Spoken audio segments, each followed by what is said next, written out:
grandma's been out of town and just kind of with some family, specifically like my two younger cousins and a different part of the family, older cousin and her kid.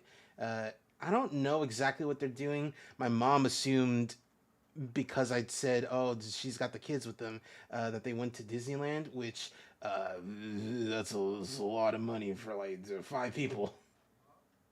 That is a lot of money for 5 people to go to Disneyland. Yeah. Uh, no idea what the plan is, where they went, but you know, they are out. Uh, Uh-huh. so that's one thing. Uh, hello, Dylan. Yes, that is Cheese and cool person Becky. Are we live? Yes, we are live. Uh, how long have we been live? Uh, we've been live for 13 minutes, but the mics haven't been hot. They've only been hot for like at most maybe a minute and a half. Oh, okay. Yeah, no, you did Wait, not so dox yourself a whole hell of a lot during stream. okay, all right. Okay, cool. Yeah, don't worry about that. In fact, I specifically chose now to make our mics hot because I'm going to embarrass myself live on stream.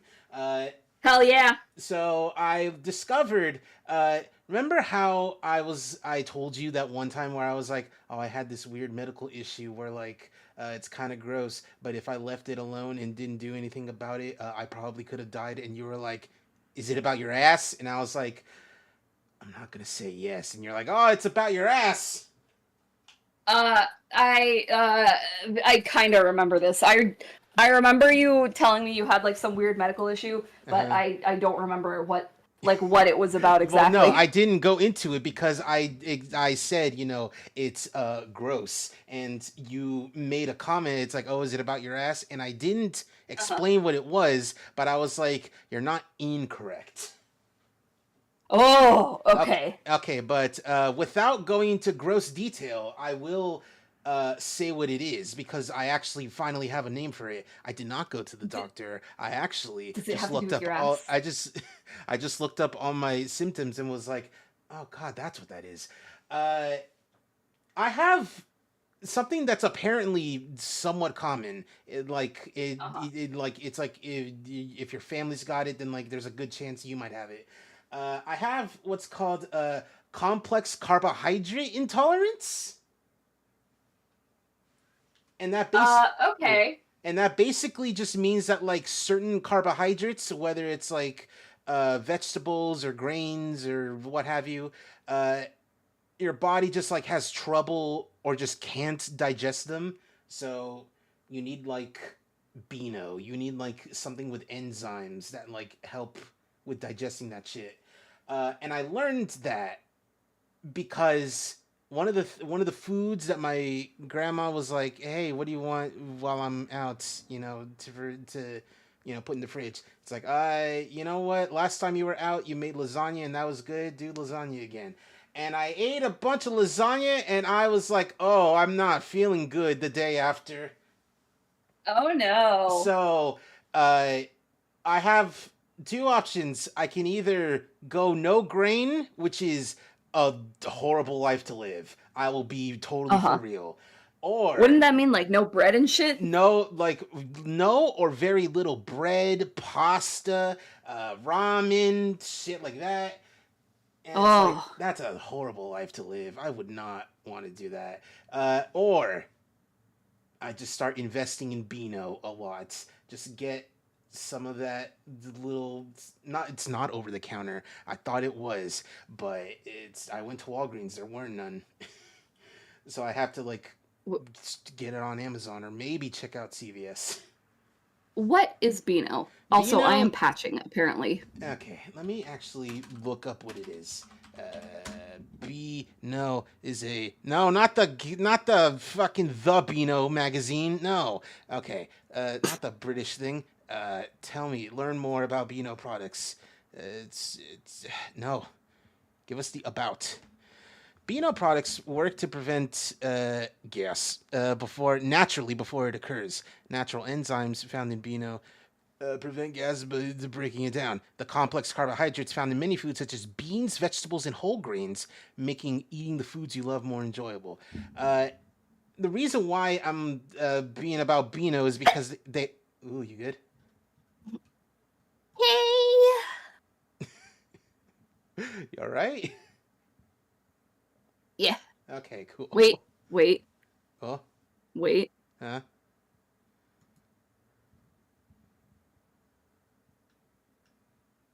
Okay. Okay. All right. All right, cool. Anyway, the reason why I'm all about going after Beano and not like any other like gas relief or whatever type of enzyme thing is the particular ingredients that I'm like hyper focusing on.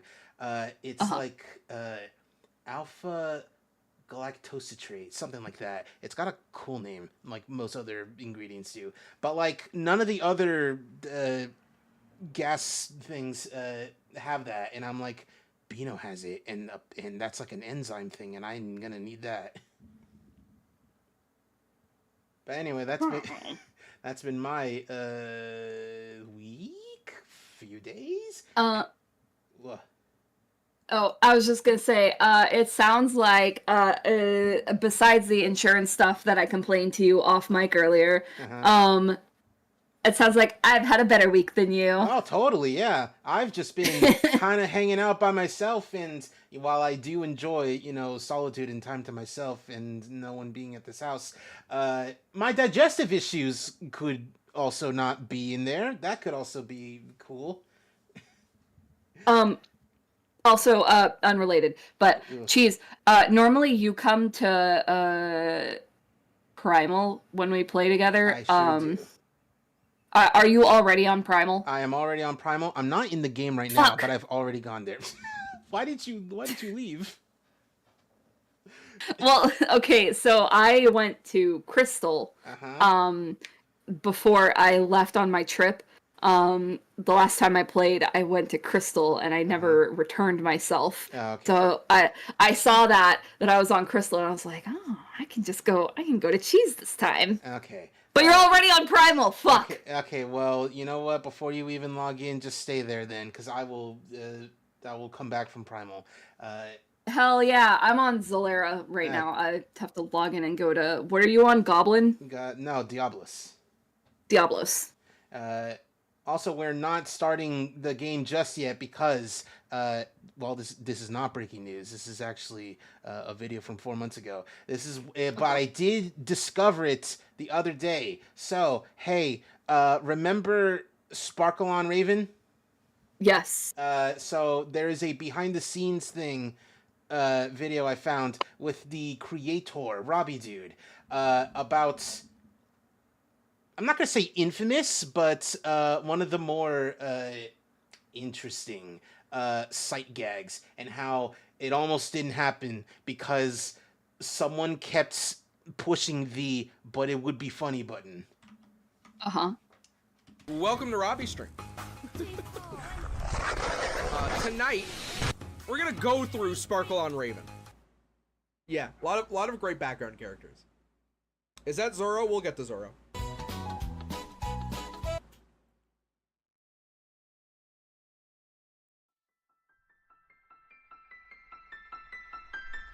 I love, of all things, it's the fucking. It's time to talk about lesbian Zoro. I love that of all creepy songs, it's the fucking Exorcist theme specifically. Dev did this really cool animated panning shot, and we need to fill in some characters. One day, before this episode was even written, Char posts in the Sparkle on Raven development chat room, I have a new idea for a character. I'm always open to new character ideas. If anybody has something, I want them to bring it up to the table. I don't want anybody to say, I have an idea, but I don't know if anybody would like it. You know what I mean? So Char says, I have an idea for a character. Awesome. And Char posts a picture of Zoro from One Piece with the lesbian flag on them. And it says, I am lesbian Roronoa Zoro. Now, when I say a picture of Zoro, this is a JPEG of Zoro from One Piece with the lesbian flag hastily cropped on top of it. And I said, what is this? And Char says, I want a character in Sparkle on Raven that is just a JPEG of lesbian Rorona Zoro. And that's the whole character. And I said, no. I said, I would really rather we focus on, like, drawing a character instead of just putting in, like, a JPEG and being like, that's the character. And we've broken that rule before with Omen and Gentleman Broncos on Blu-ray. That would stand out. It would just be more interesting to, like, make an original character. So I said no. And then Char said, but it would be funny, though. And this line of questioning, that's the logic. this response, but it would be funny, though, has cursed this episode. But it would be funny, though, is the lines I do not want to hear whenever anybody brings up a rebuttal to a no. And he's right. As the director, the series creator, he is right to feel this way. However, saying flat out, but it would be funny though, is objectively hilarious.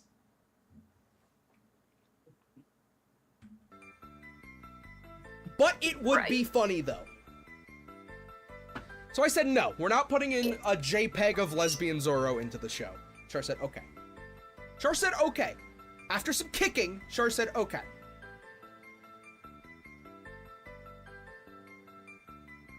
Fast forward. We're talking about students that we could put in the background of this shot.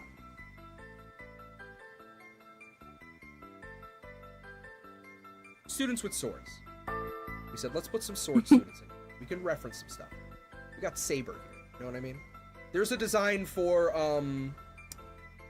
Rising Zan Samurai Gunman. He was going to be in the shot. Didn't make it. And Char said, I have an idea. What if we put in the JPEG of lesbian Zoro in here? Now, if you remember, chat room, eagle-eared viewers might remember that I said no to this idea. I said, no, no. I already said no. The JPEG of lesbian Zoro is not making it in. Now, I must have gotten up. Bro got up.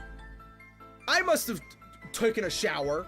And by the time I came back, Dev has a drawing of lesbian Zoro. Might I add, by the way, just reminding you, is just the character Zoro with a lesbian flag on her shirt. There's a design. There's an in-universe design for this character. And I said, what are we doing? What's this? And then both Dev and Char said, oh, we're gonna put lesbian Zoro in the shot. I was like, okay, but why? And the answer was, because it would be funny. You know what? I'm convinced. Char's done so much for the show.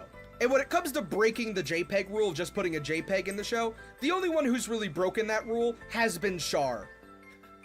Episode 4, Tensai's eating a fucking Whopper meal. It's just a JPEG of a Whopper. So you know what? I'll take that. That's the L. Lesbian Zoro, fine. I said she will be in the background of this shot. That's fine. Fast forward. Filling out some more shots. Everybody's working really hard. Char's pumping out scenes like fucking crazy. Boom, boom, boom, boom, boom. Wait a minute, Char. Who's that? And Char says, oh, well, that's lesbian Rorona Zoro. And I say, what is lesbian Zoro doing in this shot? And Char goes, oh, well, she's looking at the crabs walking around on the grass. I thought I said no. Lesbian Zoro is a background character in one shot. What are they doing in this shot? We probably shouldn't put them in this shot. And the answer I got back, say it with me, was, but it would be funny though. At this point, we're crunching. It's fine. It's a quick shot in the opening. We put Paul Phoenix in, right? Paul Phoenix is canon in Sparkle on Raven. That was a great gag. You know what I mean? Just a character showing up from something else and they're in this episode. That's a great gag. I guess we're gonna do it again in this episode. We're crunching. I can't complain. We need shots. This is fine. We needed a character in this shot.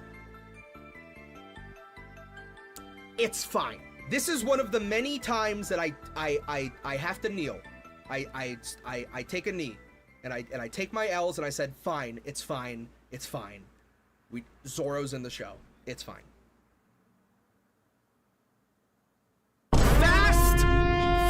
hard. We're in major crunch time. This is like the day before Kalawakon.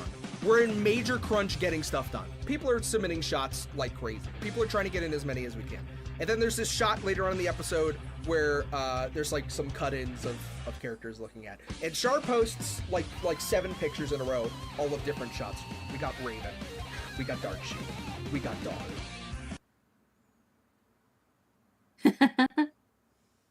Now, chat room, I don't consider myself somebody to get disrespected a lot.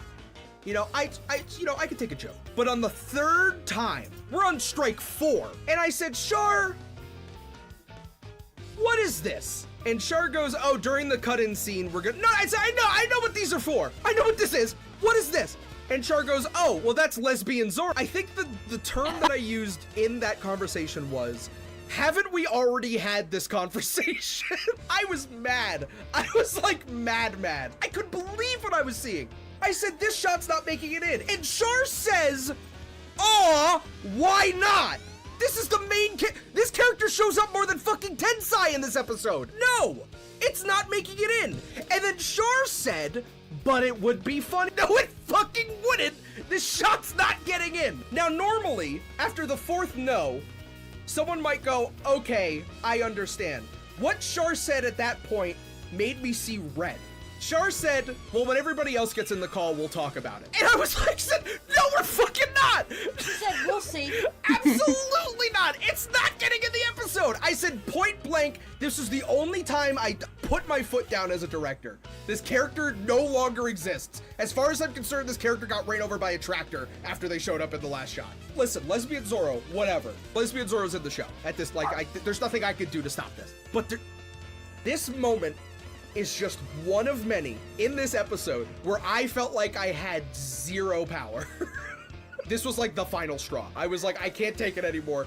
No, if I'm editing this episode, this shot is not getting it in, mark my words. And it didn't. I've heard many lies about what happened. That was the truth. That was the whole truth. And that's not the only character I've rejected at Sparkle on Raven. Let it be known. I'm gonna be honest, I forgot 2 of those interactions you mentioned. Not me. I do want to take this opportunity to tell Char, I'm sorry. Char saw a side of me that I don't like to bring out. The situation probably could have been handled better. So I want to take this opportunity to say, I apologize. This is obviously a character that you cared about, and I did foo-foo on your idea. So I apologize. You made the right choice. It's okay. It's very funny in retrospect. Yes. And what Char eventually reveals in like her own stream, and actually she did it like earlier before Robbie did. But what she revealed is that like the idea of lesbian Zoro was a weird. Well, obviously it's an inside joke, but like it's like a weird spin-off of a thing based on how Zoro was in that one video about like, oh man, the Jujutsu Kaisen women are so cool, and it's like a fan cam edit of like all of them like in a row looking cool, and then Zoro's just there in the middle. So it's I know not of what you speak. But oh, it's great. It's that one. It's got that one song. I have to do it. To take a minute. Oh, okay. The clock is ticking. That one. Uh-huh.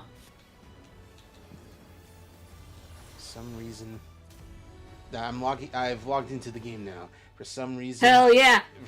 I'm in Gridania, baby. Oh, you're in Gridania. Okay.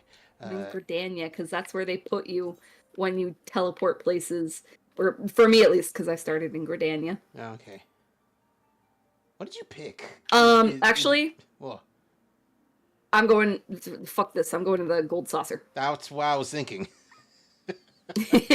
I was thinking you'd go to the gold saucer. I gotta gamble, baby. Yeah. But to answer the question you were trying to ask, when I started the game, Because I remember being there, but I don't remember what job you were starting. I started as an archer/bard. That's right. Yeah, because when I started this game, I did not take this game seriously at all, and I, to some degree, I still don't. But I was like, the people that we were talking to at the time were like they were trying to get me to play it, and like they were trying to sell me on it, and I was like, I want to be, I don't know, I want to be a bard, I want to like play instruments, and they were like, oh my god, if you play a bard, you can play instruments, and then you can go into town, and you can actually play your instrument, and you can play hit pop culture songs. Yeah, this is pop, yeah, pop culture songs. Yeah, and I was like, oh my god, I'm sold. This is all sounding very familiar. Yes. And it's funny because like, if you were to play pop culture songs on stream, you could very easily, well, not very easily, somewhat easily, get reported for using third parties. Oh, geez, I have a 2. It could go either way. It could be vertical or horizontal. Pick one. What do the rest look like? Bad. It's not going to be either of the diagonals. Okay. But you said a 2. Is there a 1 or a 3 next to it? No, I have a 2 smack dab in the middle. I have 4 blank spots around it. You know, left, right, up, down. Uh-huh. Like, it can only be horizontal or vertical. So pick one. Horizontal. Horizontal. Oh, it was neither of them. Damn. Yeah, sometimes All right, you just round 2. Sometimes you just get unlucky. I will be there in a moment. I realize that like my funny thing. First of all, I'll be doing these dailies as a summoner because I'm at 97, and you know, it's like I feel like this might be it. What, you think you might level up or make it to 100 on this stream? Yeah. I've been getting like a bunch of different jobs to 100. I have not touched a single tanker healer outside of Scholar because Scholar levels up a summoner. Right. But, oh, I was gonna say, do you mind? Well, no, you finish your thought first. Okay. But I'm thinking after I do Summoner and then eventually, because the one I have in mind right after is Dragoon, I'll finally take a crack at like something else, like a tanker healer. Maybe I will just bite the bullet and just fucking start playing Sage again. I'm not a fan of Sage, but I think I might just do it. I'm terrified to try and play Sage because, like you said, it levels up with Oh no, that's Scholar. with Summoner. Wait. Oh, wait. Fuck. No. Yeah, I'm thinking. I'm thinking Scholar. Never mind. I have thought. Well, now that I'm talking about Sage, I have thought about picking up Sage several times. Although that does kind of also terrify me for the same reason, because as we have talked about in the past, Cheese, I don't really like picking up the like late expansion yeah, classes you like starting like from Picto the or very Viper. beginning. Yeah, because it lets me like get familiar with my rotation and like figure things out at my own pace. So as somebody who never plays healer, like literally never, that might be a big undertaking for me to pick up Sage, but low key, I'm a little interested, just a little bit. Just a little bit interested.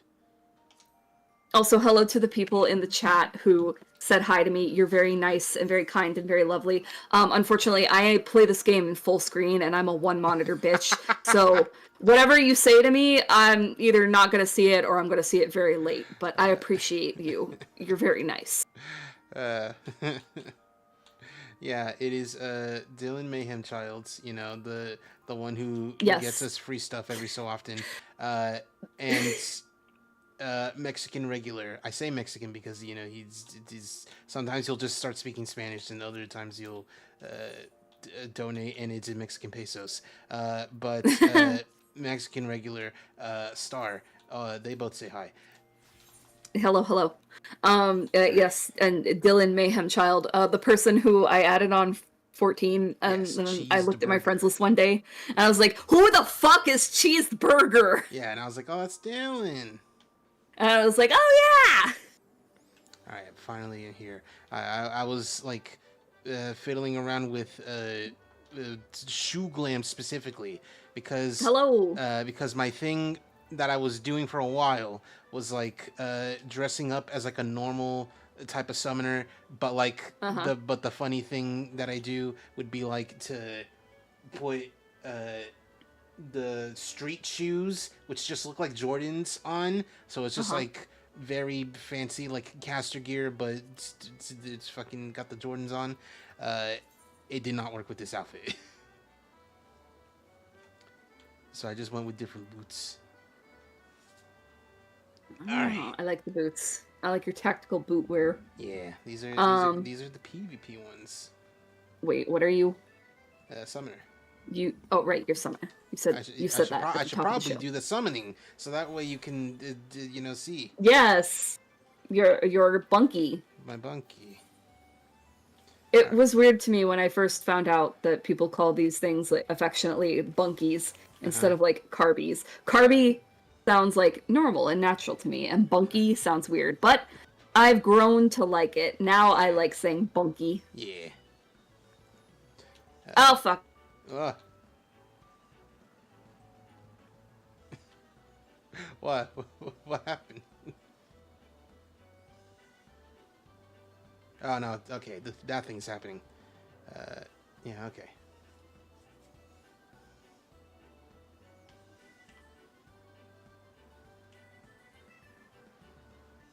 What's this bottoms?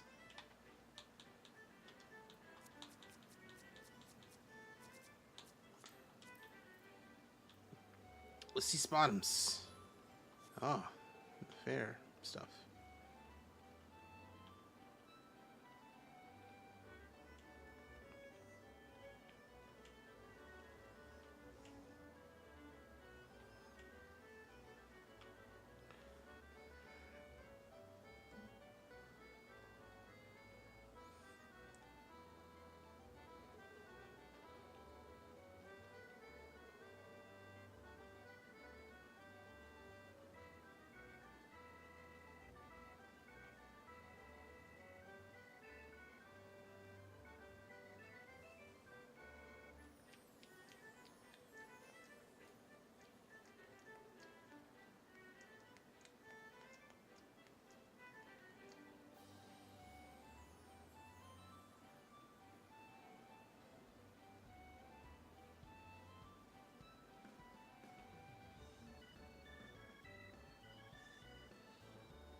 Yeah, just give her a minute.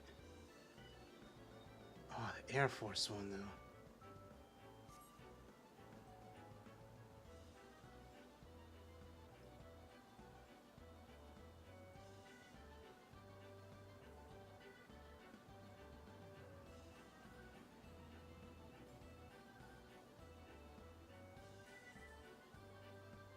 Hello. Hello. Came back pretty quickly this time. I do my best. I gave my computer a whole nice week off from running every day and playing games. And this is how it treats me. It was so overjoyed that it got overwhelmed and passed out. It was so excited to be running Final Fantasy XIV again. Despite the fact that it struggles sometimes. It struggles every time. I don't think since this started happening that I have like booted up this game once and not had it crash on me. Okay. And like, you know what's weird? It's like it's Final Fantasy XIV and Dress to Impress on Roblox that do this to my computer. And nothing else on Roblox? I don't know, because I haven't like tried to play anything else on Roblox. Yeah. I might have tried to play Shrimp Game and it crashed on me. Okay. But yeah, so Roblox, but like it's so weird.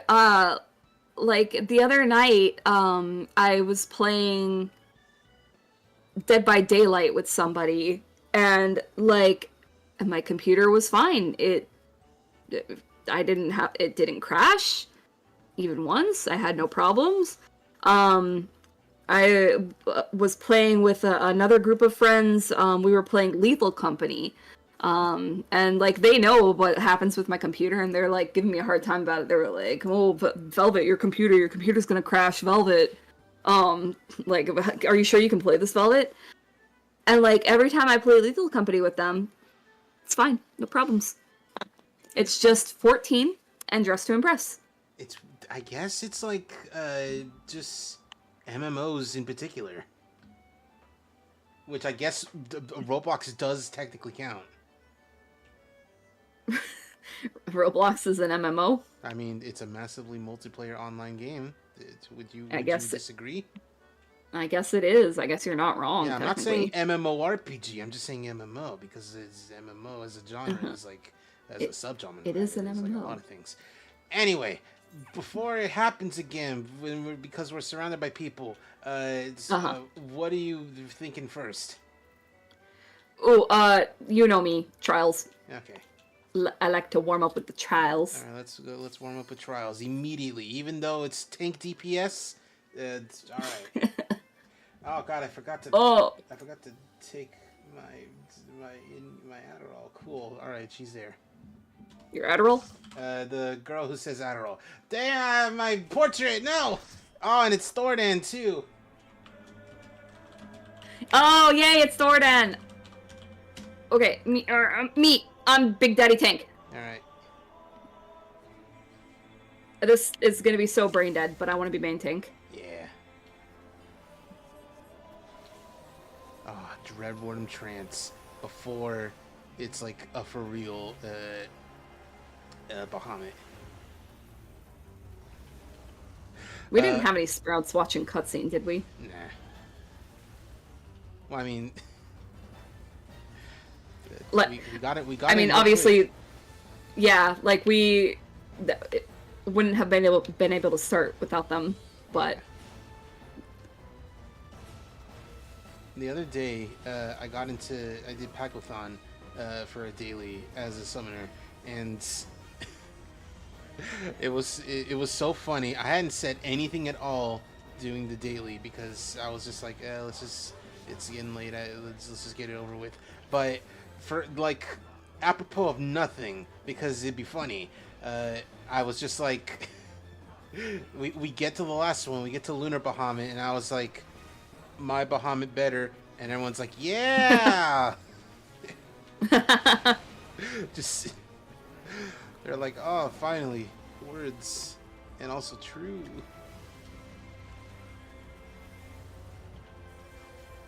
Man, how embarrassing is it that Black Mage is the only caster that like has to deal with long cast times?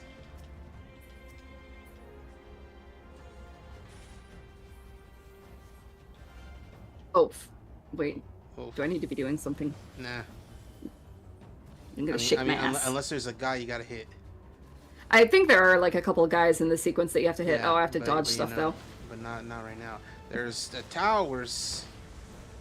Gotta get do I have to go grab those? Yeah, you gotta get tilted at the towers. Ooh, okay. Well, that's fine. I've never done this fight as a tank, but also it's Heaven's Word, so I don't think it's that serious. Yeah.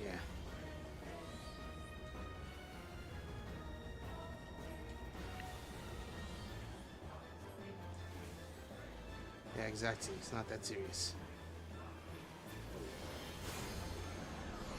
It is pretty funny that the okay, now there's two guys. It is pretty funny that the extreme of this fight, like after you do this whole thing and you get the Thordan, and normally he's like, oh God, you fucked me up real bad. How I wasted all this energy on you people. What the fuck? And like swinging the sword real sad. In the extreme, he's just like, oh, okay, round two? And it's just like it's just a whole entire other phase. He's not even at all a little scared.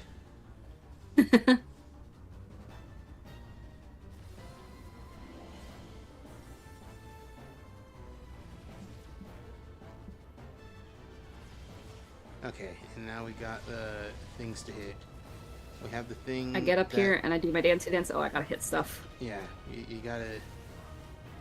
It's like the thing from the Zande fight in Crystal Tower, in Circus Tower.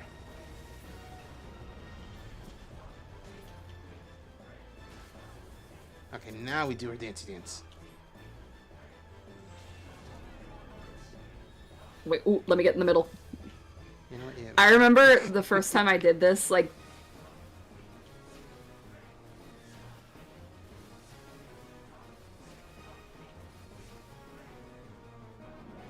Oh wow! In the middle of it. Oh no! I just realized.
You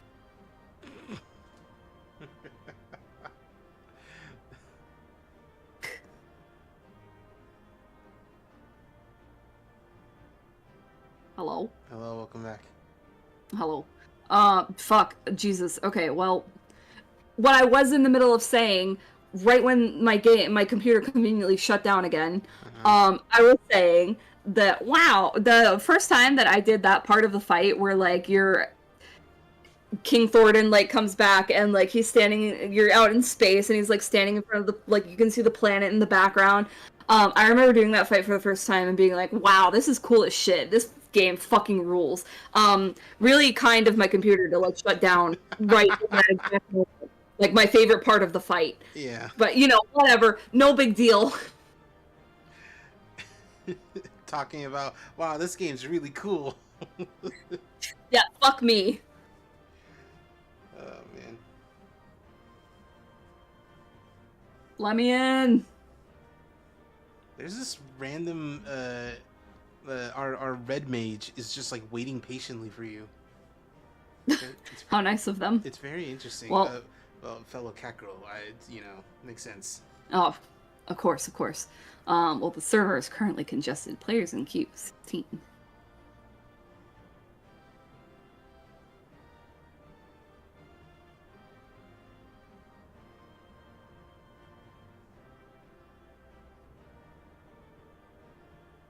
Let me in.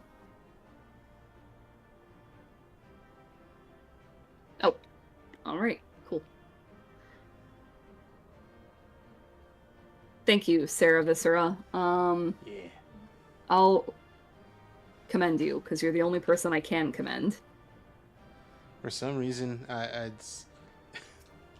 my brain was hearing what you were saying, and you were saying like, "Thank you for that." And I don't know why, but my brain autofilled that with, "Thank you, Sarah. Sarah, I'll tip you on OnlyFans." I mean, I'm sure she has something. Maybe. Cat girl. Yeah. I should probably fix my shit. Cool. All right. What are we feeling next? High level dungeon. All right. Nice. Hell yeah. Tank privilege is helping us out. Yeah, it sure is. Cheese, my warrior is level 89. Yep. But we're in Hawk Manor hard. Oh, fuck. This Oh, is Lord. this Oh, is a God. hard. This is like, well, this is, you know, a more harder than normal one. But like the thing about it that's weird is that like, the Cheese, last. do you know which way to go? I don't remember.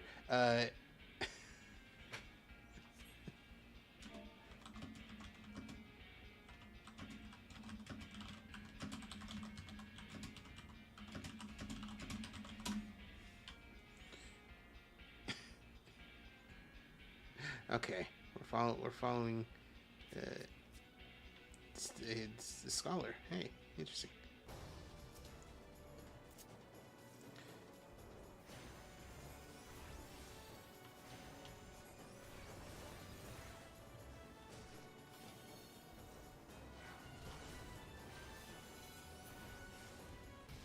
Okay, cool.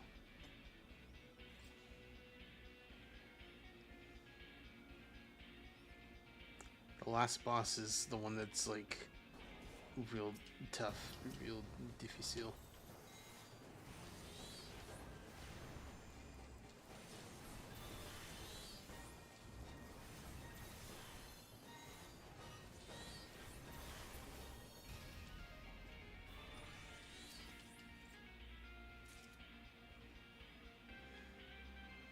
Why is using summon Ifrit? Why are those casts like way longer?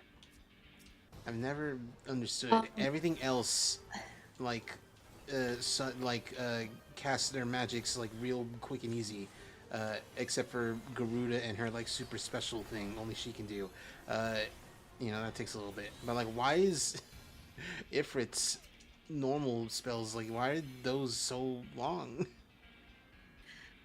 I don't know this for a fact. I've never checked. But I just kind of assumed that the Ifrit spells must do more damage, and therefore to balance it out, they have to have a longer cast time.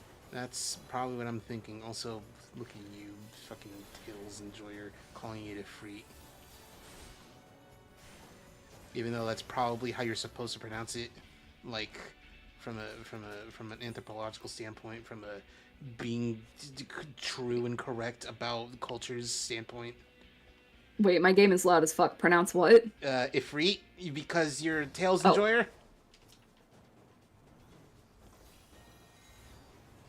Wait, what? Because you like the Tails series. Yeah, what about it? That's why you pronounce it Ifrit. Oh, yeah, you're so right.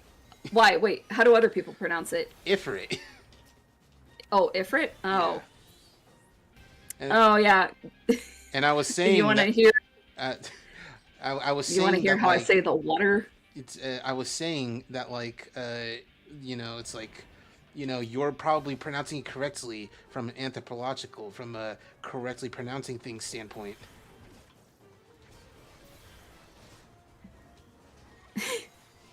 Yeah, maybe. Yeah. I was gonna say, do you want to hear how I pronounce the water goddess lady's name? Oh, is it Undini? It's Undini! I remember Undini, like, I don't remember many of the other names that they pronounce is somewhat strangely. I remember Ifrit and Undini. The other names of the summon spirits were all pretty straightforward, I think. There's Sylph, Gnome, oh shit, I don't remember their names. Wait, okay, let me go over this in my head. On the Silverant side, there is Sylph, Ifrit, Undini, and Aska / Luna. And if there's mechanics in this fight, I forgot what they are. And then on the Tetheala side, there is...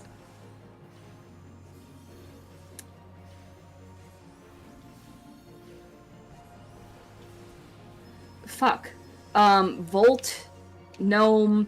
I can't remember the name of the ice person, or the ice lady, or the darkness shadow guy. Okay. Oh, I have to interact with this. Yeah. Shit, what were their names? I can't. Bad Tails fan. Fake ass Tails fan. Fake Tails fan.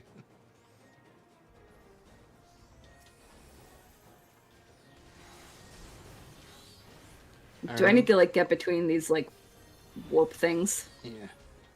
I remember, you know, in Symphonia, they were pronounced differently from how they were spelled, but in Berseria, they were spelled very differently, the way that like you would pronounce it in Symphonia, but they were pronounced the way that like they're colloquially pronounced. Well, in Berseria, they have entirely different gods. That is like I remember seeing it was like there's Ifrit, but it's like Efreet. I don't think there was an Ifrit in the Tales of Berseria universe. It was in one of these games, and I don't remember which.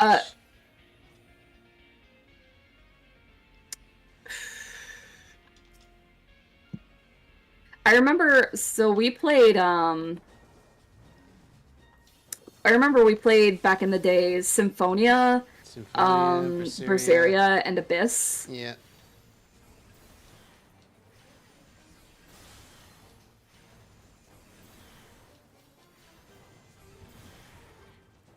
This is gonna drive me crazy until we get out of this dungeon. I don't remember. I want to say the darkness guy's name was literally just Shadow. Shadow the Hedgehog. It probably was just Shadow.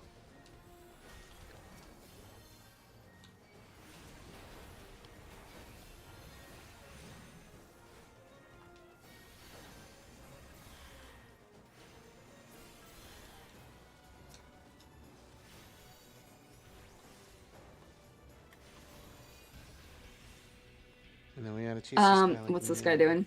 We gotta chase him like in the other one.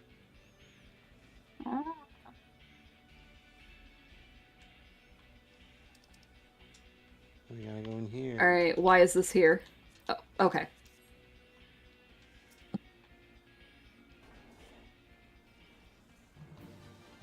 Gotta fight this weird, this kind of unique, at least design, for like a boss. Because it's like a weird, like, demon bug thing. Demon bat bug thing. He's like a demon bug ram creature.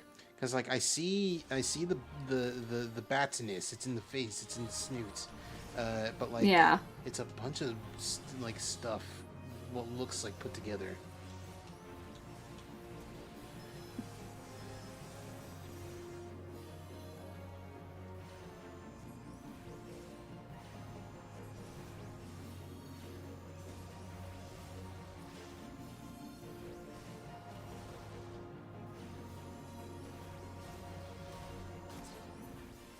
Cool.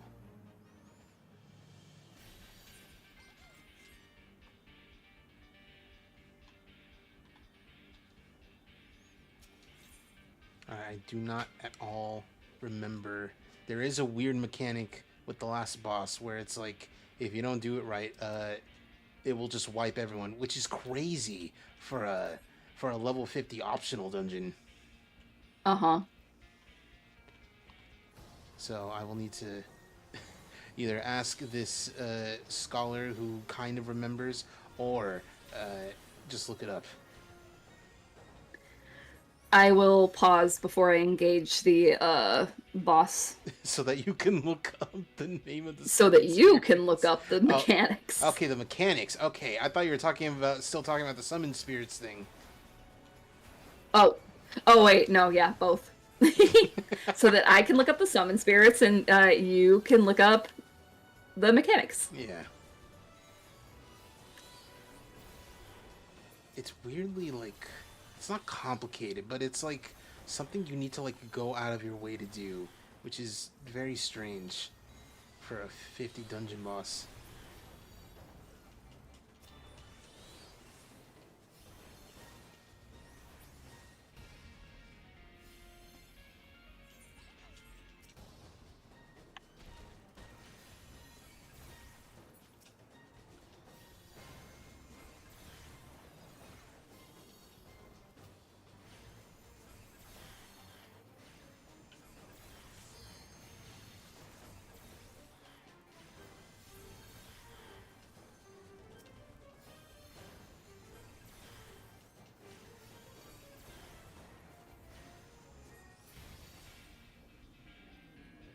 All right, there it is. Oh, is that it? Yep. Yeah. Okay. Oh, the scholar is like, oh, one sec. Oh. Okay. Summon spirits.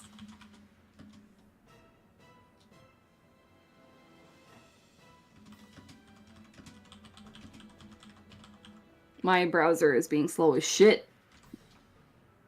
That's why, like, if I need to look up something whilst streaming, I just use my phone. I'm just like this. She'll spawn 3 sets of ads, and once the second round shows up, the DPS should ignore her until the 3rd round is dead. Okay.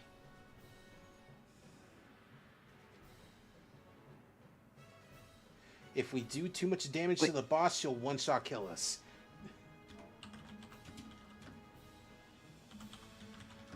Oh, fuck. Okay. All right. So I was right. The darkness demon, darkness summon spirit is just Shadow. Shadow the Hedgehog. The ice spirit was Celsius. Oh, that's right. Okay. And I got all the other ones right. Cool. I remembered them correctly. All right. Okay. Okay, so deadass, I did not. I was so You into were the absorbed. Okay. some so spirits. okay, so the you can start the fight. I'll just explain. It's actually quite easy to Is it understand. easy? Okay. Like easy to like explain. So she's gonna start spawning ads. Honestly, you don't have to do much. Like, you know, just like you can just keep on tanking. But DPS me and the red mage. When the ads, when the second round of ads starts showing up, we focus only on them and stop doing damage to the boss, because if there's too much damage done to the boss, then that's it. She'll just one-shot us because she drinks the blood of the Okay, ads. but I can keep hitting her. You can kind of keep hitting her. Like, don't do too much damage. You know, just keep her engaged.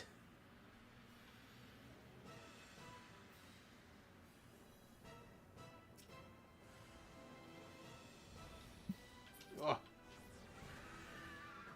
Hello, Stock Scream.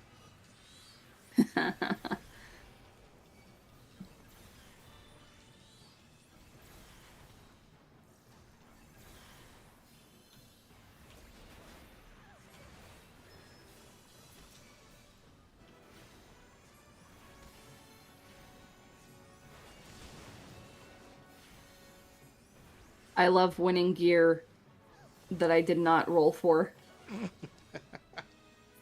Well, that's why you get it, because no one else rolled for it. So that But means I didn't roll for it, so why would I want it? Well, no, it's not that no one else rolled for it. It's that, like, everyone else rolled to not want it, and, you know, by default you just get it because it's like, well, I mean, everyone else said no.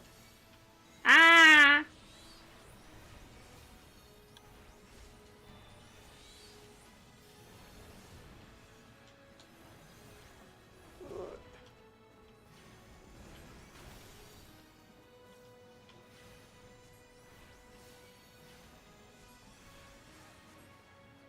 Okay, I think we should be good. Do we live? We live! Alright, cool. Alright, kill, murder and die and maim and blood and guts. Kill and blood and murder and die. All right, cool. We did it. It's a very silly, like, Tumblr meme where it's like, talking about like, just general violence. It's like stabbing and kicking and punching and maiming and killing and murder, stuff like that. You know what that reminds me of? Something I like is so you're familiar with the words like grape and unalive, right? Oh, absolutely. And SA, etc., etc. Uh-huh. My favorite thing is when I get a video on TikTok of somebody just saying like the real versions of those words just out loud, because they're like defying the algorithm. Like, because the whole reason those words exist in the first place is like They're people not trying to get around the algorithm, like friendly. shadow banning them and stuff. Yeah. So I love it when I just get a video of somebody going rape, sexual assault, murder, kill, die, blood. Oh, that's funny. And that, in turn, reminds me of a different post that I saw earlier today, where someone posted the image of like that dude taking off the headset, looking like just fucking tired and annoyed, and it's like this book just this book just said, quote, "I thought you were unalived." I saw that. I don't know if I saw it like from you, or what, but I saw that. And then someone quote tweeted that saying, "Fanfiction getting heat because it's not perfectly written. Meanwhile, this shit is happening in real books." Yeah, exactly. Man. Fucking advertising is ruining art. And that's not a hot take, that's the truth. It is the truth. The reason people think that they can't say these words out, like the real versions of these words out loud, is because they think they're gonna get shadow banned or their content's gonna be like, blocked or something. And the reason, and if that is actually happening, that's happening because things like sexual assault and murder and suicide are not appealing topics for advertisers to like advertise their product around. Exactly. So our language is getting fucked up, and we are like minimizing very serious topics because of advertiser revenue. Absolutely. All right, girly, what are we thinking next? Let me open the duty finder. I still have not done the most recent story. Maybe someday. Maybe someday. Well, now I'm home now, and like my dad's gonna leave tomorrow, I think. So I'll go back to being a little pumpkin and go back to my regular life. So maybe I'll find time this week to work on the story. Maybe. So let's see. We did trials and high level dungeons. We got normal and alliance raids and main scenario, and also level. Main scenario. I want to do an alliance raid. All right. I want to bet it all. All right. I want to bet it all on us getting Tower at Paradigm's Breach. You know and what? I'm gonna get what? You know what? I have been getting it a number of times, more than zero in the past month. So let's find out. Please, Tower at Paradigm's Breach, and please let me get the fending top. Please. It's been more than 0 times, and it's surprising, to say the least.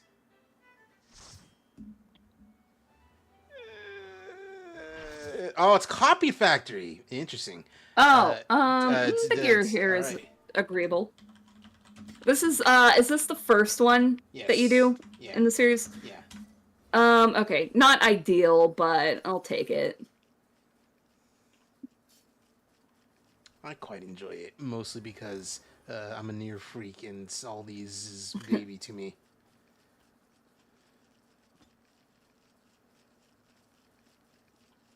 Oh, someone's joining me in the making a drink emote. Wait, what? I have that emote, and someone's doing it with me. Very fun. We got a cutscene person in here. Oh, we got a brand new person doing this.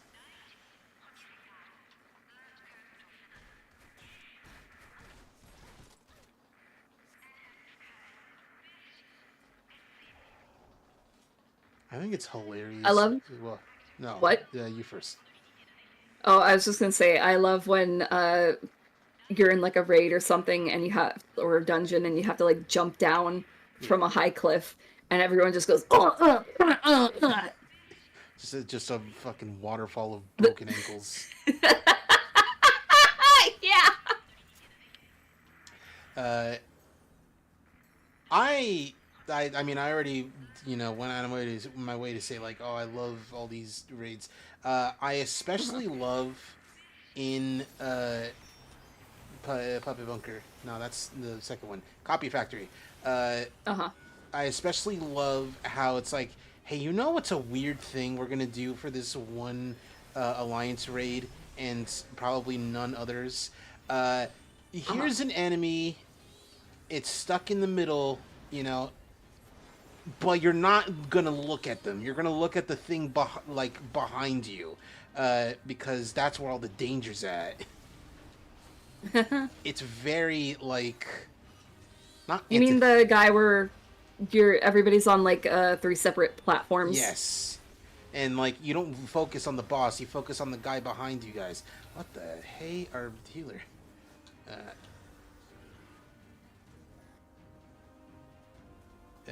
Oh. Okay. For some reason, my thing didn't go off.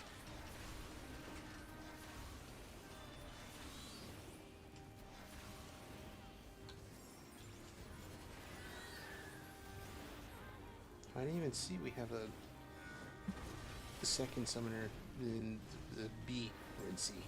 Huh? What's the problem? Oh, okay. Nah, alright. I see the problem now.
That's crazy.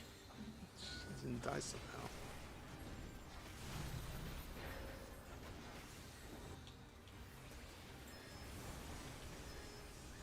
Oh, this might do it though. Yeah.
Oh, damn.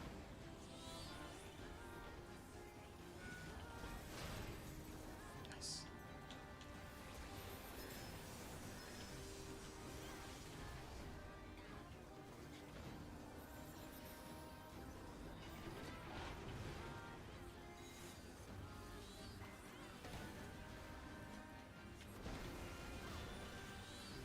Jeez. Why did I do so much damage?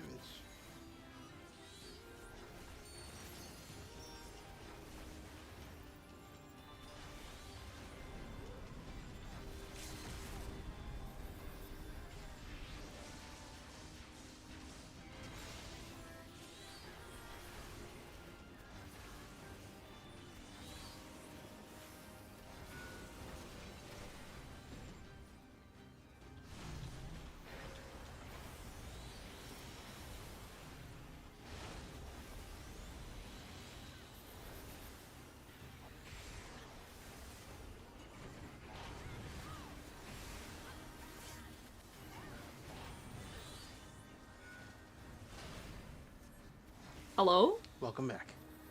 Thank you. It's very funny.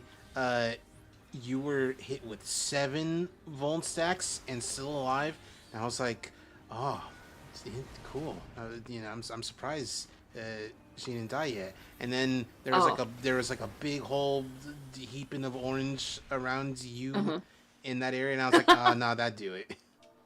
That'll do it. I'm just a great tank, baby. That's how I survived 7 Fulton stacks. You know why? That's Only- it's correct. It's true. I'm the best ever. Best to ever do it. But yeah, old girl is really struggling tonight. Yeah. I'm a little surprised too, because like normally I don't notice, at least on my end, like GPU going up super high unless it's like specifically DAWNTRAIL content, because that's got the brand new fancy graphics. But for some reason it was like my GPU was hitting like 65 degrees Celsius, which is crazy for a Shadowbringers type of thing. It's like, man, I might have to just literally turn everything off for party members. Yeah, and like I have everything turned off for party members. I only have my effects on. Like, do I need to turn off my effects too? Do you have yours on or at like low? I think they're on, but they're at low setting. Just make the game everyone gesturing at everyone. Yeah, have you ever seen like JoJo's Bizarre Adventure, but like from the perspective of non-stand users? That's what my game's gonna be looking like. Yeah, a little bit. I think the thing I love about like JoJo from like a weird point of view, other than like like without stands, so people just see the things happening, is like the fact that like the inner monologues that are happening are like not at like real time. So you have things like Jonathan in part 1, who's like about to fall to his doom into like his burning mansion, is like, oh no, I'm falling down. I need to look around and see what I can find to hold myself with. Wait, there's a thing up there. If I can reach up there with my belt, maybe I can save myself. Meanwhile, he's falling what looks like a normal pace. And he's just thinking to himself for what feels like 30 seconds straight. Yeah. Oh, we get the cooking oil section. We get the cooking oil section. Oh! I don't even remember. No, okay, I do remember. Because, like, A gets, like, the robots hitting you with lasers, and B gets, like, the shocks. The zaps. Where is it? Where's GLaDOS? Hey, There, GLaDOS. there they is. It's Hobbs. Because every robot boss in Nier is like named after some sort of philosopher of some sort. You got angels, you got other ones I can't remember. If Dylan were here, he could help me out because he's arguably a bigger Nier head than I am. Calvin. Okay. Here he is saying, hey, "Here we got Calvin." All right, the one thing I'm asking you for, and it's like, oh, time for a joke. Oh, you gotta grab these. Grab these. Oh, because they're gonna explode and kill us. Wait, do I grab all of them? Yes. Oh, sorry to the machinist. Yeah.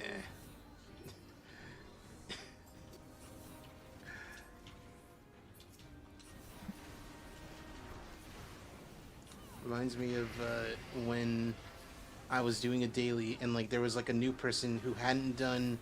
It's actually Thomas Hobbs. Okay, not Calvin Hobbs. Yeah, because Calvin Hobbs is the fucking stuffed tiger comic strip. That's how you spell it. Oh, do we got a rotato potato? We got a rotato potato.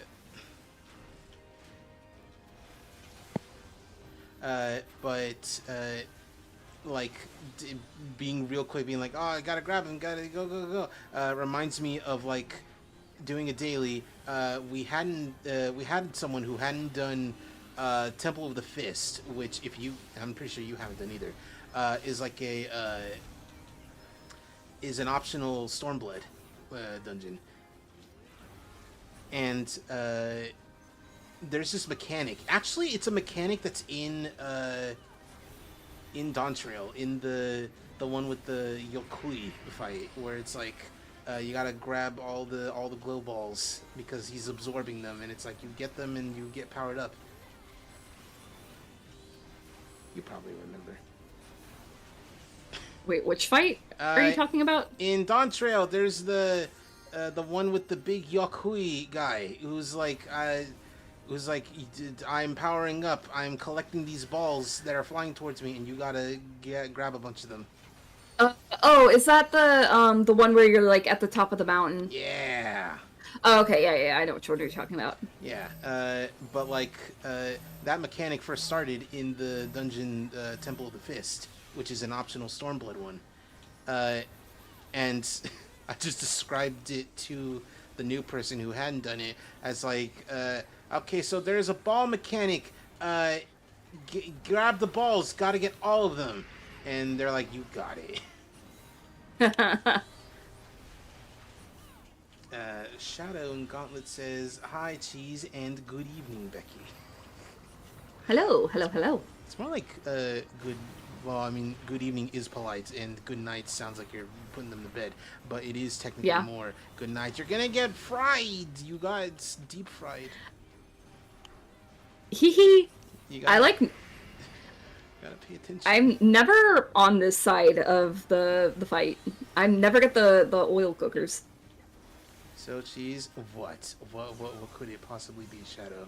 What do you have in store for me to like to yell at me about? Oh no, I know what it is. You're gonna ask me to like watch the Donkey Kong Direct, which, you know, maybe actually, if Becky needs to go to bed, you know, we can just watch that on stream. Yeah, I gotta go to bed in like an hour, ideally. Yeah, you know, we can, it's like, if it's possible, we can do this and maybe normal raids. That seems like the plan of action. Yeah, we'll see. That and Baymax might be in Marvel Tokon, huh? That is a possibility, actually, because Baymax, as much as, you know, we associate him with Big Hero 6 and he's a big, more adorable marshmallow of a baby boy, is technically a Marvel character. Really? Because all the Big Hero 6 kids are Marvel characters. They just got super redesigned. They're basically those characters in name only, but there is a Baymax who can be in Marvel Tokon, the fighting game. I'm surprised they're not in Rivals. There's a lot of dudes who are not in Rivals yet, and they will be eventually. The fact that Emma Frost is in there is not necessarily a miracle, but definitely a surprise. What's also surprising is that, well, two things. One, she shares my birthday. That's a little fun fact.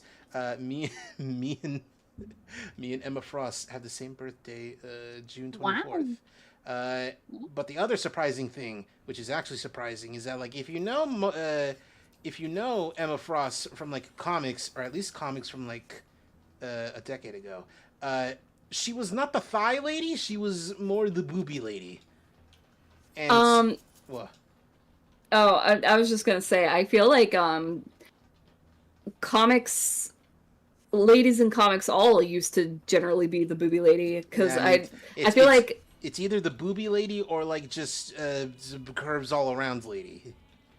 I feel like being into like thighs and ass as your main thing has like, it's like a new thought. It's only been around for like the past 15 years or so. Yeah. Emma has been in the live action movies and comics. I don't like live action movies is debatable because she's only been in one. She's only been in X-Men First Class, and some would say that's not a great portrayal because her actress is not very good. Uh, Who's her actress? a model first and foremost. Okay. They just got like a hot lady to be Emma Frost, which is true, but also like that's kind of it. She made a cameo in X-Men 2. I don't remember. It's been a while since I've seen X2 Judgment Day. It's not the subtitle. The cartoons, that sounds very correct. She's probably been in X-Men 97 and also the actual cartoon from 1997.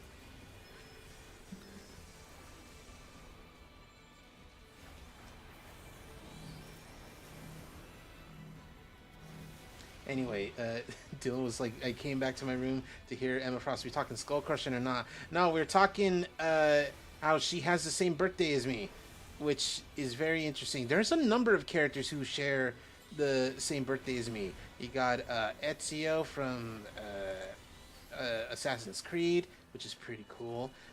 You got two from the King of Fighters franchise. You got Rock Howard, who is one of the best boys ever, and Sylvie Paula, who is gonna have to try and distance herself from her inspiration. Her inspiration, Kyori Pamyu, because even though that's a pretty cool inspiration, KPP is not someone you should look up to nowadays.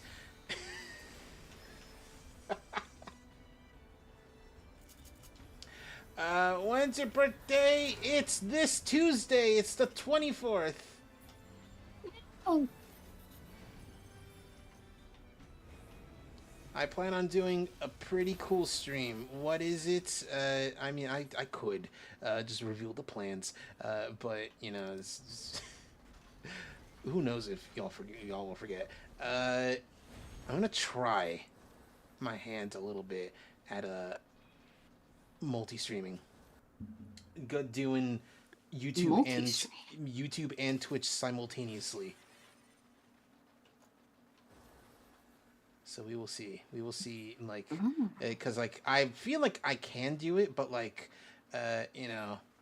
we'll see how one, the computer is, and two, oh excuse me, if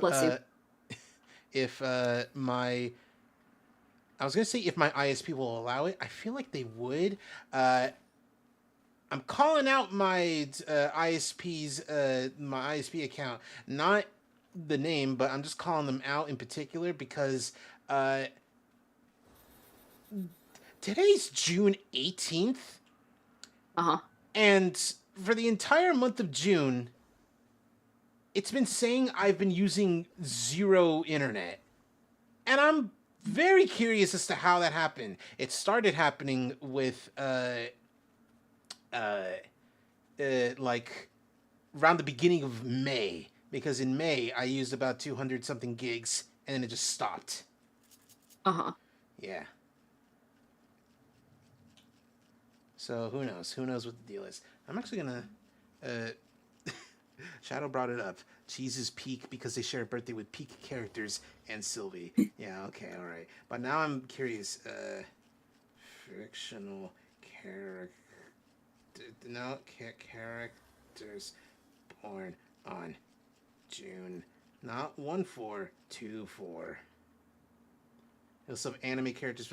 I remember I didn't look at the link yet at the article, but I remember there's one, and it's a Yuri character. That's all I remember. One of the girlies from Sakura Kiss has my birthday, which is pretty neat. Oh, and we're in the middle of a fight, so I can't really... Sakura Kiss? Yes, that's why I say it's a Yuri anime. Because it is a... I've never seen Sakura Kiss. Oh, it is... I was gonna say it's a more modern one. It's like post-2010, so I guess that's as modern as it can be. I think I know of Sakura Kiss.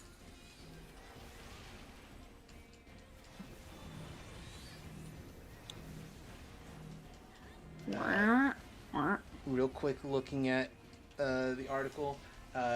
There's Rika Sasaki from Cardcaptor Sakura. I share the same birthday. I don't know nothing about Cardcaptor Sakura though, other than like it's one of the OGs of Magical Girl anime. It is. She's one of the queens. Ow.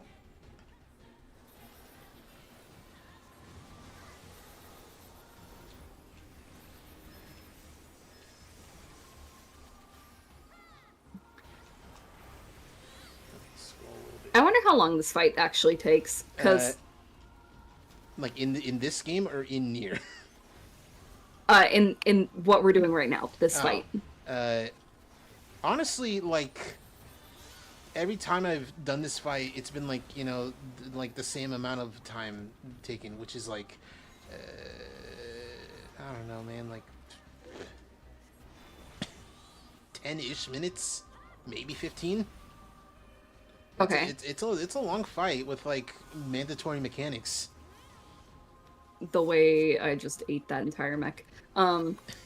Yeah, because I was thinking, like, I feel like we're mowing him down pretty fast, but usually this fight does, like, take a long time. Yeah, it's because it's some of the mechanics are mandatory, like this one.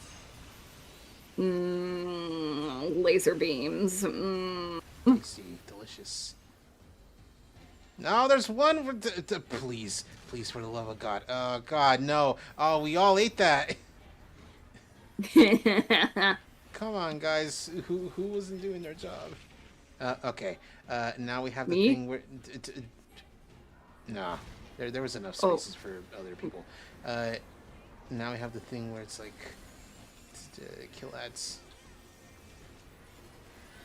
Doesn't matter which one of these I go for during this sequence. Usually they would be like segmented by someone being like, kind of like in a Labyrinth of Ancients, where it's like, hey, the three alliances go there. Not this time though. No, it's either this or the fight with 9S that they usually do that. But it's one of those. Another character I share my birthday with that I totally forgot about, Ken from Persona 3, Ken Amada. Oh. To be fair, I did not think much about Ken the first time I played it. I did think more about him in Reload because they do a good job with like making you care more rather than just, you know, making you care. Because a thing you probably don't know because you have only played the original. A thing they do in Reload is they do these pseudo social links where, like, because you can only play as the male character. And it's like, yeah, no, you can still do pseudo social links. They're like 5 or 6 ranks with the male characters. So despite being a dude, you can still hang out with Junpei, you can hang out with Akihiko. The best one's Shinjiro, obviously. But but they do a good job with making you care when doing Kens.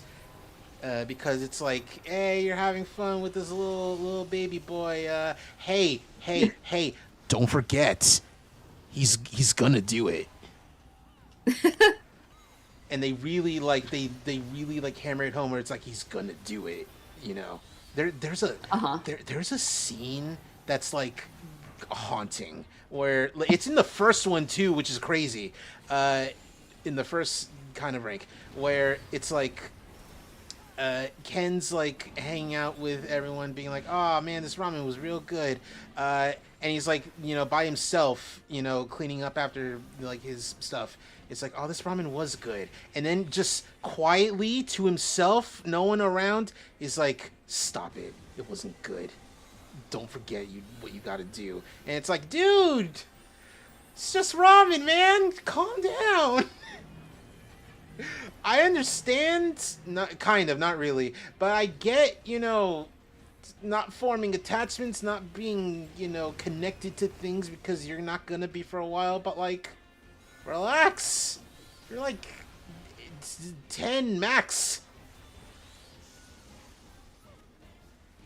You're just a little baby boy.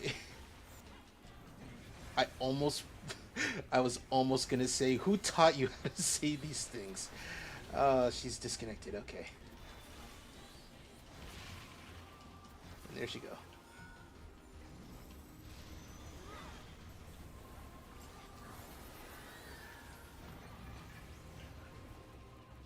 Oh, that's a lot of people.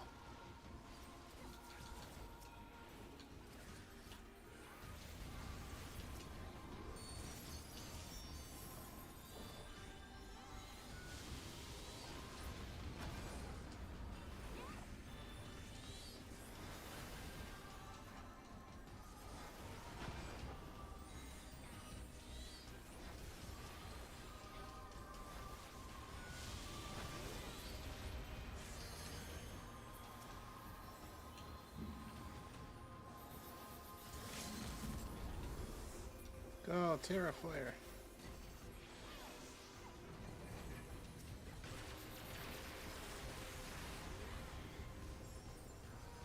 Is that someone else doing it?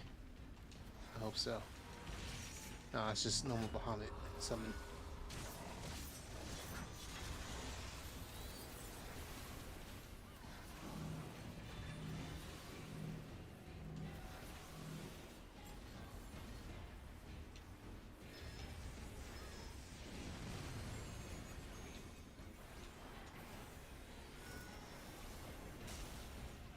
Ow.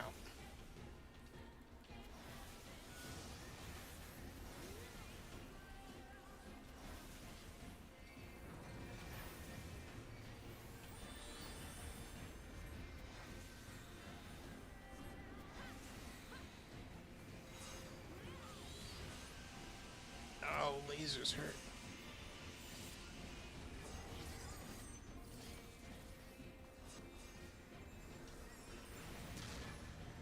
Okay, cool. This time we did it.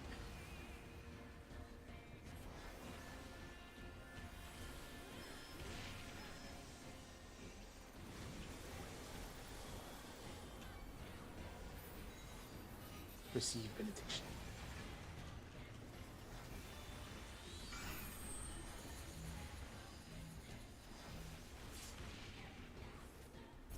Cool.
Jeez. Hello, hi, I'm so happy to see you.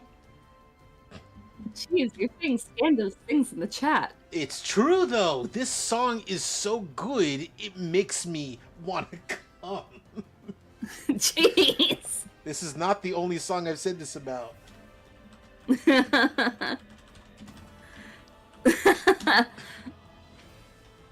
I like one of the white mages in the chat being like, Cassandra?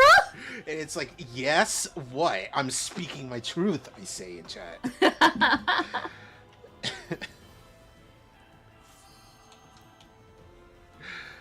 Oh, we're going. Straight up, like, first time I heard this, like, it was not the fucking no, it wasn't the. I was thinking, it's like, what do I describe it as? It's not the thing from Ratatouille where the food critic is like back to being a child, because the first time I played Nier, I was a grown adult. And it's not the bit with Danny DeVito from Always Sunny being like, "Oh my god, I get it," because I do get it. I already get the appeal of the song, but it was like a transcendent moment where it's like, "Oh my god, music is good."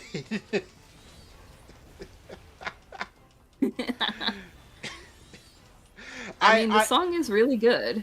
I've gotten some flack, mostly by my friends, for being like, and I think you may have seen me post about it, like in the server, being like, is it cringe to say this particular video game song is like, in my own words, verbatim, is it cringe to say that one of these video game songs is one of the best composed pieces of music in the 2020s or the 2000s? And I've been told yes, a little, or no, however, listen to more music. And I'm like, I'm not saying the song's like the best ever. I'm saying composition wise, maybe one of the best ever. There's a big difference. Oh my god, this Can't believe animation. Yeah. The animation with 9S like getting out of his little mobile suit like scared me. I was like, no, my computer stopped again. It's always so funny that like every time you do it, you have to sit through that whole animation. Yep.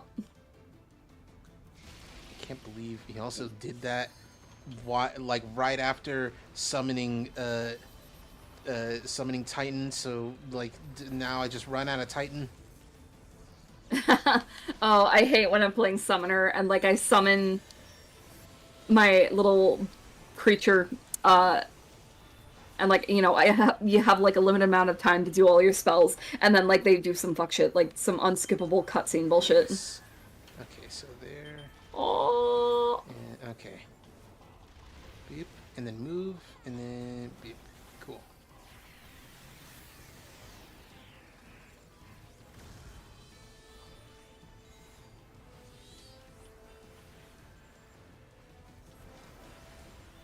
Oh, cool. Now we got the tanks coming in.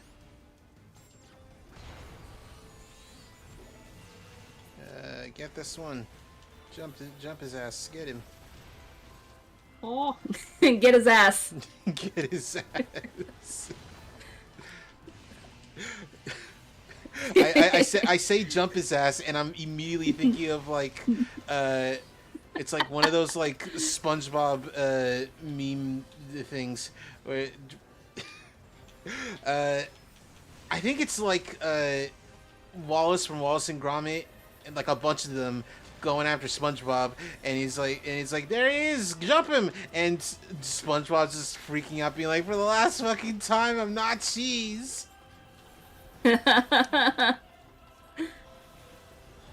Okay, over here, the one without the red. Oh. Oh, oh, oh.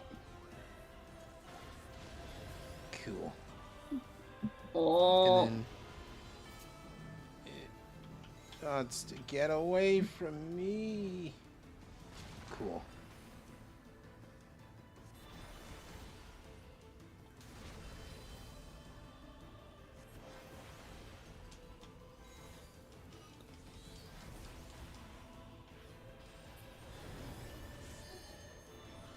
Okay, yeah, this is where we would be separated into our groups.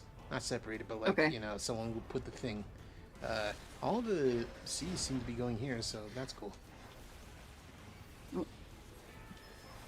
I love these guys. They remind me of the Fresno Nightcrawlers.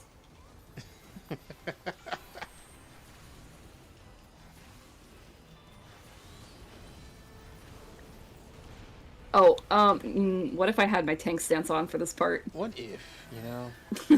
Why'd you turn it off?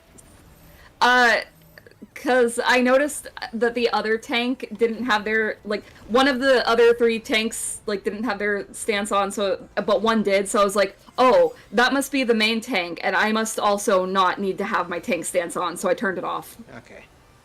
You know, it, like, the way you explain that, that makes sense. Are we all 3 supposed to have our tank stances on? No. It is generally, like, good etiquette to turn yours off if you're the off tank. But if there are like multiple parties you got to deal with, like the main tank deals with the boss or whoever, and the off tank deals with like the ads or whoever. Right. Yeah.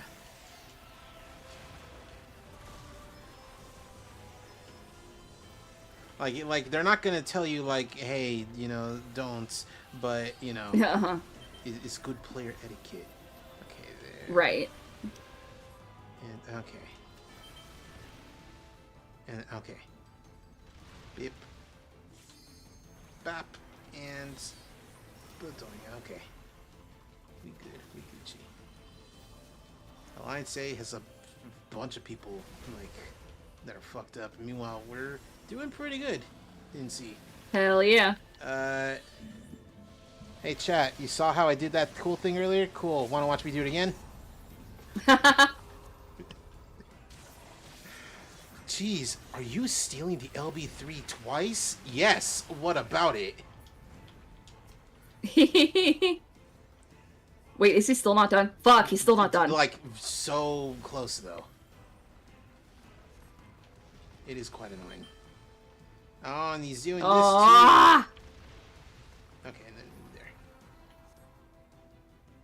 And then one more. More like LB free. That's what I'm saying, Dylan. As a DPS, it is your duty to just steal it when it's LB3 and you're in like an alliance raid.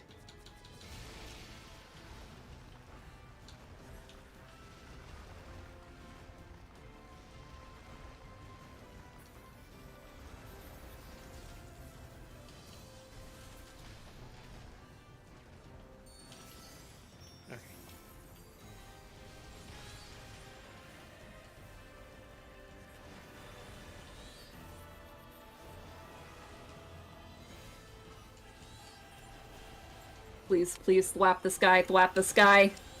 Before my computer shuts off again, please. Nah, it's done. Right now. Yeah, close. Wow, weird. Oh, like, and I leveled up. Very cool. I'm like, not only did I level up, I leveled up and got almost the exact same amount of experience that was like in my thing, my EXP bar already. So it's like I leveled up and I'm already close to leveling up again. Oh. Very cool. I was gonna say I feel bad. I don't. But it feels funny. I've I've ran the near raids so often. I don't have to get the music. I've gotten all the music. In fact, no one ever really like tries to take the music. I just already, I just got them. I hit pass on everything, or Yeah. on all the music. I mean, I rolled for some items and didn't get anything. Lucky me.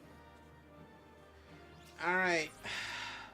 Are we feeling confidence? Do we have confidence? I don't have confidence, but I never have confidence. Okay. Do you But have confidence I say, in doing at least normal raids? yes. Okay. All right. Last one. Hopefully, yeah. Hopefully, old girl can hold out. We will see. Oh wow! Not only did I level up to 90, I'm like really close to 91 now. Yeah, that's me too. That's what I said about like.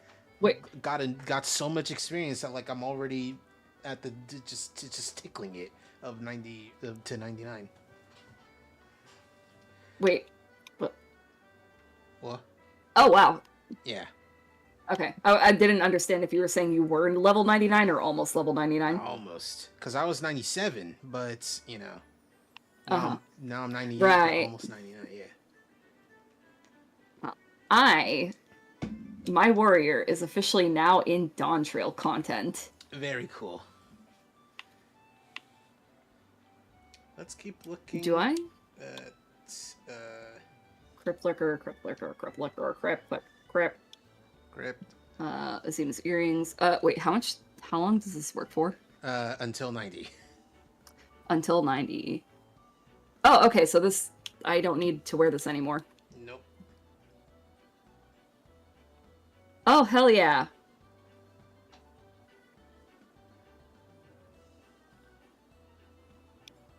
Oh, jeez. Okay. I was gonna talk about more June 24th characters. You know Higurashi, right? Yeah. Do you know the character Satoko Hojo, the little blonde girl? Yeah. Yeah, that's she's also June 24th. Oh, wow. Oh, baby, let's go. Oh, Lord. Eden tier 1, but number 2. Okay, Eden 1-2. Yeah. Interesting. Very rare that I ever get an Eden fight. I've gotten some Eden fights. It's, you know, it's not common, but, you know, it happens a number of times.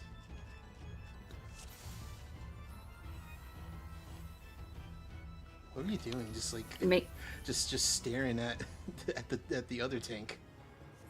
Wait, what, me? Yeah, you were just like just looking right at them. You were like getting in their business. Yeah, I was waiting on them. It's like, hey man, you've designated yourself as main tank. I'm waiting on you. Yeah, this is the one. This is like the boss that like has like Eden physically inside of it. Not Eden. Gaia. Oh. Wait, what's... Oh, right, I see her. Like, she's literally holding her. Yeah. It's because like doesn't she like get down and like fist fight us herself? I think either that or like it's either in this at some point in this fight or it's like the next one.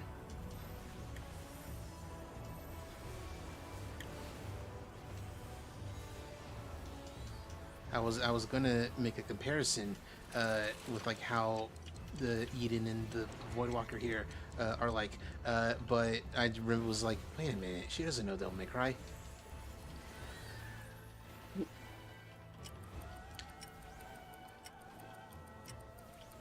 No, my Phoenix. Ah, okay. All right. I thought that was like a pause mechanic. No, it's like a weird time-related one, which means we gotta, no, we gotta stick together until time is up. Time was not up, Becky. Oh, oops. I'm the tank. Okay, I've got better things to do. It's not really. You helped divvy up damage. You know, for lack of a better term, because it's also the correct term, you tank the damage.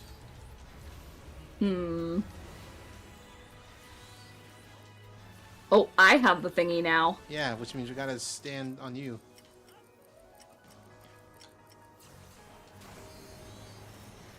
Yeah, like that. Oh god, I'm hurting. I'm hurting a little bit. Okay, I was.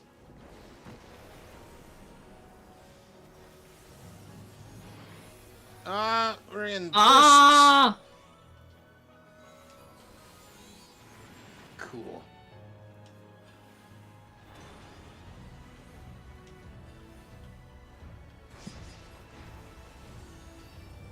There's some boys. Okay. Ah! We're getting pushed. Avoid the boys. Oh! Oh. Ooh. Just a little too far. All right, no worries. I got you. Thank you. Somebody like DM'd me, and I was like reading their message, and I didn't realize like, oh, the battlefield is ending. Not the distractions. Not the distraction. Would you avoid scent? Yes, Dylan, I would with Zero. Thank you for asking this question with a very obvious answer. Everyone would with Zero. Absolutely. Can I be, is this a safe space? Can I be honest? This is a very safe space, but for what? Zero is cool as fuck. Uh-huh. But I don't think I would. Really? Yeah. Would you like to elaborate? I don't know. I don't know. She's too cool. You know, you feel like you're not cool enough for Zero? Maybe. Ooh, we took damage. We took quite a bit of damage, even. Oh. Dylan says, absolutely, big agree. About, I think about Zero being too cool.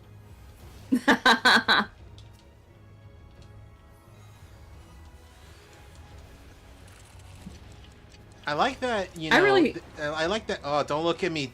Nobody look at me, please. I'm not a thing to be looked at. Stop looking at me. I'm facing away from you. Cool. Keep doing that for a while.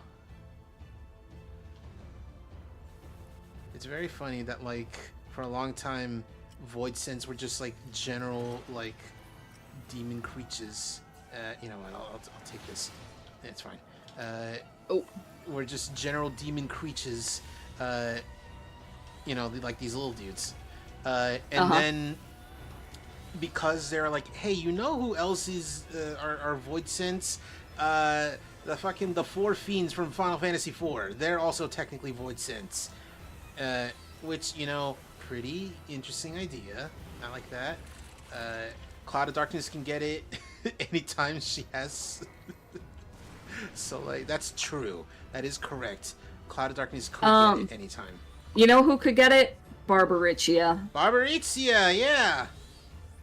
It's weird how, like, you know, all these other dudes are like generally like dressed in clothing. Barbaricia in Final Fantasy IV is wearing like bikini stuff, you know, looking sexy.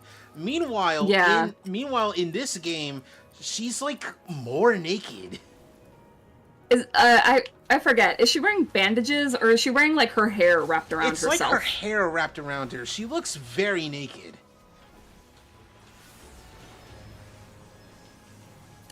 Very cool. I remember doing. Yeah, last year. I remember doing Cheese, I have trauma. I understand. No, I'm more laughing. I'm more laughing at the thing. It's like, oh god, it was kind of probably like last year. Yeah. I can give you the whole backstory some other time. But basically, last May, I was like speed running.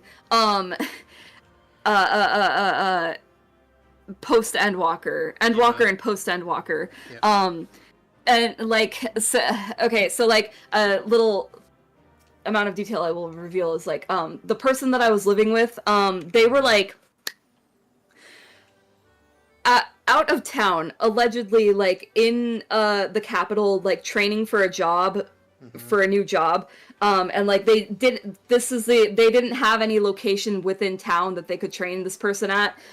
So she had to go all the way to the capital to get training to be a manager, for this job. And so, the arrangement like we had worked out, or at least like that I had worked out for myself was, cause like they took me to work. So for the month that they were away, I like half moved back in with my mom, Like I would like live and sleep at my mom's place for like the 5 days of the week that I worked, and then on my weekend I would go home back to my actual apartment that I paid for, and I would just speed run the fuck out of Endwalker and post Endwalker, because I was like, oh my god, June 28th or whatever it is. Oh my god, June 28th. I have to get this done. I have to be ready for Dawntrail. I want to play Dawntrail with everybody else. And I did it. I did it. I accomplished it. I finished up the last of post Endwalker like May 8th or something like that, in the first week of May. And that was great. I was so happy and proud of myself that I did all of that, and I did it. I accomplished my goal. And then shit hit the fan in other ways. But that's a story for another time. Yeah. But anyway, it is 10 o'clock. I could stick around a little longer, but it's probably for the best if I like wrap it up now and go to sleep. Because I have to be up at 3 a.m. Firstly, you should probably go home back to Primal. I probably should. I think the game is going to get mad at me. Yeah. Logging out. Yeah. All right. It was all right. Very fun catching up a little bit and hanging out, Becky. Yes. Thank you for tolerating old Bessie shutting down on me like 5 times. Yeah.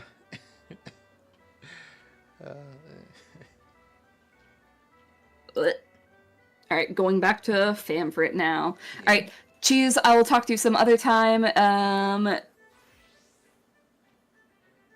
Yeah, okay. Bye. Bye. Ah, what a nice young lady. All right. Okay.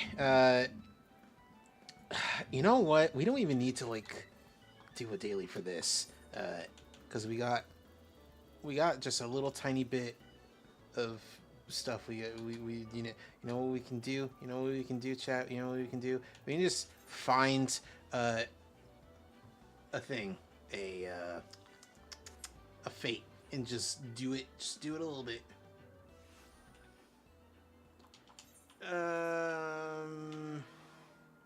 Oh, that's a gathering one. You know what? You know what? I will preemptively go over to Yesterland. Because, excuse me, knowing Yesterland, that one fate with like the mascot dudes is gonna spawn like any second now.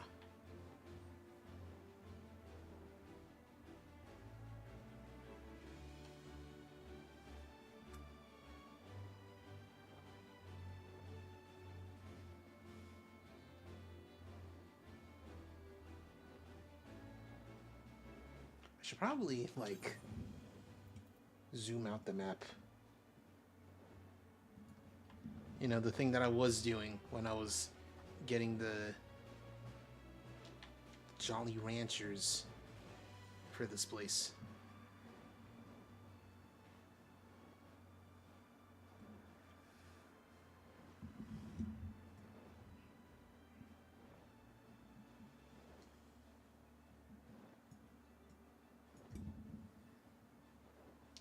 Okay, they're done gathering over there.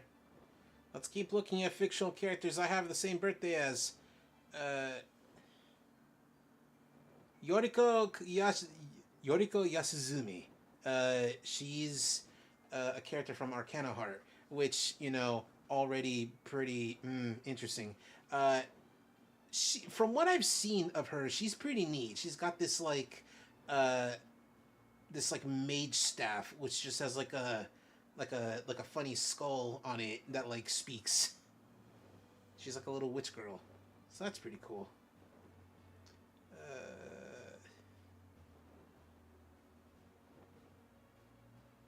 I don't know if there's any One Piece heads. I share the same birthday as Ryuboshi, who's this like snakeman. He looks like a snakeman of some sort, or maybe like a sea serpentman. He's got arms, so he's not entirely snakeman.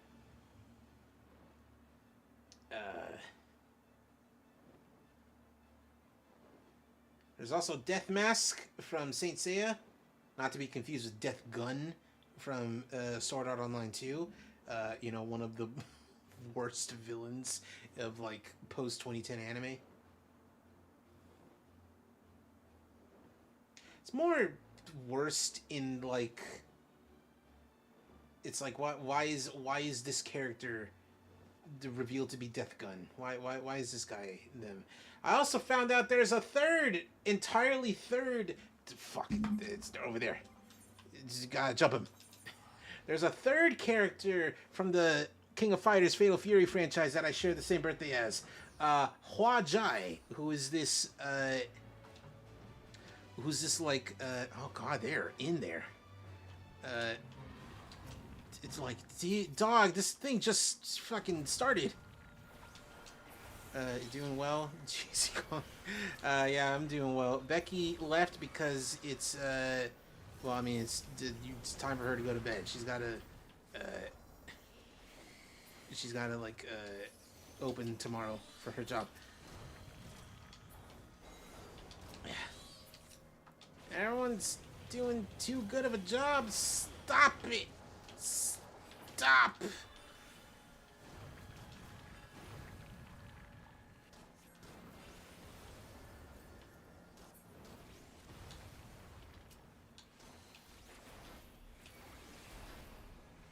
Oh, yeah, I know. It's always less fun when Becky leaves. Cool. All right. 99. Let's do some stuff and things. MSQ, get me in there. What the fuck? Where are you? Where are you? Where's your? There you are. What the fuck? What are you doing here? What in the goddamn? All right. I'm out of here. Dylan, what the fuck, dude?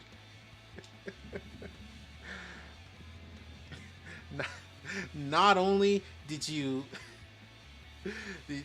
go to exactly the fate that I was doing, I'm assuming you got there before I did.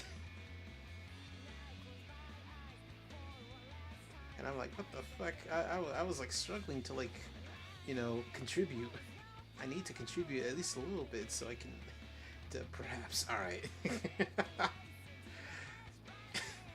I don't have any strong opinions on stream sniping, at least in 14. And I still don't. There was no point to that statement.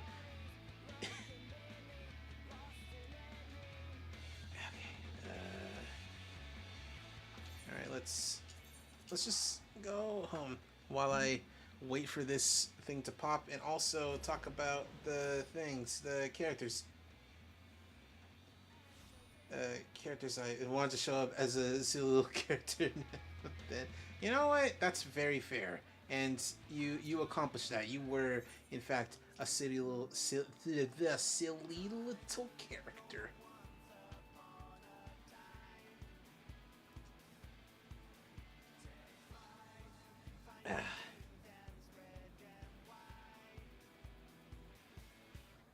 I love that there's like in this list of June 24th birthdays, there's, you got Takumi Nabeshima, Huajai, Makoto Kiriyama, Kirisato from Destined to Love, an Ikemen Samurai game.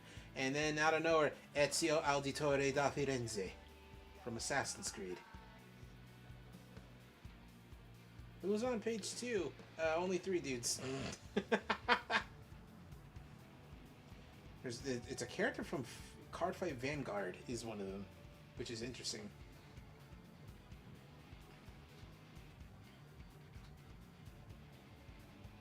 I don't know if this is a hot take, but I think calling a card game something card is lazy. Is that just me? Am I a boomer about like hypothetical card games? Card game names? Card Fight Vanguard, Future Card Buddy Fight. I feel like you could do a little bit better.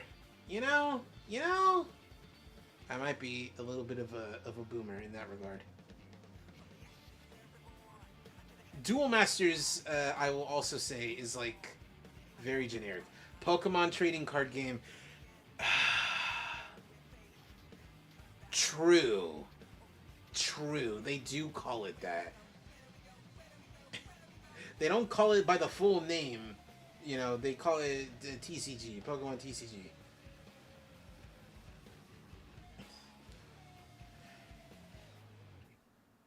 Or the Pokemon TCG. They say like, hey, do you want to play Pokemon? It's like, sure, game or cards? It's like, cards. And you know, that makes sense.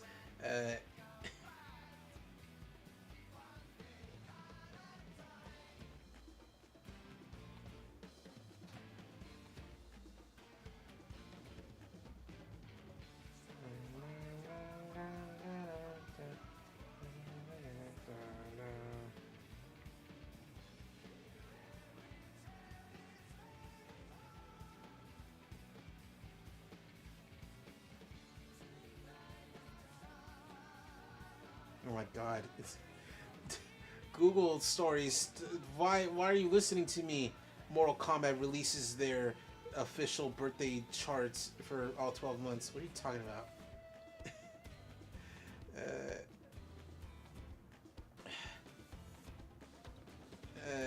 June. It's what? There's a, okay. I guess it's like every character's got a birthday. Every character here has a birthday in one of these months. I mean, sure, Johnny Cage. Johnny, really? Johnny Cage is... Oh god, that is Johnny. That's weird. Mortal Kombat 1 has such fucking dog shit character design, dude. Why do the characters look like that? I couldn't tell that that was Johnny. Doesn't have his sunglasses. Tiffany from One Piece. I don't know them and I kind of don't want to. Hold on. Oh, okay. You know what? I'll look at these for you, and I'll say which one of these are Pog and which one of these are cringe. Oh, those are words I'm saying. June 19th. Birthdays. Fictional characters. Get in there. No, don't hit that button. Stop. Get in there. Yeah. Anime character database, help me out. You're pretty good at this. Okay, it's the characters. There's a character from ReZero, which is pretty cool. Miyabi from ZZZ is real cool. She's a cool like samurai fox girl. That's pretty neat. Oh damn it! I gotta walk in a little bit.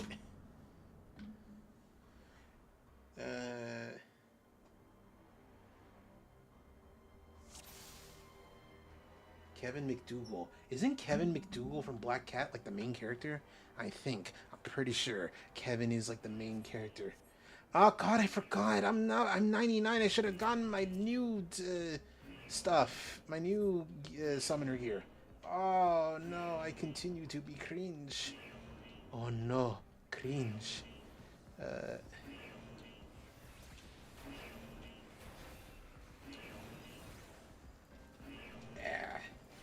I don't know, Tiffany. I don't want to know.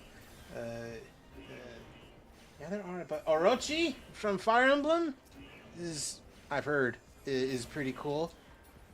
I don't know. I'm very inclined to enjoy the ninjas from Fire Emblem. They're all pretty cool. Kagero, the other ones, and Orochi's, you know, scratching that itch.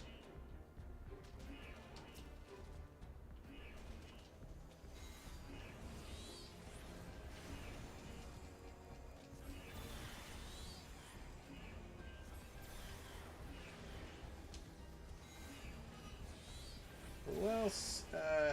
Rikido Sato from My Hero. He seems pretty cool. I remember he's like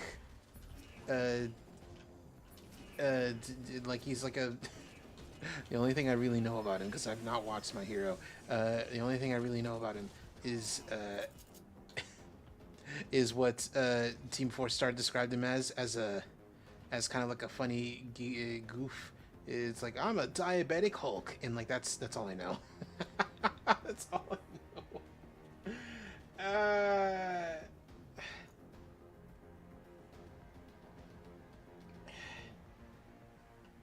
You've got more characters that share your birthday than I do. Pultra, who is another ZZZ character, very cool. Also a fox lady, but she's like fox, maybe. She's definitely like some sort of like lupine, maybe a wolf girl, but she's very cool looking. And also, I'm looking at this girly, and it's like, is this who I think this is? I gotta type while mashing Y. Is this who I think this is? Yeah, Dylan. You share a birthday with Hawk Girl from Justice League. That's cool.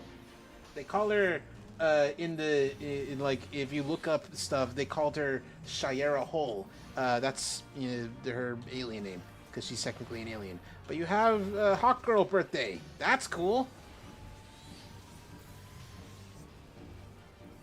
I just wish I recognized any. Looks like this meme, Paula Abdul. Paula Abdul. That's a thing. I'm saying, Dylan, though, that like Hawk Girl from Justice League, she's really cool. She's, I hear Hawk Girl and I think Harvey Birdman. Hawk Girl is cool though. Even though I did not watch the episode where this was like, where this was revealed, I found out later in life she's like, the world's first, like, not the world's first, but like the first that like other people will find out about. The first cartoon character who is a confirmed atheist, because in the Justice League, hey, spoiler by the way for this over 20-year-old show. Oh God, age is doomed us all. But spoilers. Solomon Grundy dies at some point, and is like, "Oh, Hawk Girl, you gotta tell Solomon. Is Solomon going to heaven?" And you see like the hesitation on Hawk Girl's face, and it's not because like, I don't know, man, you're a villain. You were kind of a piece of shit at one point in your life. It's not like that. It's more like it's like, Solomon, I don't know if there's a heaven. And like that's what she's like wanting to say, but she doesn't, because, you know, it's literally his last moments, and he's like, and he's like, you know what? Yeah, you are going to heaven. And he's like, oh, sick, and then he dies. It's a really sad moment. I'm just like, doing the cheese special, taking the piss out of a character dying in a very sad manner.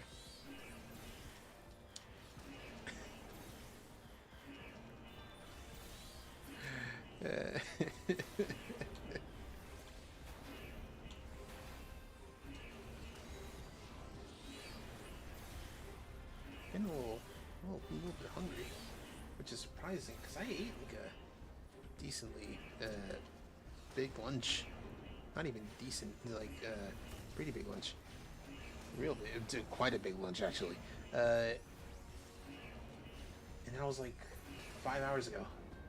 I feel like I shouldn't be that hungry yet. That, or there's just like activity going on in me guts. Hey, it's okay. You were christened on Tuesday, so heaven it is.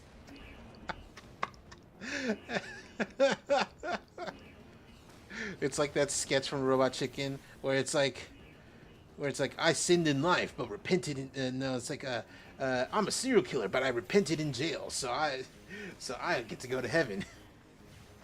And then there's like the fucking like the knights. It's like, I killed hundreds in the name of our Lord. And then Hitler's there, and he's just like, "Hey, I'm as surprised as you."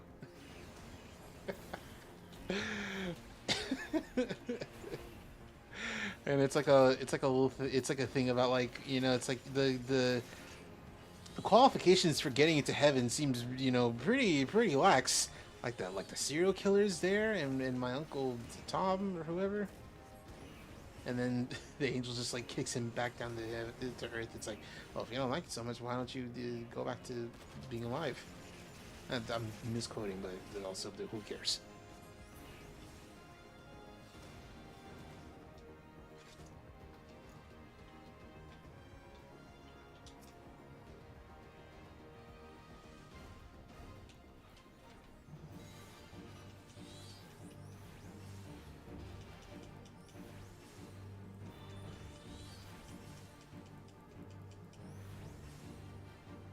I think after this, I'll take like a little break, so we can watch the Donkey Kong thing, Donkey Kong Direct. Because while I don't have a Switch 2 and I don't need to know nothing about Donkey Kong, it would be fun to just watch. And also, I can eat these bag of potatoes chips. Potato chips. Potato chisps. Thank you. That I have here. It's not a big bag. It's just like I was at Walgreens and it's like, what? Hello? Grilled cheese and bacon Lays. Hell yeah, brother. Let's go.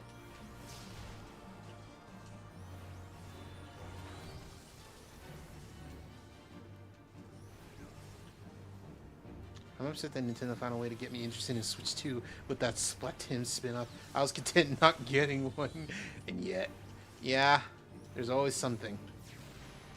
If they find a way to do, like, fucking Live Alive 2, that's what'll hook me in. I am very content in missing out on, like, Mario Odyssey 2. As much as I would love to play that, I'm down with not having one. If it was like Live Alive 2, somehow, some way, like get everyone back from the original, even bring back Yoko Shimomura for brand new music, I would be very upset because I'd be like, God fucking damn it, I can't believe you do this to me specifically.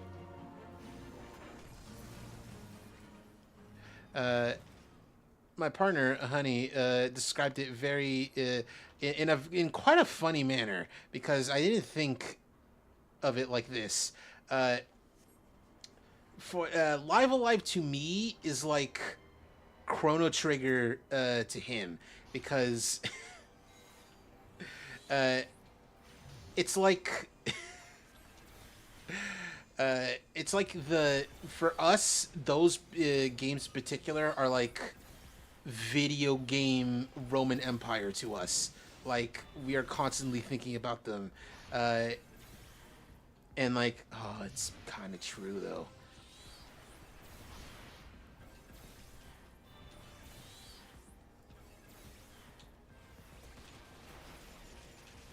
Mostly though, anytime I think about Live Alive, it's usually about how people are wrong, that the that the news script and translation were bad. They're not. The fan translation just brainwashed you guys. And also that thing at the very end is fine. Not the thing at the end. The thing in the prehistoric chapter, it's fine. You can live without one little piece of like, oh, ain't that kind of funny that like it's the first spoken actual word in the thing is, I got no clue what you're talking about. Good, keep it that way. Although you should also play Live Alive, either the SNES version with a guide or the new HD 2D game. It's, in my opinion, probably the best HD 2D game, which is saying a lot considering both Octopath games exist. I don't even think Octopath 2 is even out yet. Oh god, also Dragon Quest 3 HD 2D exists too.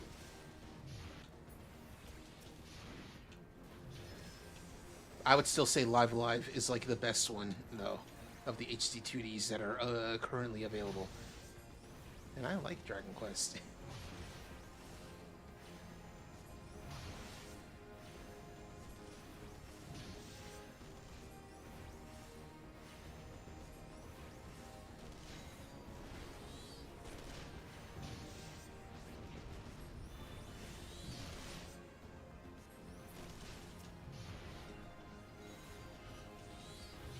I've been interesting because there's some songs in the FF rhythm game sound kind of neat, but beyond that, I've heard nothing.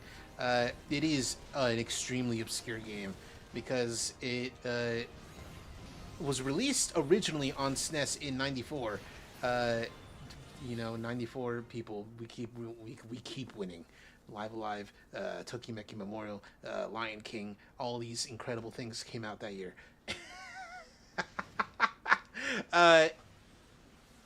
The music is cool because the composer is literally Yoko Shimomura. It is her first Square Enix soundtrack composition, and she knocked it out of the park with her first Square game ever. To be fair, she had been composing for quite a while. In fact, she did like 95% of all the music in Street Fighter 2 beforehand because she worked at Capcom.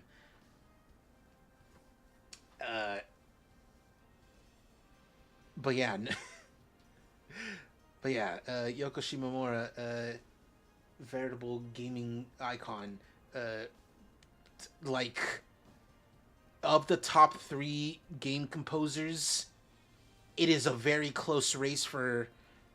It is a tie even for second place between Keiichi Okabe and Soken. But it is like they can't dethrone Yoko Shimomura. I'm sorry. As much as, you know, they could in theory, for me, nah, it ain't happening. Nobuo Uematsu smoked blue cheese. I'm sorry, okay? I said this in the comments of like a Woolly Shorts, talking about like how good the music in Final Fantasy XVI.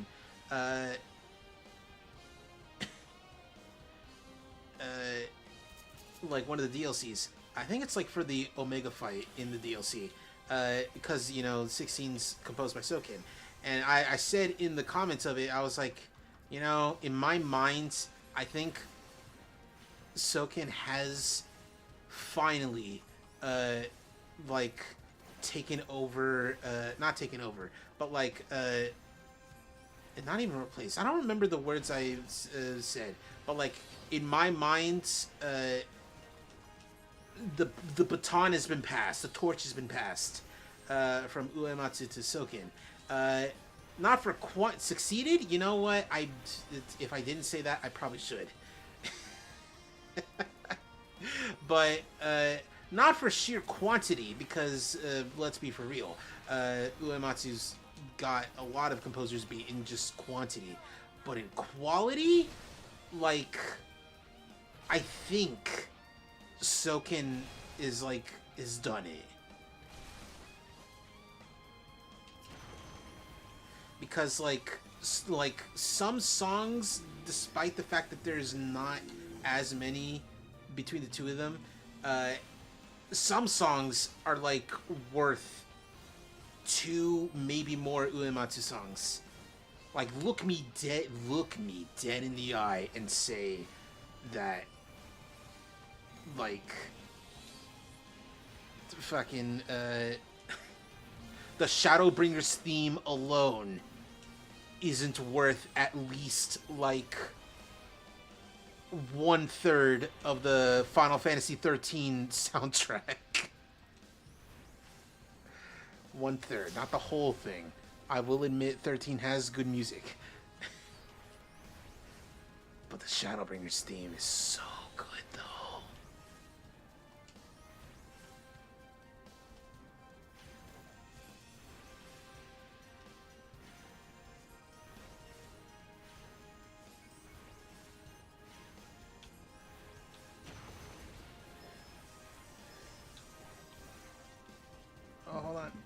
steal the LB2. I love the rumor that the real reason Uematsu finally retired from doing full soundtracks isn't because of the Fantasian game, but because he remade all of FF9's, which is 100%, 100 plus songs. Oh, that is a pretty funny rumor. Okay, come on. Give it to me. Go! Yes! Steal it from the monk! He could have done it if he was fast! Alright. God, I'm excited to get to FF9 someday. I mean, I gotta get started on the other ones too, but still, very excited. You.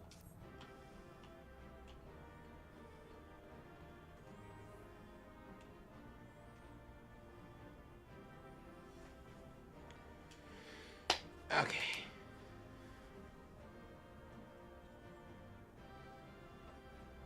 See you later, Blueberry Shotgun, the monk. Okay.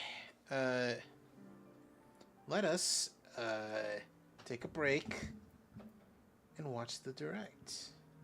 Why don't we?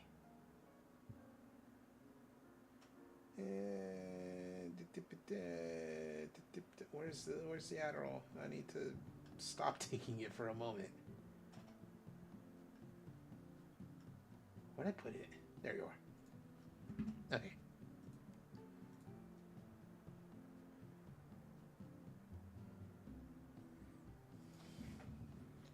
Donkey Kong. Full presentation. It's only 20 minutes. Thought it was going to be longer. At least like 30.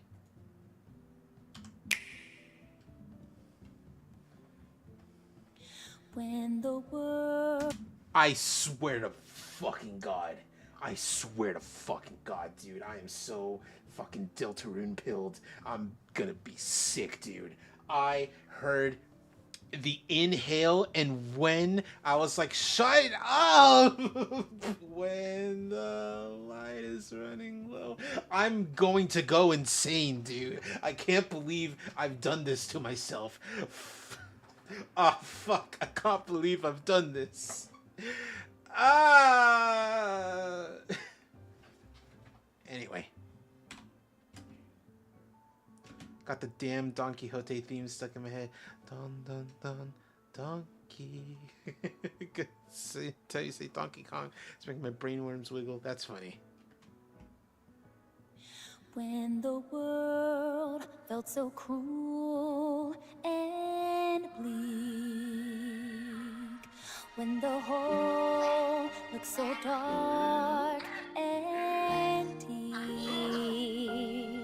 hard as rock, cold as stone, I was scared alone.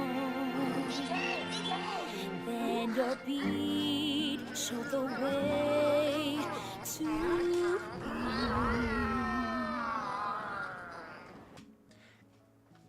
Is it weird that I hear that song, that singing, and I'm like,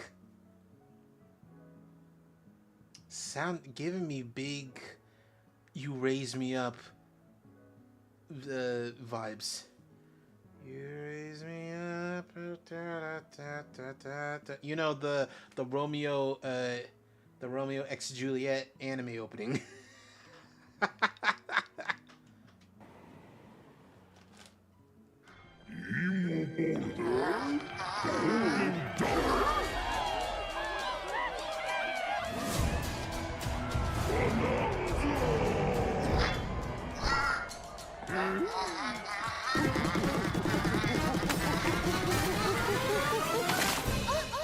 Oh, okay. That's just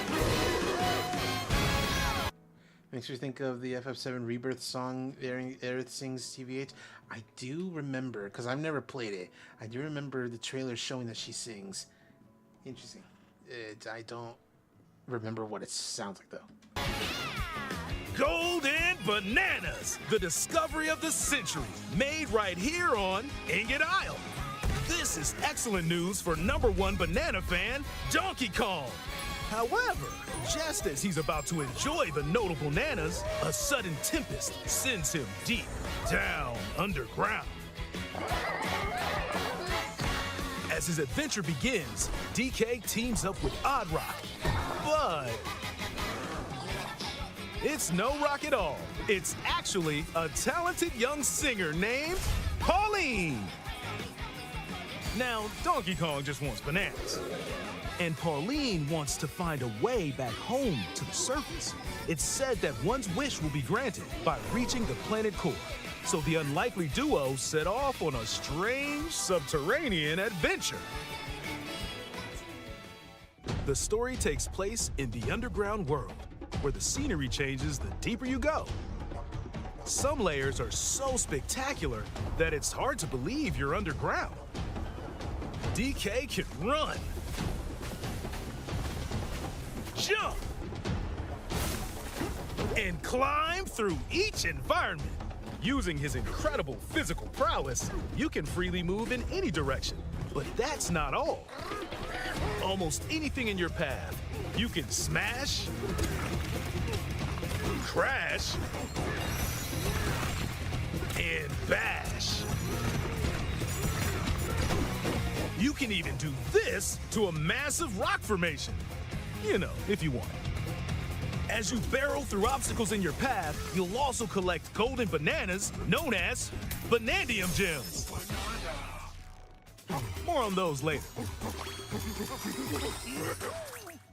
I love, first of all, I'm a sucker for entire worlds being beneath the surface. Yeah, it's a neat concept that not enough games are doing.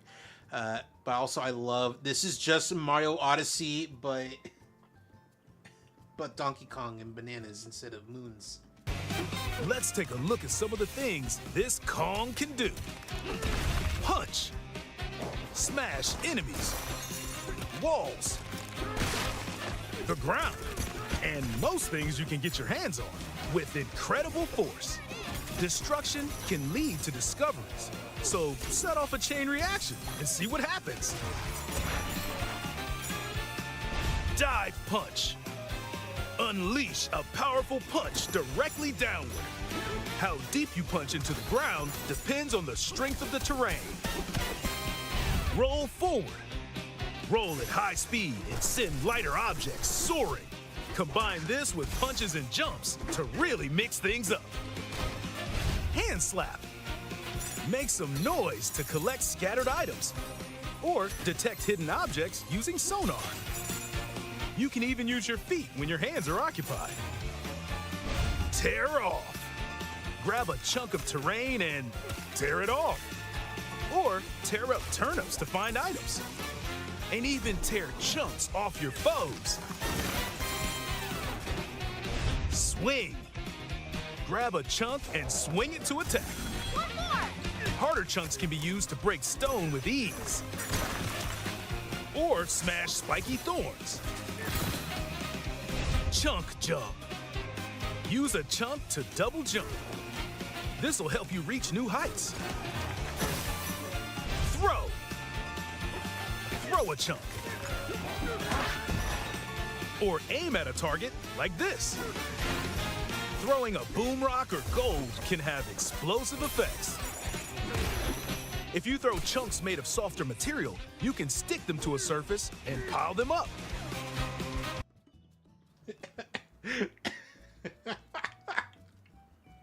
This is so funny as like a concept, but also very cool. Turf serve. This lets you ride on chunks. Speed up and aim for smaller enemies to knock them away. Make music. The power of Pauline's singing will help show you the way. It can also remove these strange seals that someone left behind. You do it, DK! You never know what you'll discover in the underground world.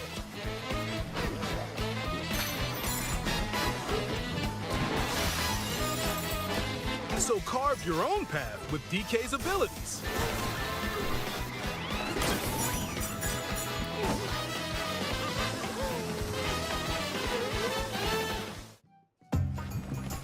many layers of the underground world are host to a variety of inhabitants.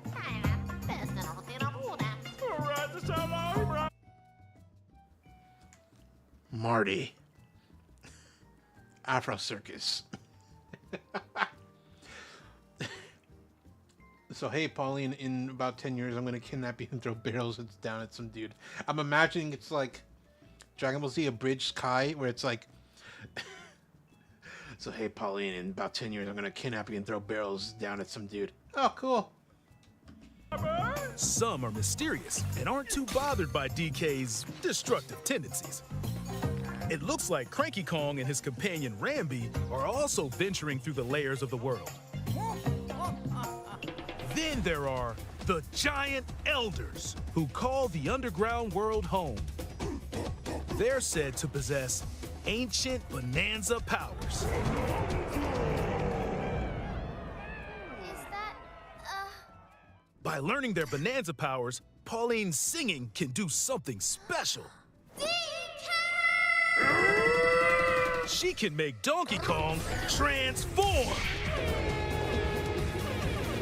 With incredible destructive power, even hard terrain poses no problem.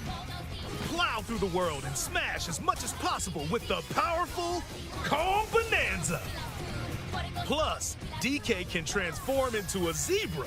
He's as speedy as he is striped. He This can is even weird. breeze over water or crumbling pathways. That's the swift Zebra Bonanza! Oh yeah, he can also turn into an ostrich. Oh, I don't like that at all. Spread Oh, your that's wings horrible. and soar through the sky. You can use updrafts to gain more air. Then drop egg bombs from great heights to send enemies scattering. That's right, it's Ostrich Bonanza! Bonanza transformations don't last forever though. You can transform again by collecting gold to build up your Banergy. I do like Banergy as well. You're not limited to when or where you transform, and you can swap between transformations. So get creative and use them as you adventure to the planet core. Standing in our hero's way is the Void Company, the mightiest mining operation both above ground and below. Grumpy Kong works to create gigantic corporate soldiers. Poppy Kong is responsible for subterranean info gathering, while Void Kong is in charge of the whole company. That monkey lady antagonist got me going bananas. Oh, you mean Poppy Kong?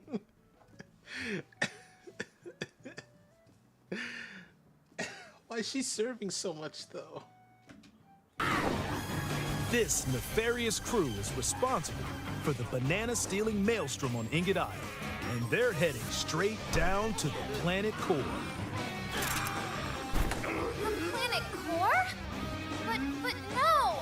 I'm going with DK, so you just stay away! Voidco blocked off all the routes to the lower layers, so no one could reach them. DK and his pals will come face to face with the enemies guarding these routes. So use all the power at your disposal to take on a host of powerful foes.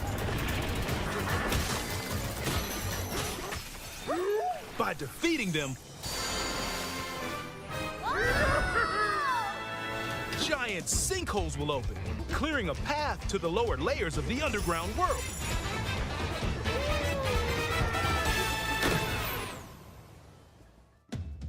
Found throughout the underground world are golden bananas called Banandium Gems.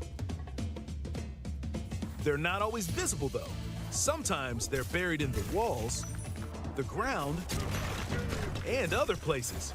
There are a whole bunch to find. You can also obtain these gems by completing challenges in the ruins found throughout your adventure. Let's do this! Challenges include time-limited battles, courses where you'll need clever solutions, side-scrolling stages, and more. Keep your eyes peeled to find the Banandium gems. There are plenty of ruins to discover, so give them a try.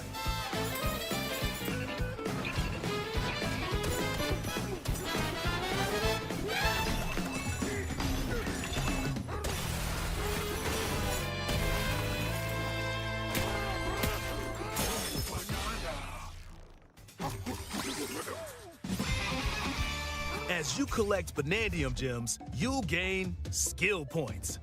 These can be used to increase stats such as your max health or the destructive power of your punches. Power up Donkey Kong to match your playstyle. For example, if you strengthen your sonar, you'll be able to detect treasure from further away, which could lead to new discoveries. Or use skill points to learn new skills. There are all sorts of items to find as you Ape skill tree. They said it couldn't be done. explore. Banandium chips are shaped like slices of banana. And they can be traded for Banandium gems at the chip exchange. These gold nuggets are, unsurprisingly, called gold. You can exchange gold for useful items at the stuff shop. There are fossils too. You can trade these for different fashions at local style shops. Just open the closet and customize the perfect fits for Donkey Kong and Pauline. Or even change up your fur color. No look is too much for Donkey Kong, or too little. Almost every article of clothing comes with its own benefits, so mix and match your look to suit the situation.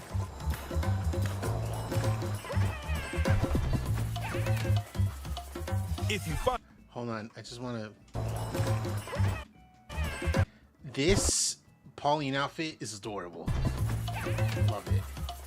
If you find a treasure chest buried in the ground, crack it open, and you might receive a treasure map showing the location of Banandium gems or fossils. Their locations will be marked on your map. Pretty helpful for finding collectibles. You can also see which fossils and Banandium gems you've collected, making it easy to see how close you are to completion. There's plenty more to do in the underground world when not adventuring. Need a rest? Carve out a space and enjoy a getaway where you can recover in bed. And enjoy listening to tunes with the music player. You might even find new discs when defeating enemies. When it comes to moving between layers, subterranean eels have your back. These elevators will help you easily move between layers you visited at any time. And if you get lost, no need to worry. You can always teleport within the layer you're currently exploring. Teleport there?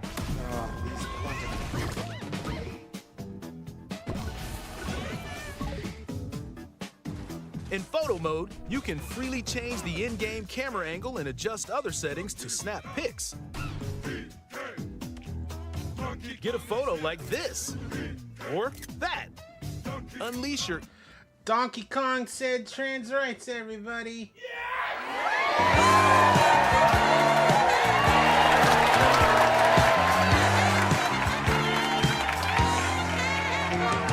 All right. Inner Shutterbug and create your own captivating scenes. By sharing a Joy-Con 2 controller or using a second set, you and a pal can control Donkey Kong and Pauline separately to buddy up in local co-op play. As Pauline, you can unleash vocal blasts using Joy-Con 2 mouse controls. You can also copy the material of nearby terrain to give your vocals even more texture. Oh, that's cool, actually. By working together, even tough enemies don't stand a chance.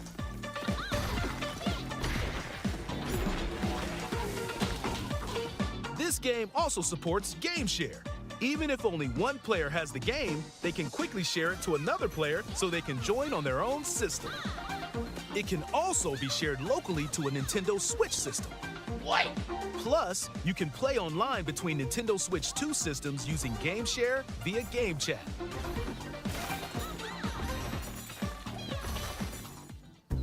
If you need a little help with all the platforming action, Assist Mode is the way to There it play. is. It guides you in the right direction, halves the damage you receive, and more. Assist. I'm fighting against being awake for 30-something hours. What? Go to bed, you frick.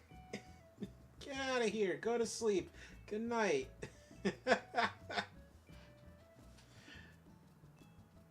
Anyway. Assist Mode supports you in your adventure to be the best Kong you can be. Outside of the main game, there's a mode where you can carve stone using mouse controls called DK Artist. Rotate to paint.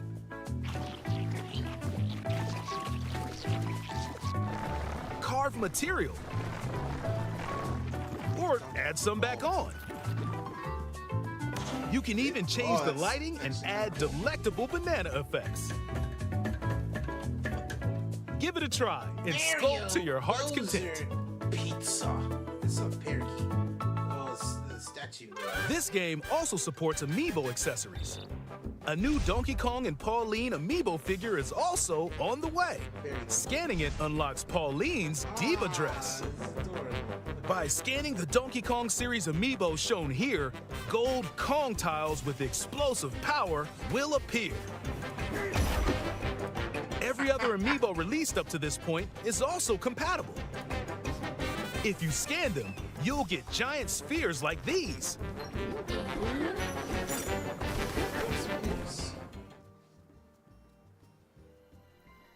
Look at us, DK.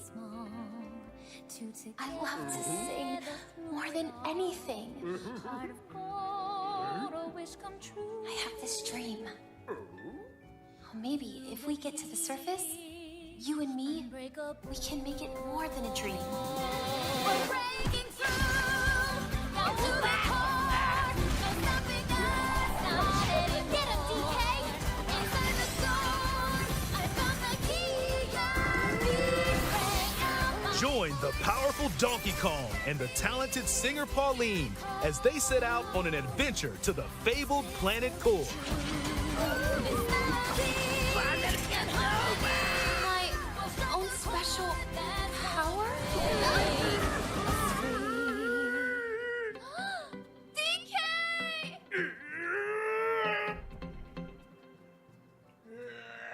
Alright. Donkey Kong Bonanza. Available July 17th only on Nintendo Switch 2. 17. Pre-orders are available now on Nintendo eShop. The Donkey Kong and Pauline amiibo will also be available July 17th.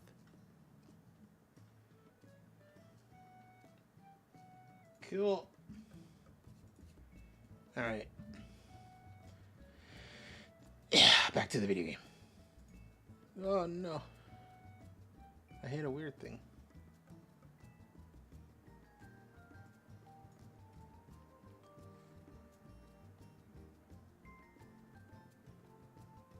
I think that's good. Cool. Anyway. Oh, not AFK yet. Cool. Also, hello, Flaw.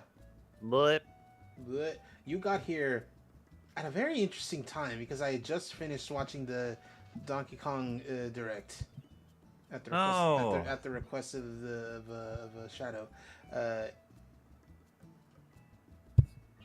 Dog, why does Poppy Kong look like that? Who thought to make her serve that hard? like, why she look like that? It's like why it's like whose bright idea was to make this monkey serve so much? I was actually talking to a couple friends of mine about this character earlier, and now it's just it's this blue sky pose that sums it up perfectly. Poppy Kong, till my hip fracture. Till my hip fracture. I think I've seen that once. Oh man. And that's such a new one for me. Also, look at that last photo on this post. Look at that. Look at the face she's making. That is such a Splatoon expression. The last one, yes, absolutely. That is a fucking like Pearl and Marina would make this face type of face. Absolutely. I was thinking Callie. Callie would make that face too. Yeah. Oh man. I'm glad we finally got the names for these characters. It's not Cranky. Grumpy. Grumpy's the name of the other guy. Grumpy Kong and Void Kong. Yeah. Oh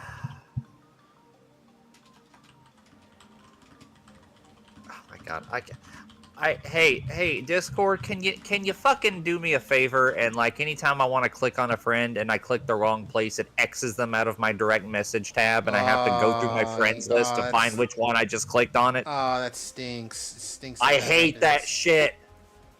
Pisses me off. No. Anyway. Hang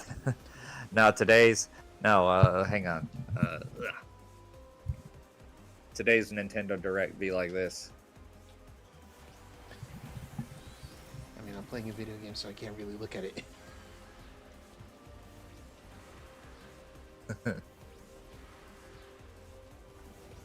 I wish I could play soundboard stuff from other servers I'm in. I don't have Nitro, and I'm not gonna buy Nitro. Yeah.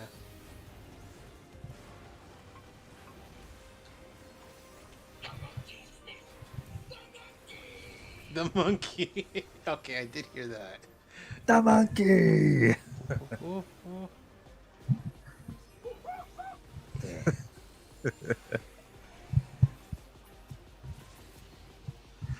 Oh man, we have yet another example of the current administration is just turning into, oh, the girls are fighting.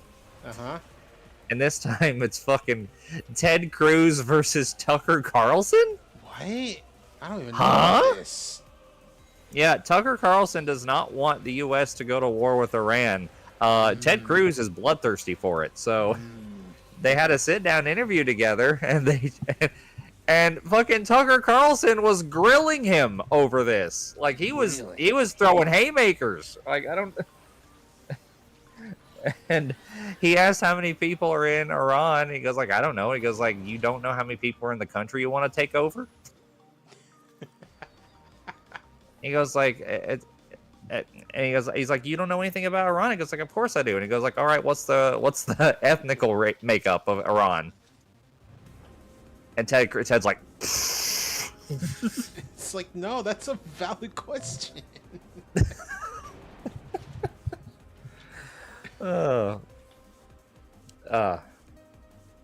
And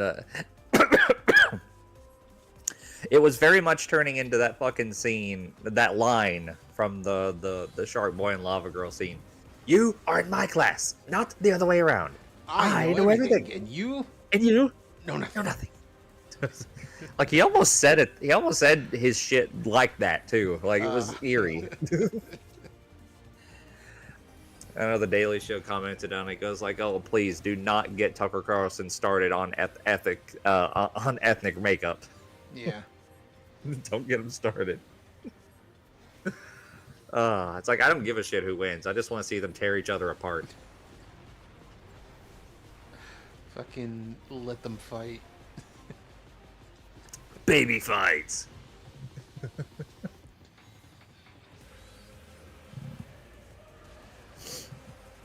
Man. In other news, and this is something I was contemplating posting in the server because it is a cheese update. However, it is I just didn't think to actually put it in there.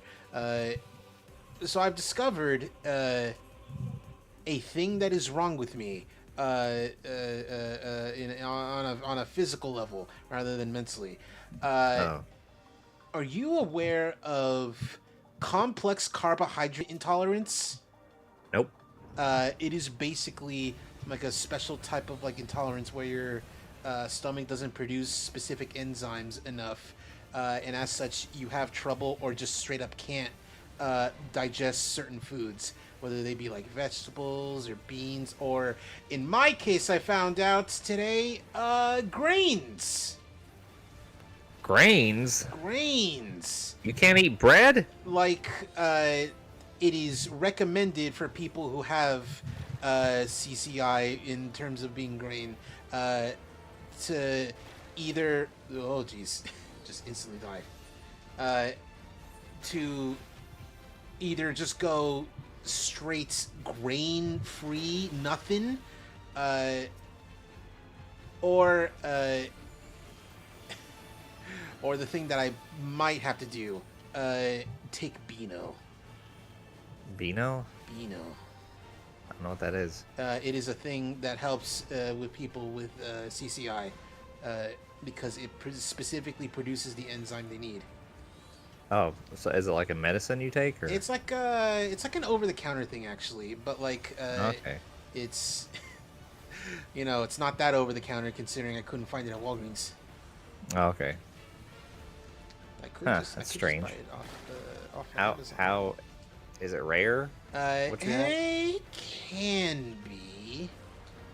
I mean, it is or it isn't. Well, I mean, like, I say it can be because, it's fairly uncommon. However, Okay. in retrospect, I feel like this was always in the cards for me at some point in my life, considering it runs somewhat in my family. My uncle had it. I believe my grandma might actually have it. But that's all I know. In terms of people who got it. I've never heard of that. The only other person I know of who has CCI in some form is, funnily enough, Griffin McElroy. And I found out because of like an old ass Vine he made way back in the day. He's making a joke where it's like, guess who's on a new drug? It's called Beano. See, because my body can't digest plant fiber, and then that's just, where it ends. Uh,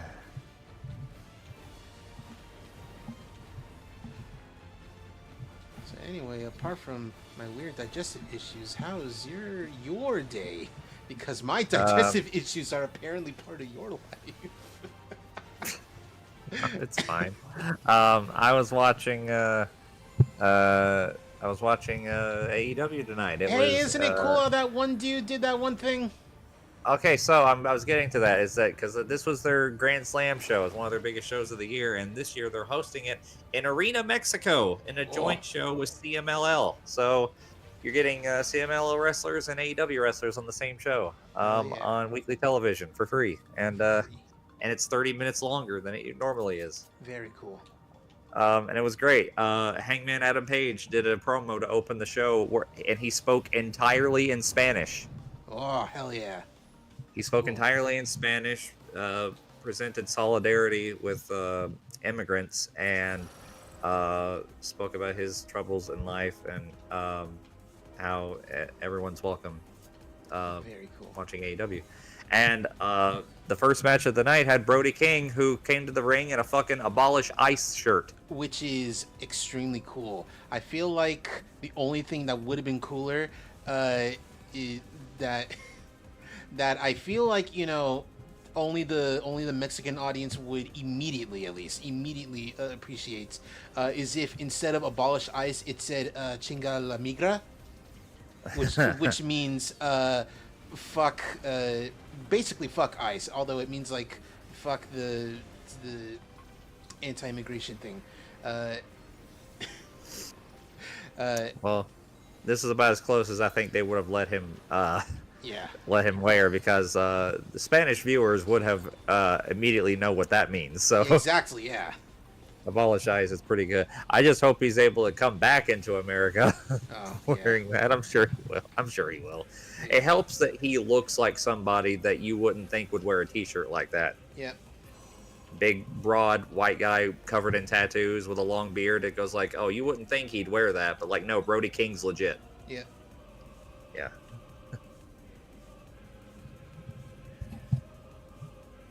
It was a pretty good show.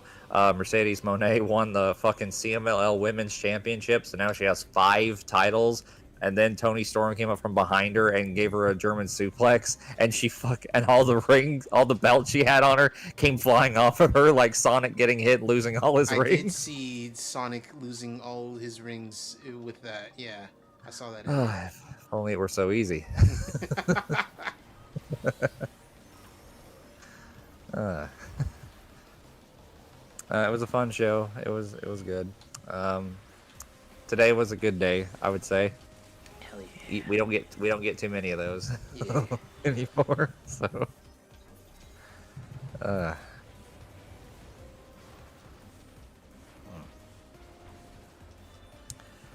people are talking about the direct and how Pauline looks like that. Yes. There are a select number of people who are like, but my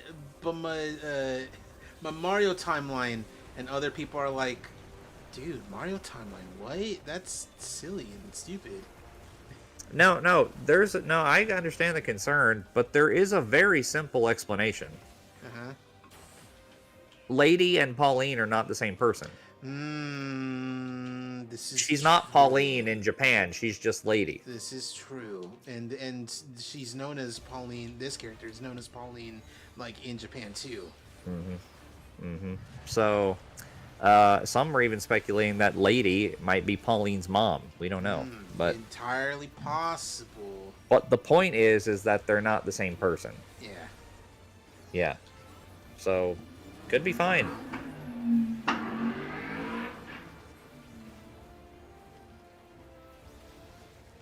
Why are you playing outside? You know, it sounds like it. And sometimes I wish it didn't. So, and then someone pointed out, this is weird that this has happened twice in 1 year, and they posted the side-by-side of Pauline and young Pauline. Did you know that they did that this year, too, with Camilla from Fire Emblem? In Fire Emblem Heroes, there's like a younger Camilla. Uh-huh. Oh, I can't wait for someone to get art of either of these, and I'm going to fly into a rage when it happens. Yeah. It's going to happen. It's like, no, people are still making Gwen Tennyson art, dude. It's going to happen. Insane that that's still happening. It is mind-boggling. Cause like Ben 10 gave us several adult Gwens, So and they many. just they refuse. Yeah. I'm like, what is wrong with y'all? God. Not even like a crumb for Ben's hot girlfriend when he was a teenager. I don't even remember her name. That should tell you everything. Yeah. Ay, ay, ay.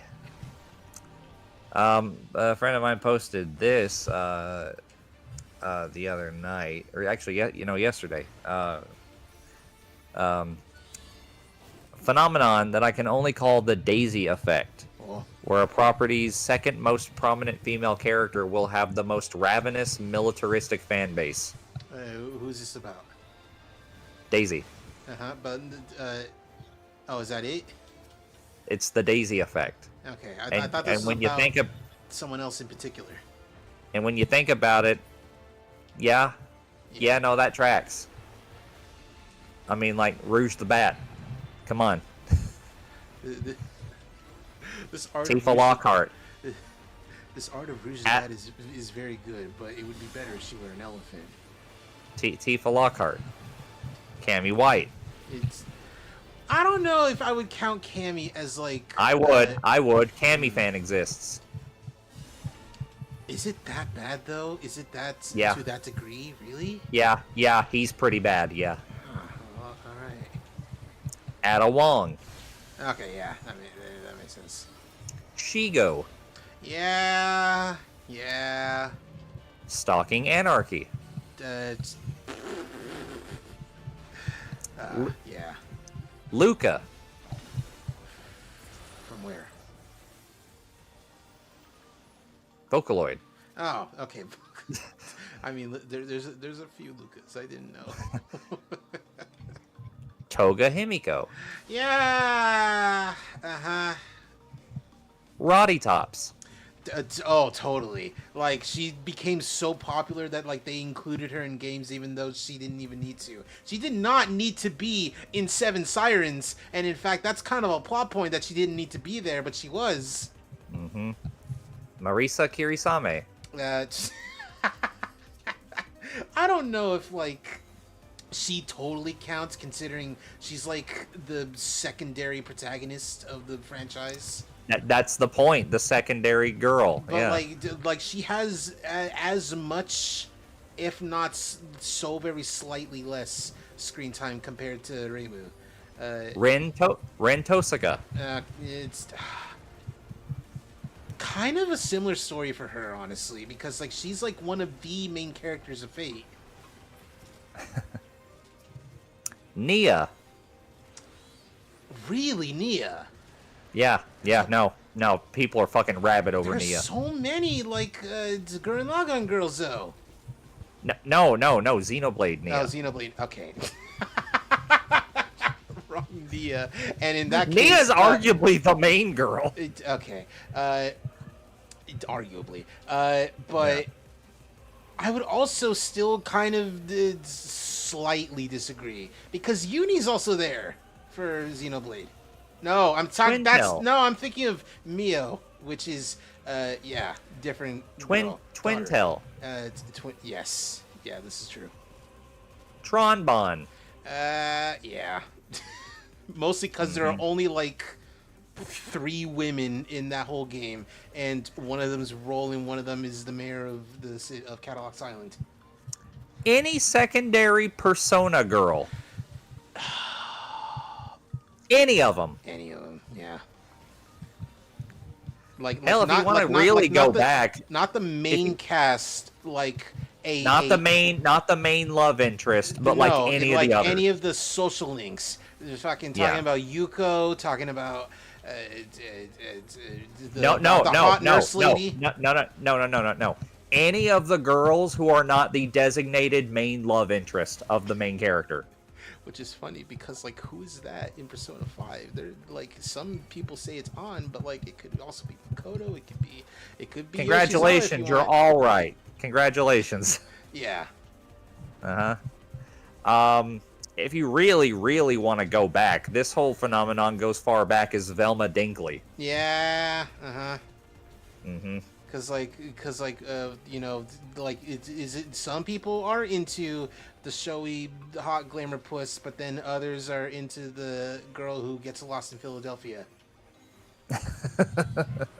Lost in Philadelphia. Figures I'd end up in Philadelphia. My glasses. I can't see without my glasses. My glasses. I can't be seen without my glasses. So funny how into Johnny she is. Yeah, and then they later sort of codified that in like the advertising material afterwards. There was like an entire thing where Johnny is sad at a bar, thinking about how in love they were. Yeah. They just did whatever they wanted with like CN City and all that.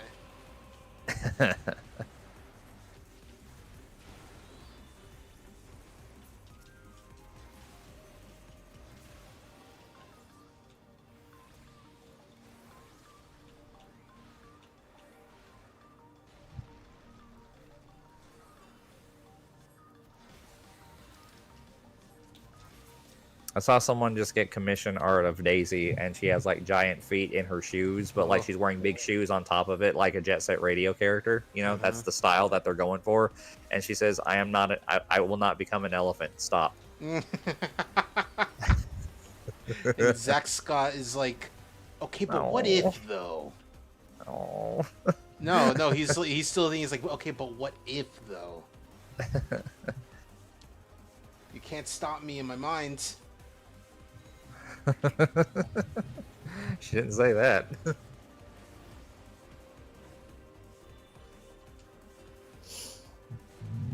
Felicia.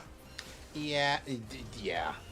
Like, there are so many great Darkstalkers girls. Some would say outside of like BB Hood, that the vast majority of them are very good. Some might also say Lilith.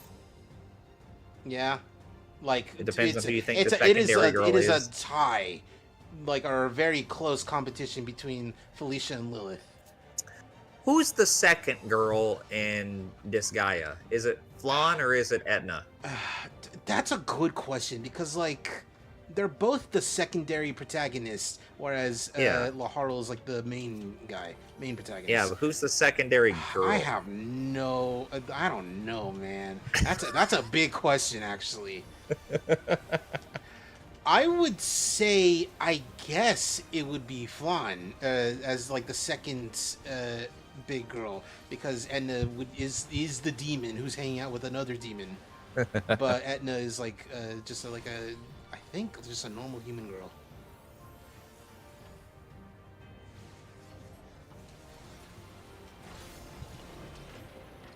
Does Foxy Love count? I don't know. I don't think so. Probably not, right? I don't know.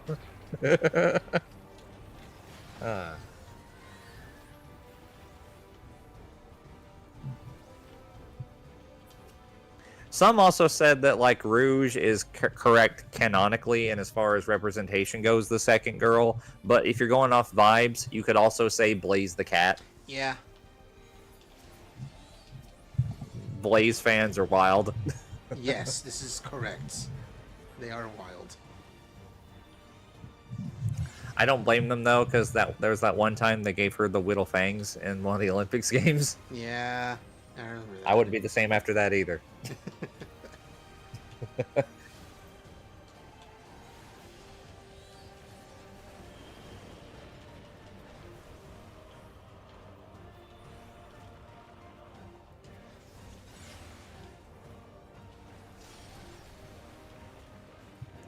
Myken, grr, I need to get revenge and raise my chud daughter. Anji, ASMR chest tapping for sleep. See, AI can't do shit posting like this. No, it can't.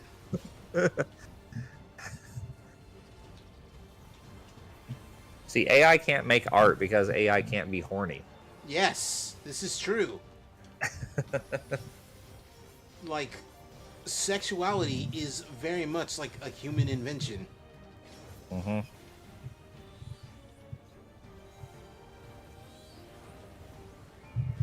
Okay, that's not. It's a mammalian invention because like, while you know like some animals can't like be horny the way that humans can be, like mating rituals do count.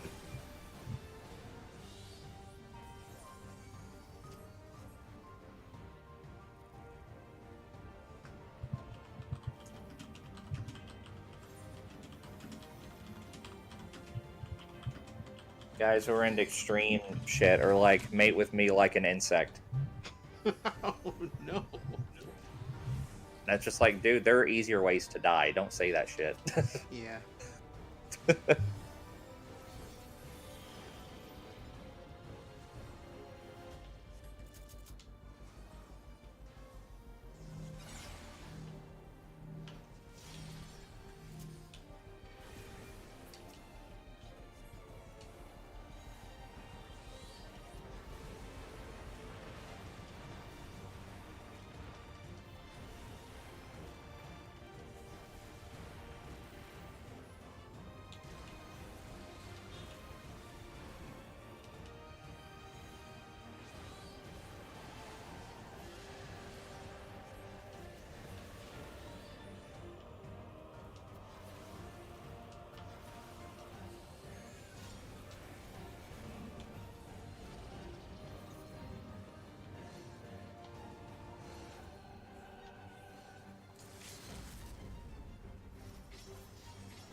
Me. I'm tired.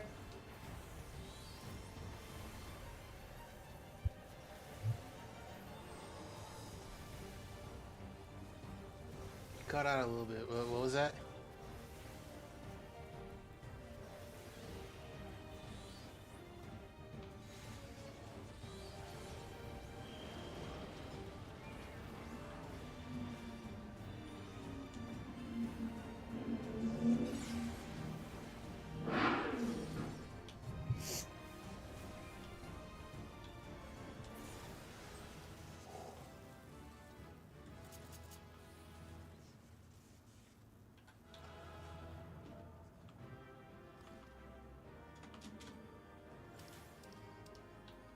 Hello.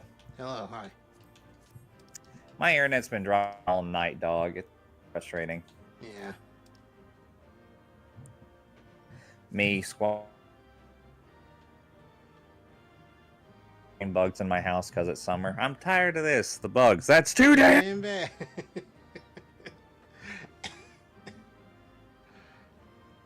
Ah, very good.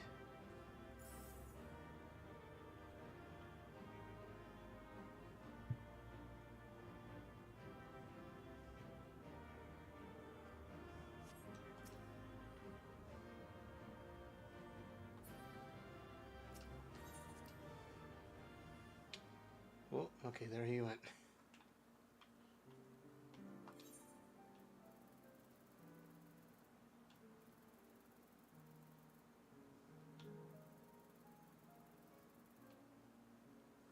All right, let's go pick up her stuff because, yeah, I would like to wear the good stuff, the right stuff. What is this? Lux Solaris. It's a new one.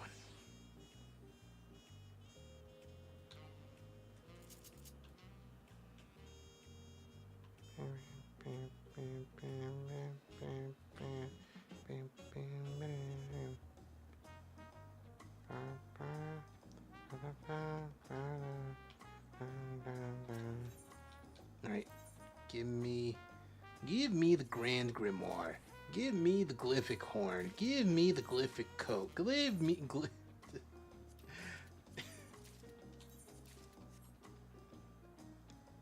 Hello again, welcome back. What were you saying? What was I saying? I don't know. I was just being like the fucking the thing that Donkey does, where it's like, give me the sandwich, give me the takoyaki, give me that stuff. Give me the butter.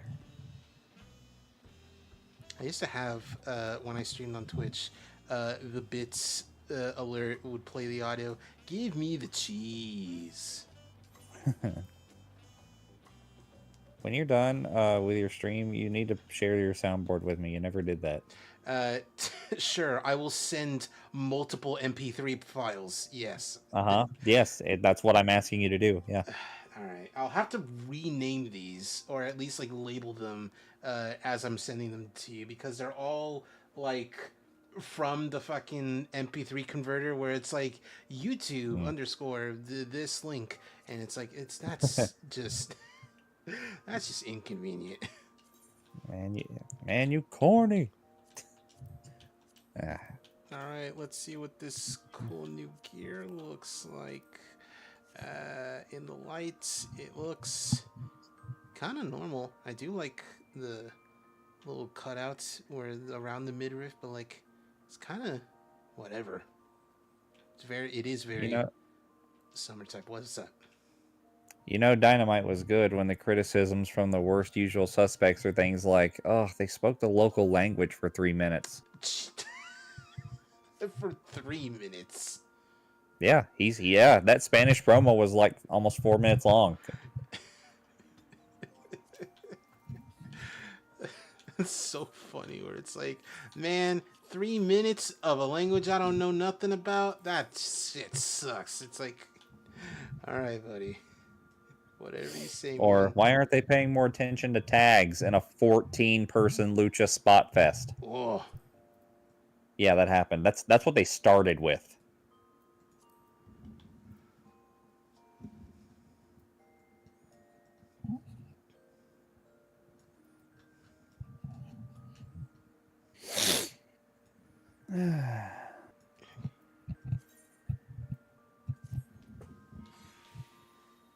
That color, and then let's see what these look like. Let's see. Had a dream that they finally announced a new Rayman game, but Chris Pratt was voicing Rayman. Refund, like not only the game but also all my hopes and dreams. Refund the game like Justin Wong beat me in it. That's good. Yeah, that's a good one. Picture of Revy from Black Lagoon to the tune of the TMNT theme. Insane pervert pistol woman. That's so funny. Because like I saw that post. You did that to the 2004 theme. I do it to the 80s theme. I mean, it works either way. Yeah. Insane pervert pistol woman. Yeah. Anytime it's like to the tune of the TMNT theme, that's the one I think of. They spent 5 billion American tax dollars to hold Cop DashCon. It really was just Cop DashCon. Yeah. That's why he's so mad about it.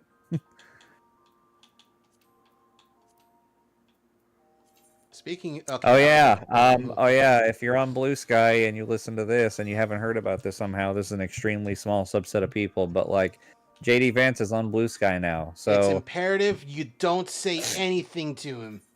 Do not engage. Repeat, do not engage. He's trying to Literally get just the feds after you. Just block and move on. Vance joining to get people to say legally actionable things at him because he's bored is the most obvious fucking trap of all time. Me when I have to make people say they'll commit a crime against me because I'm bored. Dude's upset that no one's letting him in the situation room and his phone, and like he's just on his phone. That's all he's got. Man, he just wants to go home, but he can't because he's the vice president. Don't make me tap the sign. Do not feed the trolls. Don't feed the troll. Don't do it.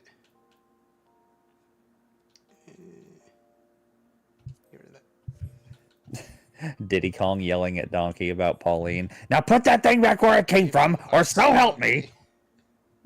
And like, to his credit, that is the plot of the game. Can you imagine him doing the bit now? So help me, I'm cut.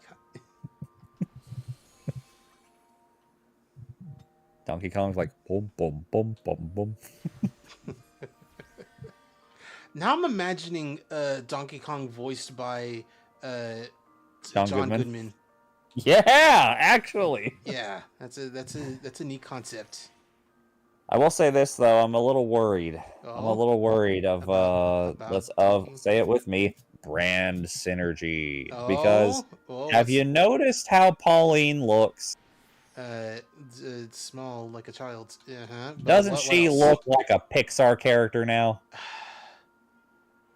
Doesn't she look like she'll fit right into the Donkey Kong film whenever that's happening? No, actually, I didn't get those vibes. I got. You remember when you saw? Child, that's it. Well, when you saw Dixie and Diddy Kong in that presentation, and their designs are 1-to-1 perfect to the ones depicted in the Mario Brothers movie. It's kind of, yeah. Dixie even has the same fucking hair clip on her hat. I do kind of remember that. It's the same look. I'm not saying it's true, but if it ends up being true, you heard it here. I did not exactly get animated movie character vibes from Pauline. I got this is a character they're trying to make so cute. They even gave her freckles. Yeah, I know. Nintendo doesn't do that. They don't do freckles. They don't do tweens. This is a recent thing. The only time they've ever done tweens is like the player characters of Splatoon. Yeah, that's it. That was a decade ago. Yeah. Well, yeah, I mean, every Splatoon game, but it's well, that's when they were the focus. Yeah. Like, let's be fucking real. The player characters haven't been the focus of Splatoon since the beginning. Yeah. It's always been the idols. I never saw shit about Splatoon 2 unless it was about Pearl and Marina. So there is some stuff that like some people post about, specifically in regards to like the extra mode stuff, like what's it called? Uh-huh. the one that's like everyone's like, oh, it's very near looking, this Splatoon game, this mode thing, because there's like Agent 8 and like Agent Mm-hmm. 4. There's like these like somewhat unnamed inklings who are not the idols, and they just look, they look like the Splatoon tweens. You're right. You're right. They're so important they don't have names. I mean, that's technically their names. Their names are Idol 8 and Idol, not Idol, are Agent. Oh, you're breaking my brain. Oh man. All right, we've gotten. Hey, it's like if you hear in this news and you're like, well, hold on, I don't know how to block JD Vance. I don't know what his thing is. Don't worry about it. Just go to the list thing, and there's like a list just called MAGA. And he's on it. You could just use that list and block the whole everyone on the list. It's made my life so much easier. Yeah.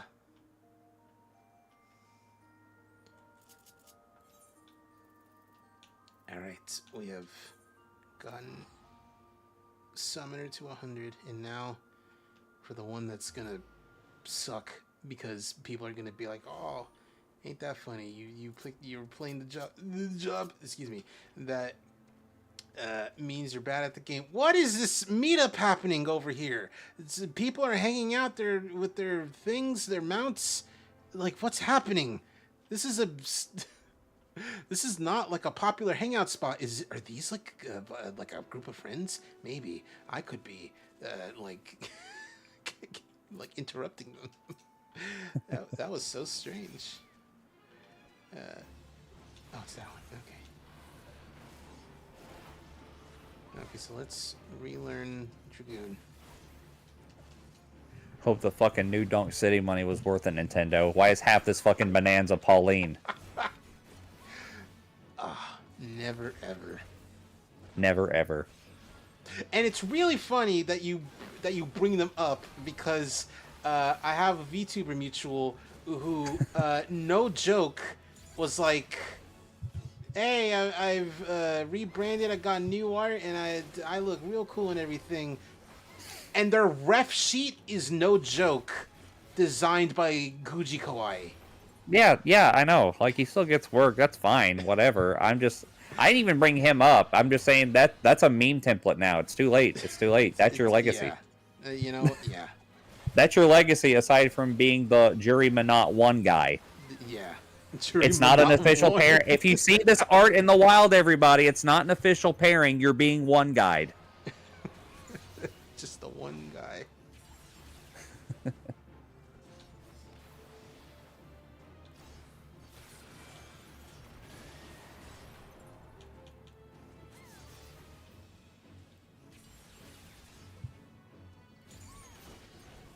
Canonically, there's probably more reason for Jury to fuck around with Sea Viper than Minot. Oh, true. Yeah.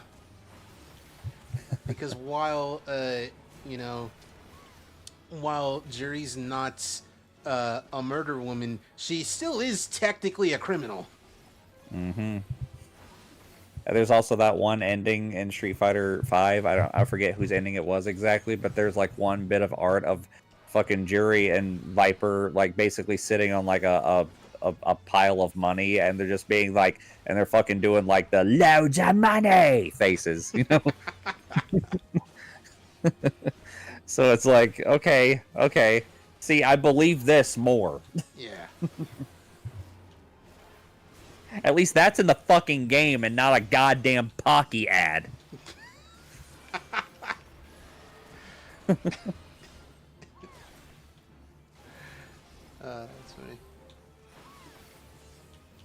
No, it's okay. She's in the one ending in Honda, because like there's like 8 girls at the spa thing, Yeah, and but Jury it's and like, Minot are that's close to like, that's- oh, having- you shut your mouth and look at my wad. But also, like, you ever been to a Japanese onsen? That's just how they do it. That's just what it's like. Yeah. There's very rarely a fucking like a co-ed one.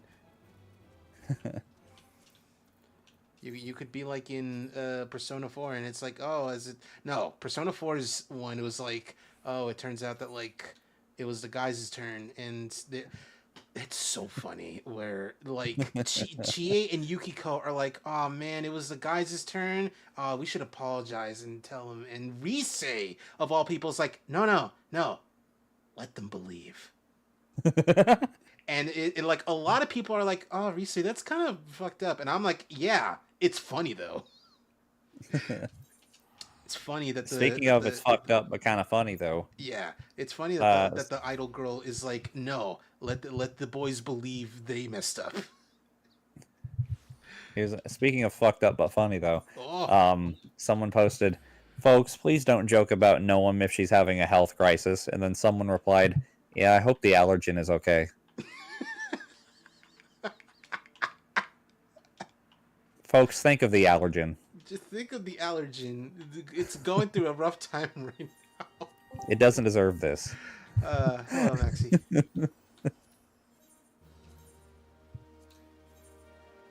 How you doing? You're muted. Okay, so you're probably eating food. Haven't seen anyone post about this yet, but here's Tony Hawk and John Romero 2 nights ago at a 9 Inch Nail show. Hmm. And they're just hanging around being friends. You know what? That sounds about right for them. Oh, there you JD Vance was banned from Blue Sky. I don't Already? Oh no, I don't believe that. I think like someone's being hopeful about it. I hope it happened. Block them anyway. Block them anyway.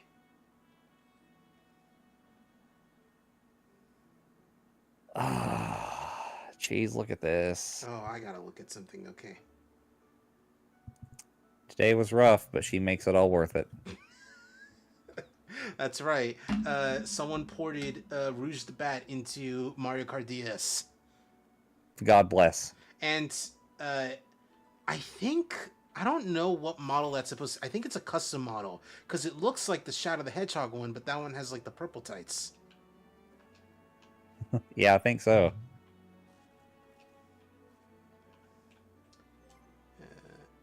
Okay, our last daily for the day, and I gotta fix some things.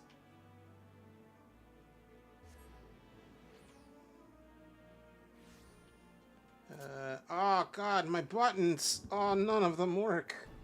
I gotta change these. I guess one can only hope he might have been immediately banned from Blue Sky because he was kind of there expressly to be transphobic. Yeah. I found out, not because I've blocked anyone. I haven't yet. I should start by looking at some lists. But I learned through specifically. I should probably play it for you, Flaw, because you would find enjoyment in it. Never mind, he's still there. Yeah, that's what I was thinking. Yeah, like, that's what we were saying. Yeah. Yeah, because it was brand new info that like he was like on Blue Sky now. But I learned through the Dollop Days Mario Party video with Salty and some friends that like, because as a joke they were like, oh, we're gonna talk about the Mario Party situation, and it's like, oh, it's the Mario Party situation, and it ends with all of us like blocking each other on social medias. And on Blue Sky, apparently, if you block someone, it censors their profile picture. Yep. And I didn't know that, and that's funny. Yeah.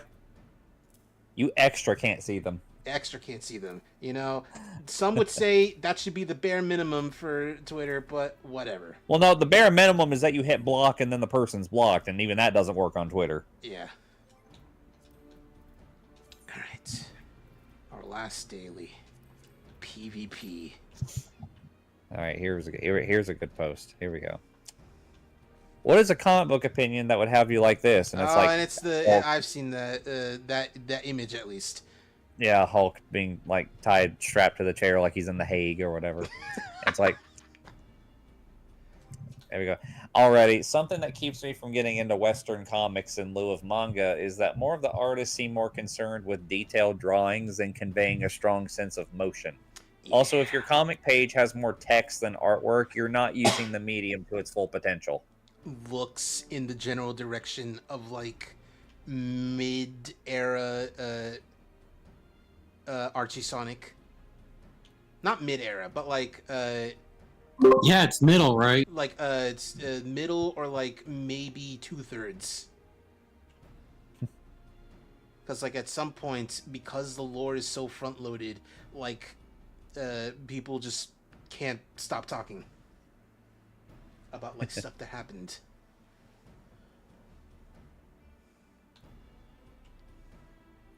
I You're did gonna burn it. That's too much char. I did see one person's like comic book opinion, and it was like I feel like kids would get more into American comic books if they were like allowed to like just crumple them up and throw them around and like not like have people worried about them, because with manga and other visual not visual graphic novels, like they're sturdy and they can like deal with some damage. Meanwhile, comic books are very frail and flimsy, and you have people being like, no, you gotta put them back in the sleeve or else they're gonna get a little dust on them. Mm-hmm. Yeah. They're not built to last, let's put it that way. And people like can't handle that apparently. Oy.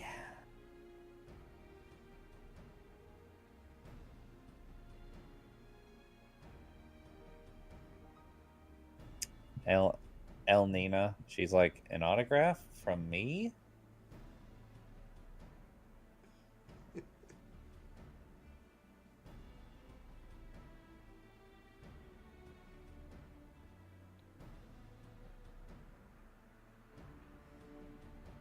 It's been getting like not getting, but it's been I don't know what the word is, but like it's very interesting that like every time I think of those characters, I call them by like what they would be called in the real world, El Nino and La Nina, but no, it's the reverse. La Nina and El Nino? It's no, it's La Nino and El Nina, because they're Oh, okay. named after like the weather thing. Yeah, the weather thing.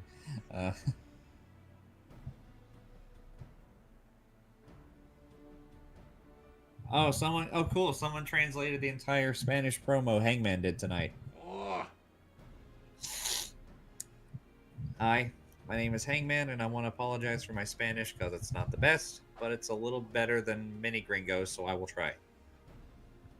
When I was young, my family had a tobacco farm, and every summer, like 6 men would come from Ruiz Nayarit to work, and then he says all their names. Every year, I worked with them, and they taught me about Mexico. They were hard workers, they were honest, they cared for their families. They taught me that we were all better when we worked together. This is why I want to say thank you. Thank you for having us in your house tonight. Thanks for this collaboration between AEW and CMLL, because when we work together, we can change the world. I want to talk about our champion. I'm sorry to say that I don't have a match tonight. I'm not allowed to be in the arena during this match, but nobody said anything after the match. So after all that, I will beat his ass. Until then, thank you to everyone here in Arena Mexico, and I'll see you soon. hell yeah. And he was very careful to make sure his Spanish was as good as it possibly could have. He didn't rush anything. That's why it was as long as it was. And I'm like, if they do not put the belt on this man next month, you fucking better. The plucky protagonist. Why? Why would you do this? The party member who joined 1 hour ago with a locked inventory, overpowered stats and skills, and only 3 talk sprites after killing the protagonist's best friend.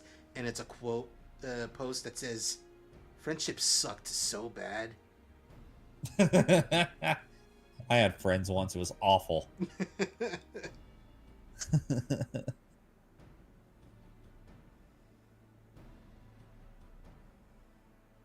I rewatched the fucking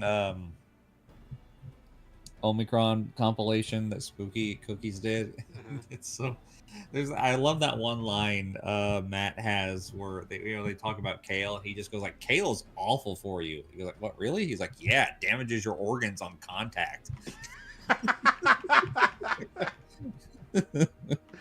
That's I just love the way he said that. It's your organs on contacts.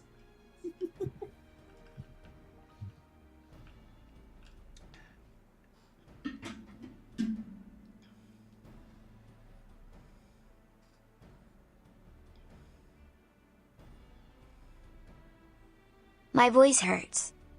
Oh, okay, that's why Maxie's not here. Okay. Hey, Or I not here understand. speaking much. Okay. I understand. One independent developer reported over 100 layoffs as a result of making a commercial success that fell short of Fortnite. And then there's a quote from that's like from the article. It's like, "No, I didn't have any vitriol in my system while writing this. Why do you ask?" And it reads, "While I looked over at Epic Games and saw they had a big pile of money from Fortnite, so I promised my shareholders that I would get them a Fortnite pile of money," said Tom Wiseman, the CEO of Plain Vaults. "When I heard that I couldn't get a big pile of Fortnite money in front of me right away, I took a big shit in my pants, threw a tantrum, and laid off 100 people. That's what they taught me at Harvard Business School." And like, yeah.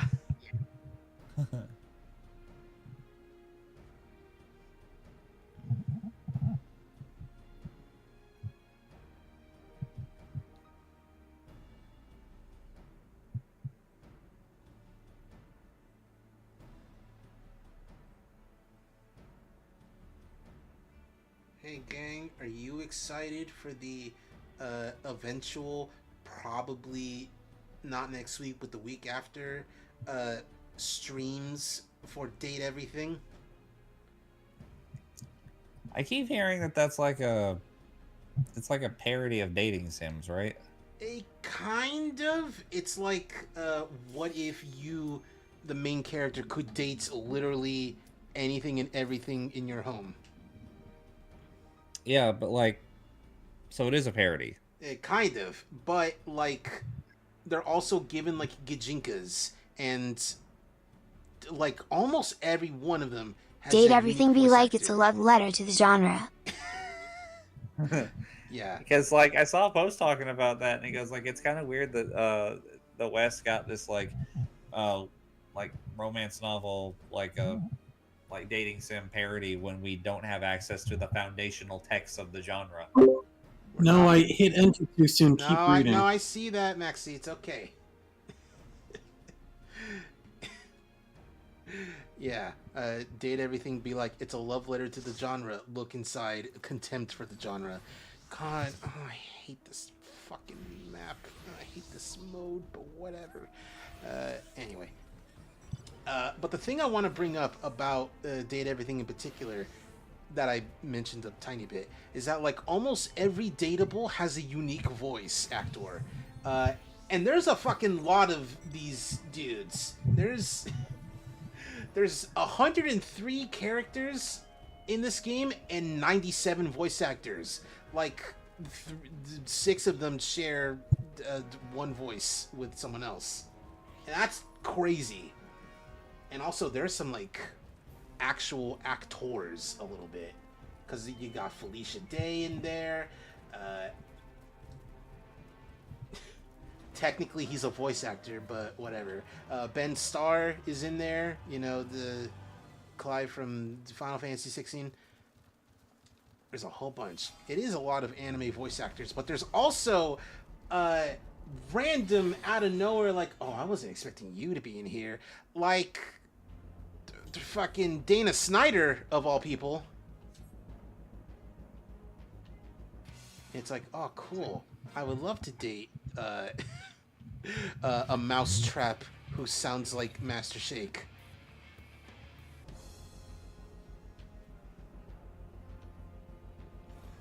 It is quite funny that the friends who bought it for me on the basis that like that one, I'd be interested in it, and 2, would want to play with her on stream.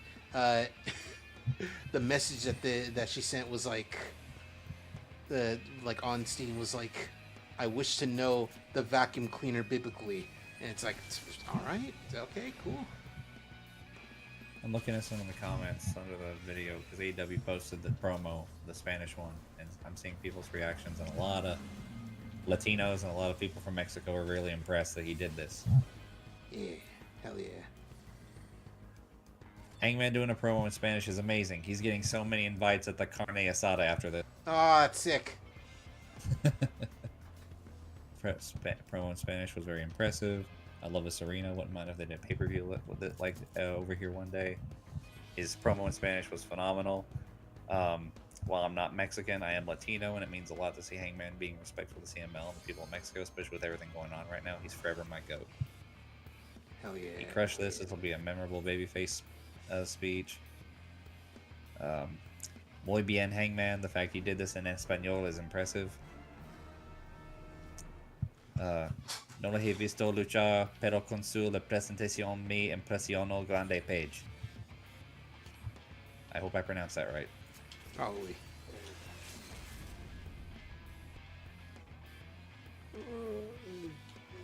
Que grande, Hangman. I played Monster Con with Pokey.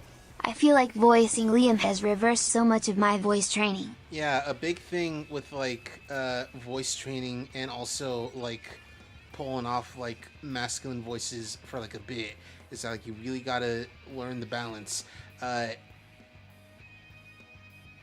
And from what I've heard, and also the anecdotal evidence from you, it seems very difficult. To do what? If you're trans, to like do voice training, sound more feminine, but also to just pull out the masculine voice for a bit. like the balance of those two diametrically opposed things does sound very difficult. You just gotta kind of hope you can do both naturally. It does require a lot of practice. I was fucking shocked when I found out the same voice actress voiced Marie Kanker and Kevin in Ed, Edd n Eddy. Oh yeah, totally. Like, that's some range, Cause we know like grown women can voice like young boys. That's Bart Simpson, but like. Those are also very different voices.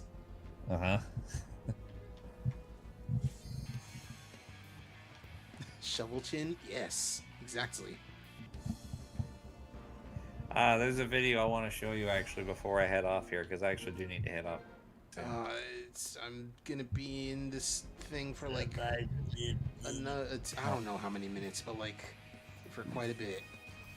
PvP can last all of like 5 minutes or like 27.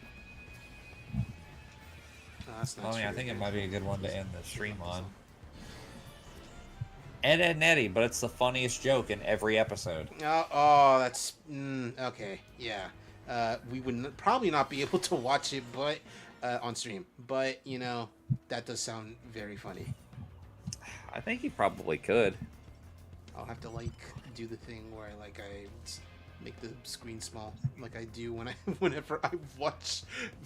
Specifically, if I watch fucking Recess on stream. Yeah, like if you put it on like a TV thing or whatever. No, the TV thing doesn't even like work all the time. It didn't work with specifically the craziest one, Infinity Train, despite the fact that show's like not on streaming anymore. Why is Megas XLR fine?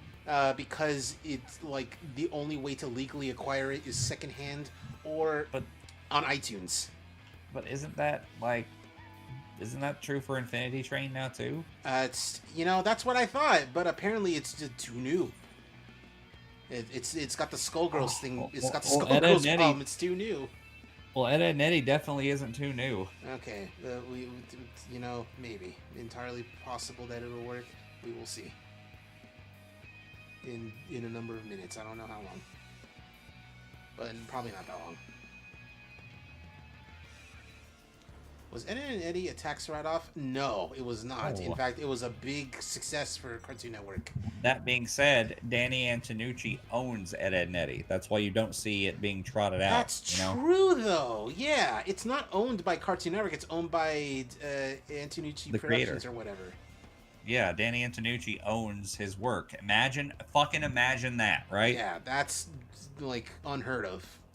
Like, he made sure that was part of the deal of making the show, is that he owns the rights to those characters. It's like Danny Antonucci says, "Fuck America." I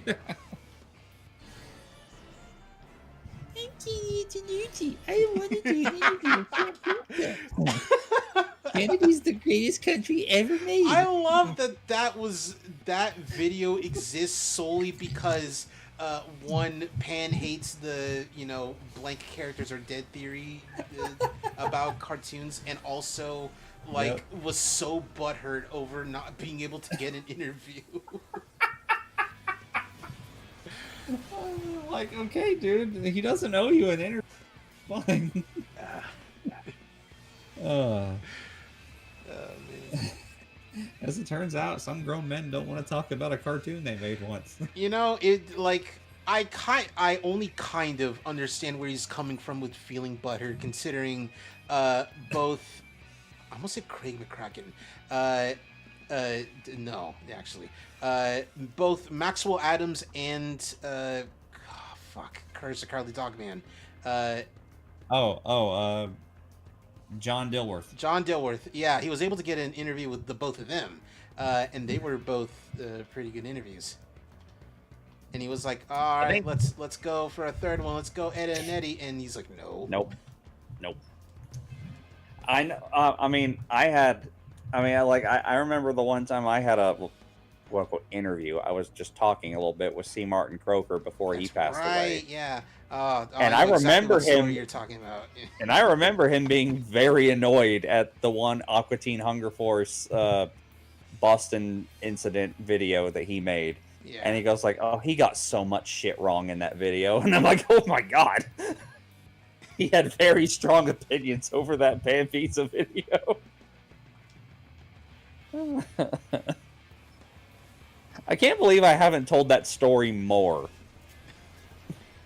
Because, all I really, remember of that particular video was that, Pan talked about how, the light bright things looked like bombs, and that's kind of it. He didn't really talk about how, he talked about it also in relation to episodes that aired around the time. Oh, yeah. And I'm guessing that's what Croker was saying he was wrong about. Yeah. About how this incident prevented them from doing certain things. And he was like, no. Yeah. I remember he just sounded so heated about it. A little fun fact about that some people might not know, because they know about the incident, they might not know this little fun fact.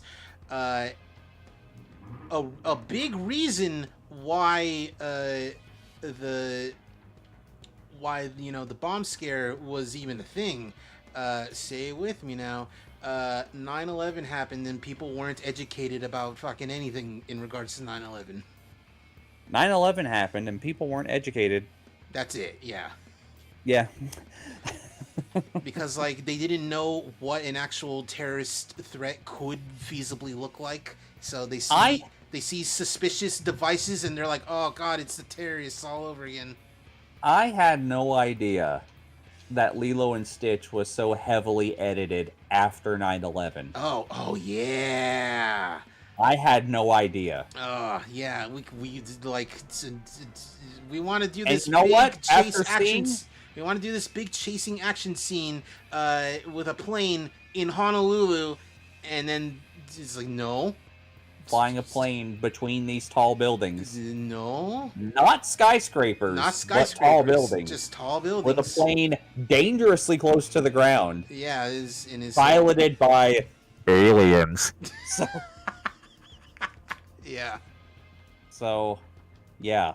After seeing the side-by-side footage, they changed it for the better. Yeah. Why the fuck were they in a 747 to begin with? That's a great question. Like, did fucking Gantu like commandeer a 747? Like, he has a spaceship. Yeah, that's like they what bring that up in the version we got. It's like, what? You think we walked here? Yeah. It's like, yeah. Why was it ever a 747 to begin with? Oh. Then there's the other Crazy. There's the other like big Disney post 9/11 change where in Monsters Inc. I don't know if you know this one. In Monsters Inc. When Mike and Sully leave with Boo out of the Japanese restaurant, and like it's like, oh, the kids, there's a human here. It's like, oh, we gotta disinfect everything. So they put up the big fucking like looks like a plasma barrier over the restaurant, so no one can get in or out. Like the original version, they just blow the fucking restaurant up. It's just an explosion. Man, pre 9/11 media was so lackadaisical about that. Remember Jingle All the Way? It's a sick world we're living with. Sick people. Probably the funniest thing Sinbad has ever said. That's right up there with when you was in Sinbad house, you a bitch. You a bitch. Oh man. Oh, we're almost done. Yeah, Dexter, I don't want to do this partnership anymore. He goes like, it's like, or he goes like, Ed, I don't want to do this partnership anymore. He's like, what? How come? It's because I'm black. Well, no, it's because see, I'm and you. That movie was so funny on occasion. It's quite funny actually, but like, you know, doesn't keep that momentum a whole lot. Also, No. Dan Schneider's there for some reason. Won the name of ground beef. Won the name of ground beef, and I remember the cosmonaut the picture show video where it's like it's like with his god powers he made him. He's like a living burger. He's weaving the meta narrative that that Ed is a primordial being. Yeah. I've seen these words before, and it's like, oh, I remember these words from the old texts. Or Jack is the elder god. Oh, good. But not good enough. Not good enough to lighten your sentence. 100 more years. And then there's just the throwaway joke that is just like, it's just like, I got six toes on my left foot, and then Marcus is like, see, he's an inhuman.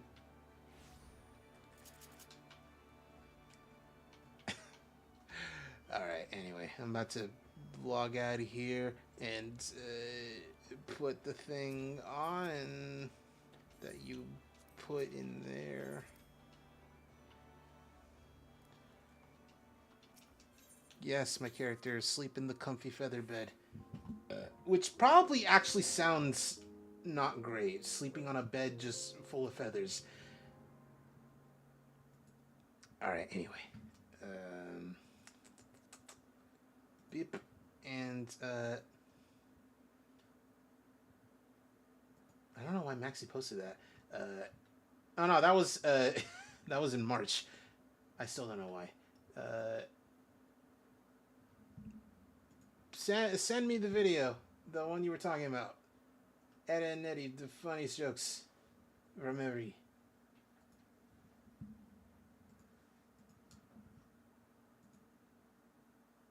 From every.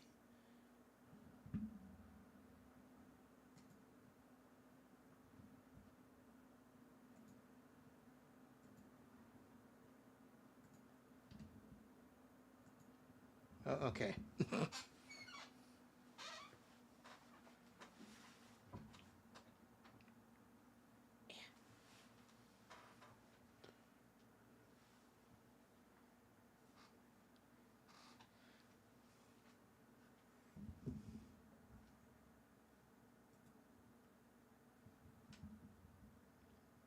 Coming straight from your house.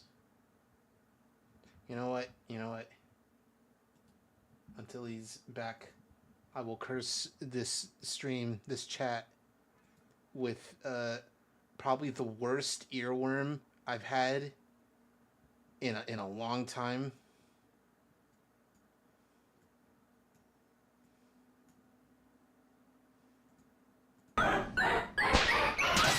What you gonna do with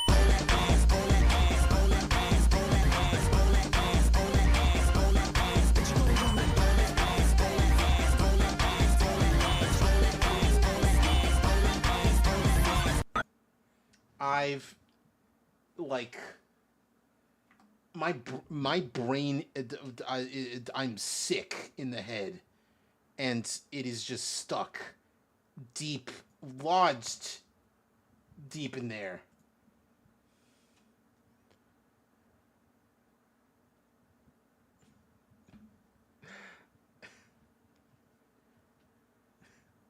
What is this? Me rizzing up the 10 out of 10 Latino yacht. I'm worried.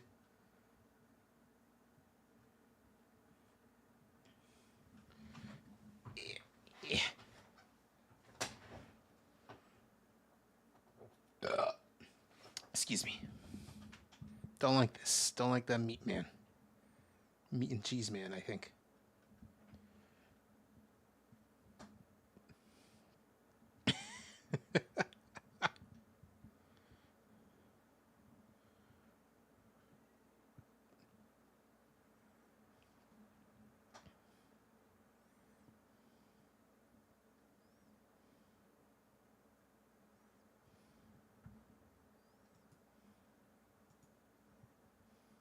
I think I know. I remember.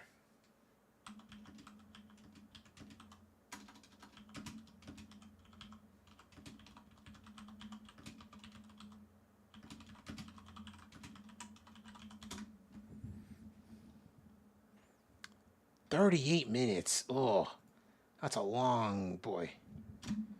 For a, you know what? That makes sense though. For a compilation of every single episode, makes sense. It's long. We're making it small just in case, and I'm also gonna pull up the stream in a different window just to be safe. Well, you know, so I can see it. So I know if like about a thing is happening that's bad.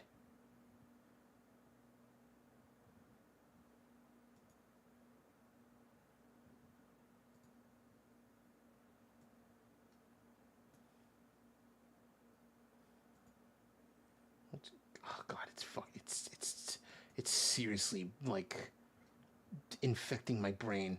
Fucking, what you gonna do with all the ass, all the ass, all the ass? All It's that like, ass. oh God, no, Pokey, stop! I can't. It's I told chat I am sick in the head. That is an earworm that's like more powerful than any I've ever had in a long time. I am sick, and all I hear, like in my quietest moments, is all that ass, all that ass, all that ass, and I just see Tenna dancing the whole time. I'm sick. Anyway, hello, Pokey. Hi, howdy. The 14 time is over. Flaw was gonna be like, hey, here's a video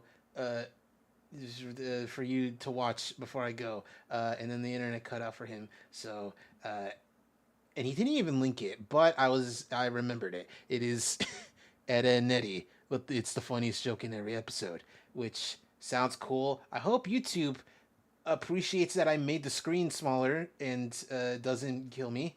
We'll find out. Hope so. Hi, Star.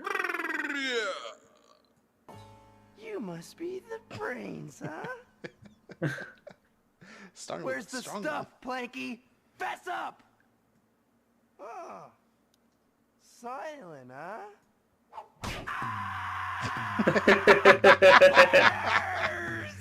Look! Artwork! It's hitting me! How cute! Is that me? What the? Ah! That's not funny! I love that all of the different art is just them hanging out and dating, but it's only those two that are married.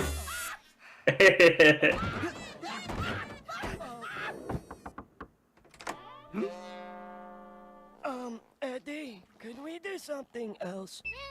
Hold on, I need to. Someone said if you listen close, Ed drops an F-bomb. I need to hear this.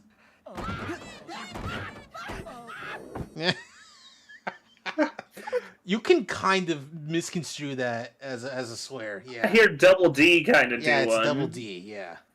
We do something else. Hello, mister. Swiggity swag, what's in the bag? I always forget that's where Swiggity Swag like originally came from.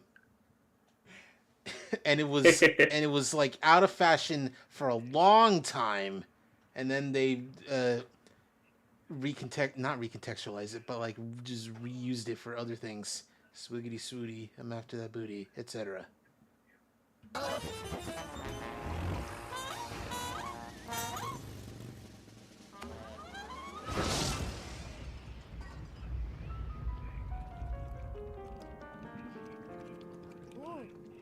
Wow, what a dump.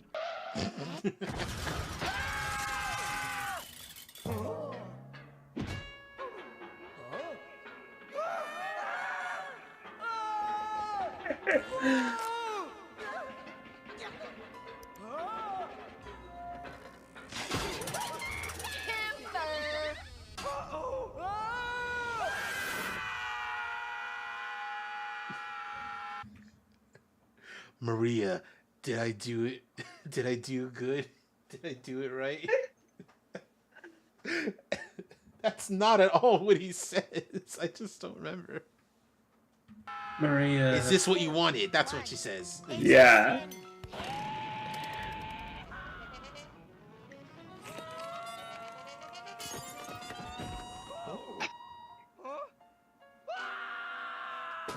It's always been so funny to me as a kid. Flaw, hello, welcome back. I two maintenances in 1 week. I hate Spectrum. That's crazy. Anyway.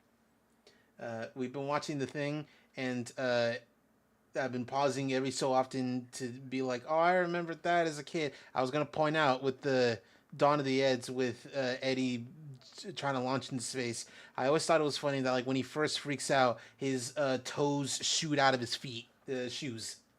Oh, better test the parachute. Well, at least that worked.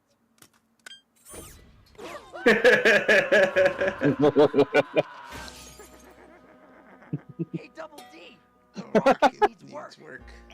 It's a prototype. It's a prototype.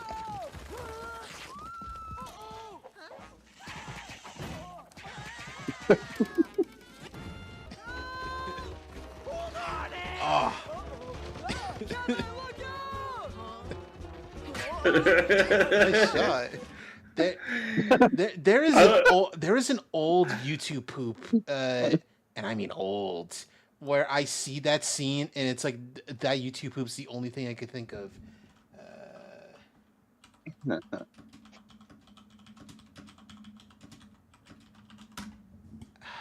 Yeah, 17 years ago. Let's go. But I'm just gonna skip to that part in particular.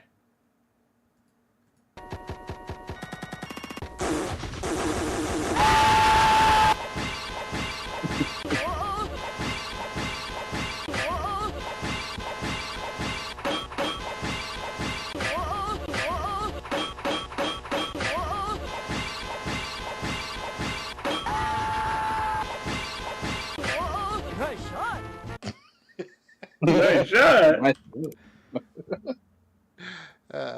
Yeah. Oh, I know this one.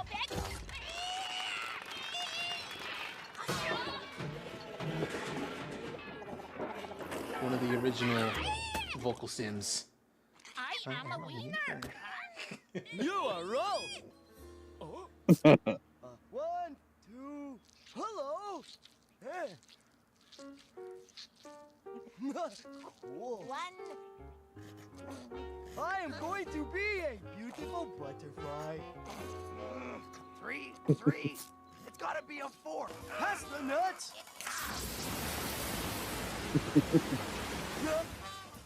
Okay, big guy. Oh my.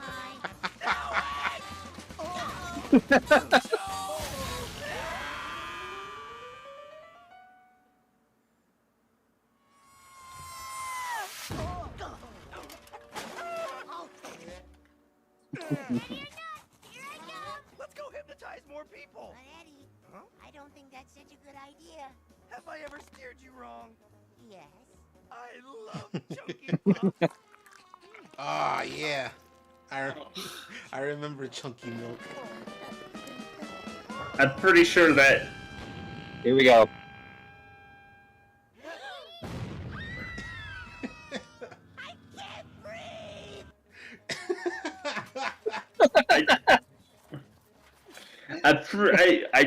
Well, it's not like, rotten chunky milk is, good. A good thing at all. I'm pretty sure that clip with him dumping the whole bowl thing on the cereal definitely made me even more averse to it than ever. Yeah. Like it went from that's a shame to I'm going to gag because this is happening. Yeah. My brain came out. That's too big to be your brain. Stop! What's the point? We're always a fad behind. To be cool, we have to be 2 fads ahead of everybody else. Kevin! Sarah! Oh no! I'm calling on Sarah!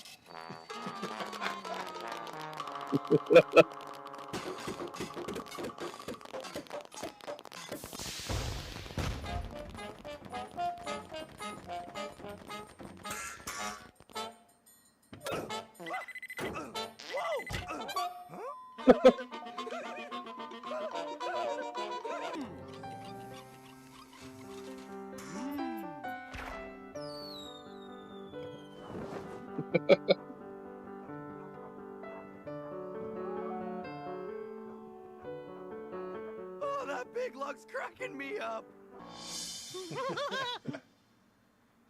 Got any force, Plank? Night of the Lepus 2. Are you holding out, I just Plank? realized. The rabbits. I told you bunnies would take over the world, and they have! Lucky we prepared for this day, huh, Plank?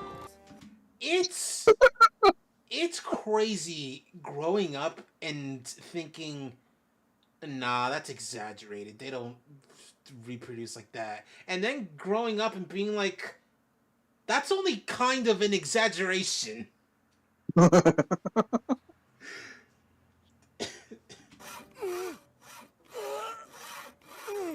hate to do this for a living. Stop sawing that log! And Double D! Runaway TV Run away, go! I'll save you, Eddie. This is fun.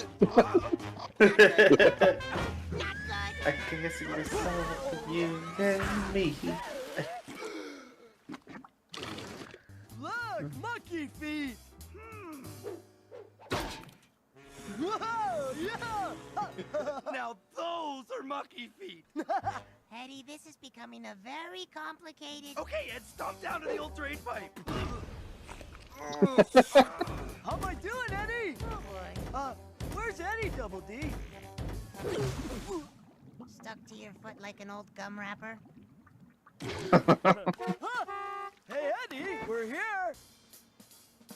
Today, everyone's goatee with the sauce. What's taking so long? Let's put it into high gear. Now we're talking. Is it ready?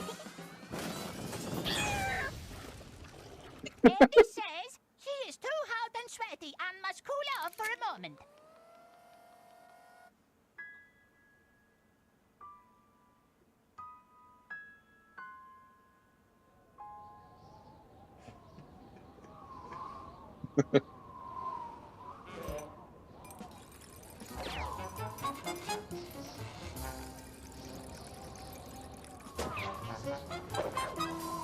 Lucky for Eddie, we got Rolf.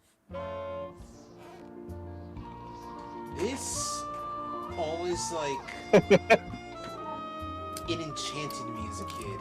It was like a weirdly magical moment. Definitely hot. There he is. Now, Eddie is thanking us, or he would like his thick toenail clipped. Okay, yes, he is thanking us. It's nice to help out a good friend. Melon, please. Please. This instrument is so annoying. Oh, let's go!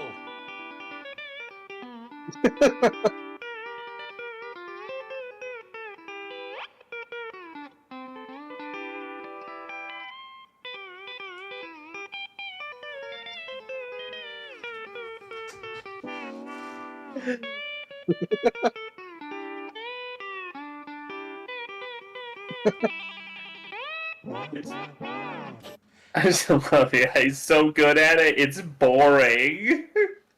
Okay, so we know about the legend of 88 Fingers Ed.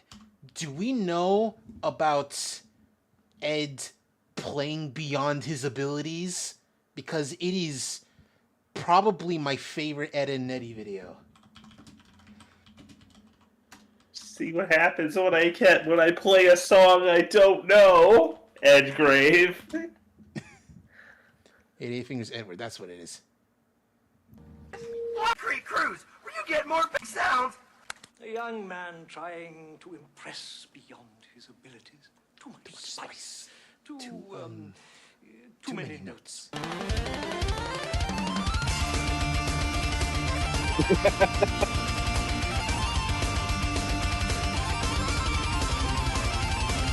So this is a Beyond Abilities from Warman, but there's one part in particular that I always, every time I go back to this video, if I stop watching it, it's always after this part.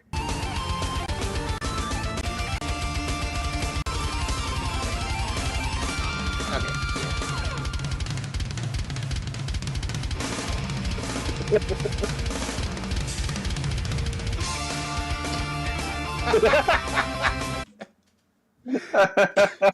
It's so unnecessary that because that's the only time that happens in the second half of the song. It just is reversed. Oh man. Here we go. The movie whistles. Oh, I feel it. I feel the adrenaline, Eddie, baby. Double D! Double D! Relax, will ya? It's a toy. From Canada. Gee. Dancing with a vase. Boy, have I reached an all-time low. What? My parents moved the house, Eddie. What the? We could just go to our house, Eddie. What? And ruin the plot? Oh, 1 + 1 = Ed, the whole thing.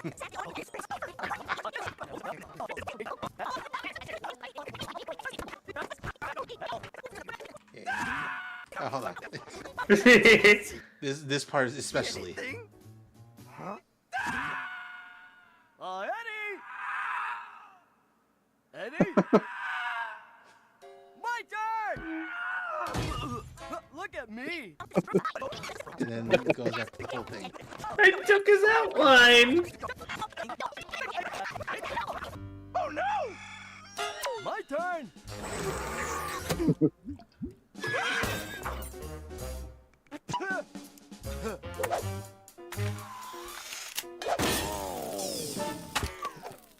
What? Hello, stupid stupid wind-up toy. Ow, do you smell buttered toast? Ed! Your stupid toy ate my breakfast!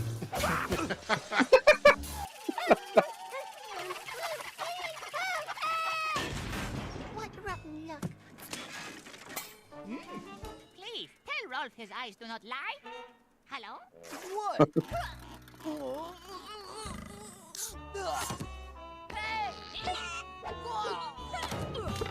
It is the curse of the sirens in the hungry tree. Where's the cash? All for you.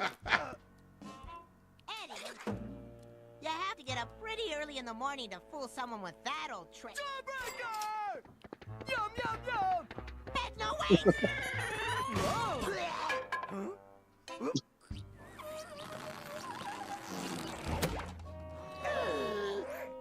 I've been violated.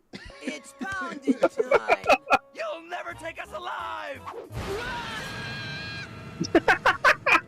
Now, do you see the importance of extensive testing? Where'd everybody go? Huh? Messy, messy, messy. Jip said sit. Get it? Inform Rolf of this jeep!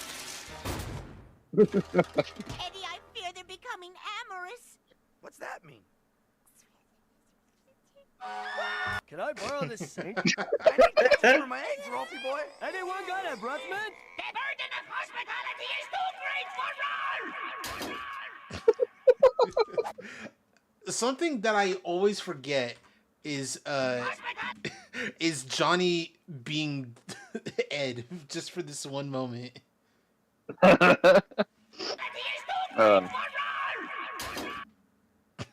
Yeah, what's up?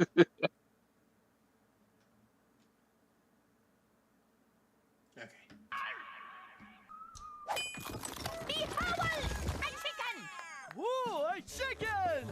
Stop! Do not touch the ice fowl! Chickens!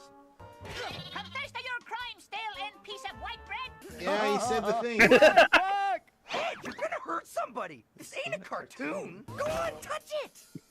I can't. It's not in me, Eddie. Think of the melee and... Excuse me, but has my shirt become a doormat for everyone's filthy shoes? Boing! Well, I suppose technically Ed's not on the grass. I don't believe it! It's not working! This sauce is supposed to be a real gut burner!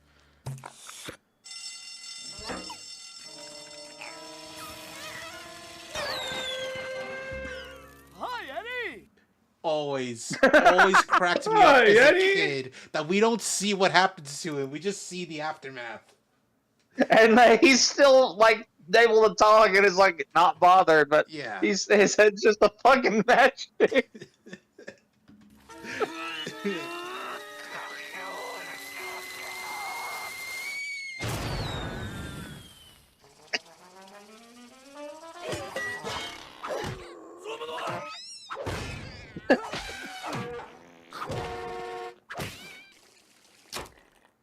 A little wet, but I'm okay, thanks to you.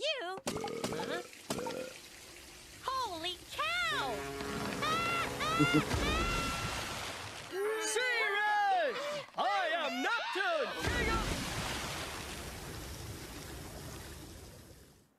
My personal favorite from Ed Eddie has always got to be the sumo sound. Yeah. Put your towel on! Towel rack at your service! Now look what you did! I can't bear to look as Rolf. Is that the support beam to the house? What's a support beam? This has been quite a day.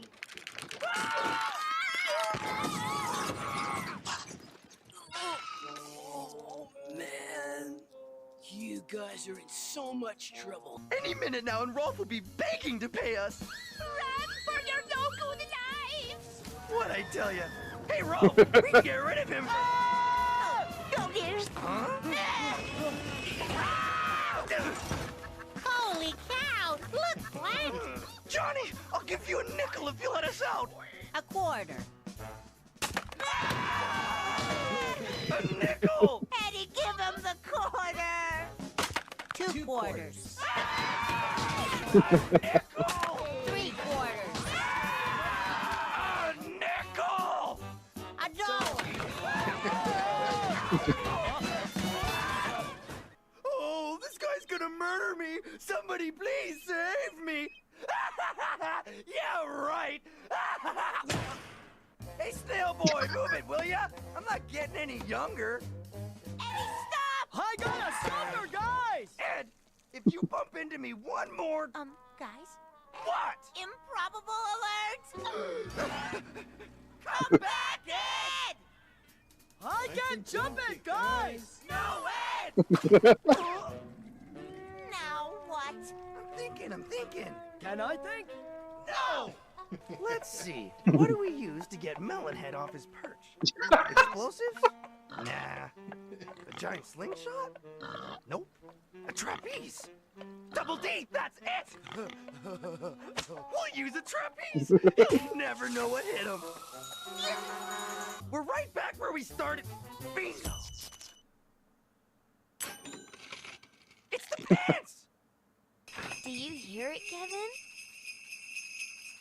I like it! Get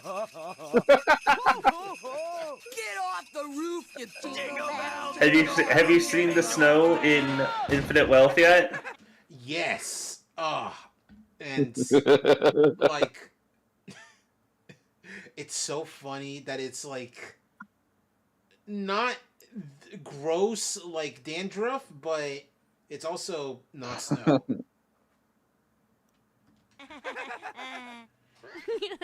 We made you laugh, so give up your cat and cheer will come your way. Chicken! Stop it! Chicken! I'm not a chicken! Here, Eddie! Lots of hurt. Hold the onions. Hold the onions. Fine, I'm a chicken! Ed?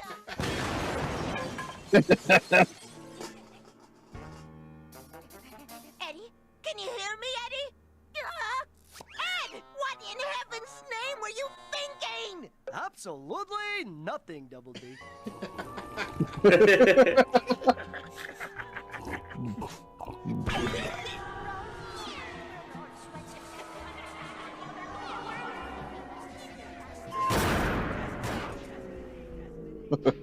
Rolf respects your vow to uphold the sticky notes of elders, yet you must be punished. What is that, Rolf? The hat of discipline. The hat of discipline. You live in a cave? You live in a cave? All is forgiven. Thank you, Rolf.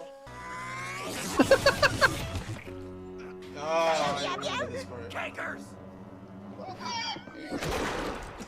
Ed, your story's getting weird. Oh, look! An Eddie drawing! And another! That ain't me! Seems Sarah would like to pursue a career in animation. Oh. What a loser! Eddie is a smudge!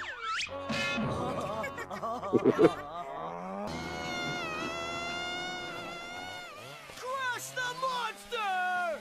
Monster Hunter Hammer mains be like. That's so true, though. Look at the size of that northern Dutch elm! I can't seem to coordinate my... The curse has passed! You are safe. What was that? What? You work too hard, Sarah. Sometimes you have to stop and smell the coffee. What do you know? Come on, let's find those tweezers. Ed, are you enjoying this? I feel weird, guys. I think I'm allergic to eels. This face! That little subtitle, the shadow over Ed Smith, is genius. Can somebody scratch my scales? Oh, look, an acorn. Wait, yes. Okay, I'll tell them. I'm a little acorn, and when I grow up, I want to be a tree. Acorn tree. becomes a tree. Acorn becomes tree. Acorn. This is gonna take... Forever, Jimmy. Behowas the potato! Bow to this fruit of the earth, then peel it as if it were the last task of your miserable life!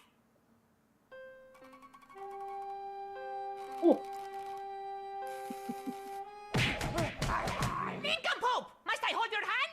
Nope. Went before we got here, boss. What's with him? I did everything my dad does. How come he sells stuff? Maybe it's the tie. Well, it certainly couldn't be that we manufactured the bike from hand-me-down kitchenware. 10 hours of hard work. And for what? To fleece the masses. Checks in the mail, Ed. It's the same thing, day in and day out. It's so monotonous. A pipe dream at best. You are not alone, my friend. I dream of pipes, too. Boy, Ed, who'd have thought? Who's stuck?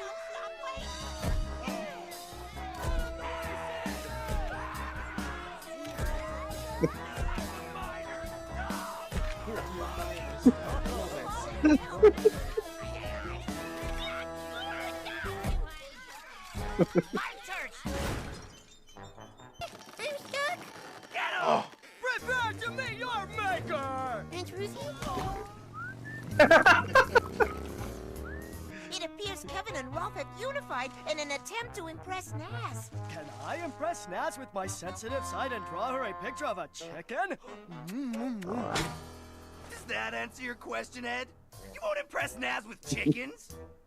I won't? Ed, how many times does 2 go into 3? Think!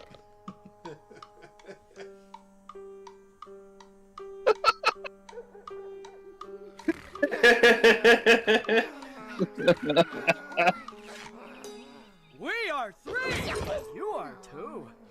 Should we tell him? He's a big boy, Eddie. Uh-oh, there's not enough. Faster, pussycat, faster! Hey, give it a break, will ya? You got it, Eddie!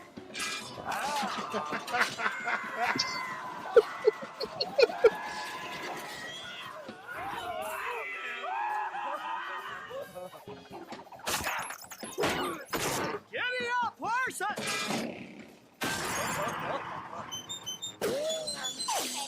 Look at the sparks, Plank.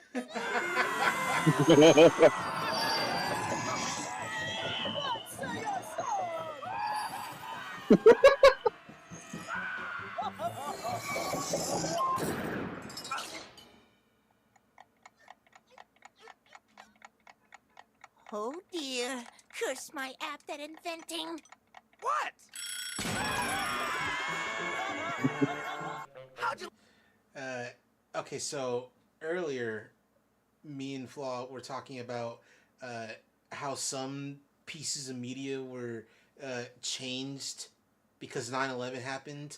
The chief of which that we were talking about was that one part in Lilo and Stitch with the spaceship chase. I came across a post on Blue Sky that talks about one other example I didn't even know.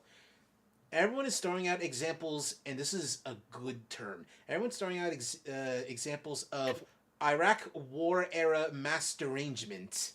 Yeah. So I might as well throw in Amanda Bynes doing a peace sign on a movie poster for the movie What a Girl Wants. Being photoshopped out of fear of being seen as an anti-war statement. Oh my God, we were a completely psychopathic society during that time. Yes. Were. Yeah. No, it was so bad. Like, in the early I'm just saying it's bad now. It was like, because like there's at least a good amount of people this time who are anti-war and are against whatever. But back then, it was hard to find anyone at the time who were like that. Remember when the Dixie Chicks were anti-war and they got blacklisted forever? Yeah. Oh yeah, no, you never fucking heard from them again. Yeah. Never ever. Like that's how bad it was. Yeah. And it wasn't. And it if wasn't even. And if they get their way, if we go to war with Iran, it's gonna happen again. It wasn't even specifically that the Dixie Chicks were anti-war. It's that they were from Texas and that they hated Bush.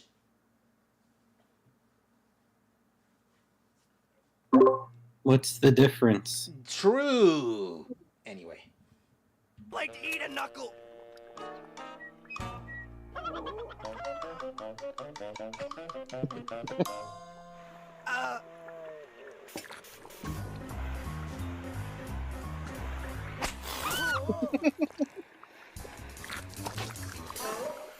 Ed?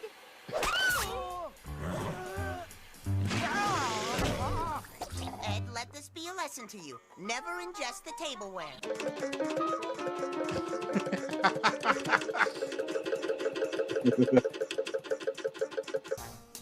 Great. What are we supposed to do for an hour? I've got an elastic, Eddie. Big deal.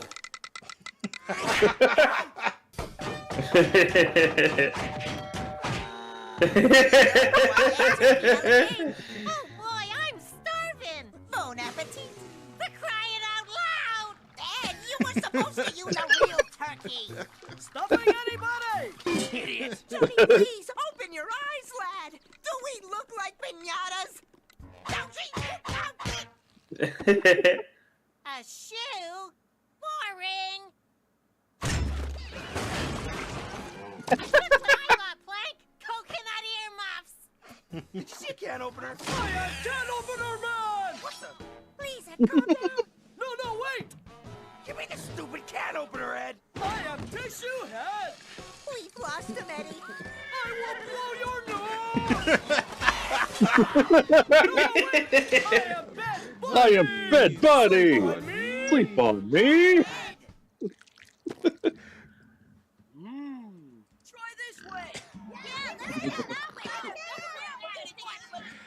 I need, kind of like how there exists, like, the little figures of, like, Tom from Tom and Jerry in various shapes, like a cube, Yeah. like a vase. I need something like this before Vlog Ed.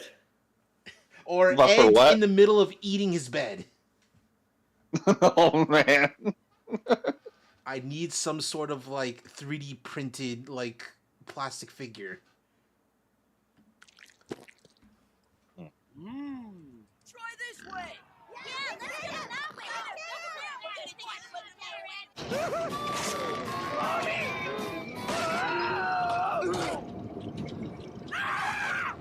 I got it, Eddie!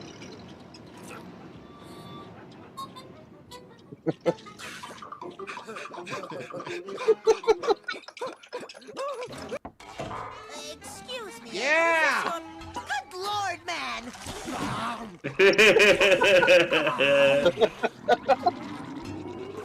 That hit the spot. Oh, don't tell me. You have a plan, right? End of first sequence and fade to black. The weight of the bananas are crushing road apples! Enough already. You may not be feeling well. I can sympathize with that, but I'm trying to... Serves you right. Why, you... No, Double D! If I catch your cold, I'll... Just give me 5 minutes with that germ-spreading brat! Are you stealing Rolf's soul with your pillbox? Why, of course not, Rolf. What gave you that impression? Rolf will release his rage now! Wait, we can work this out. Return Rolf's chickens! Shoot! Go away, don't touch me!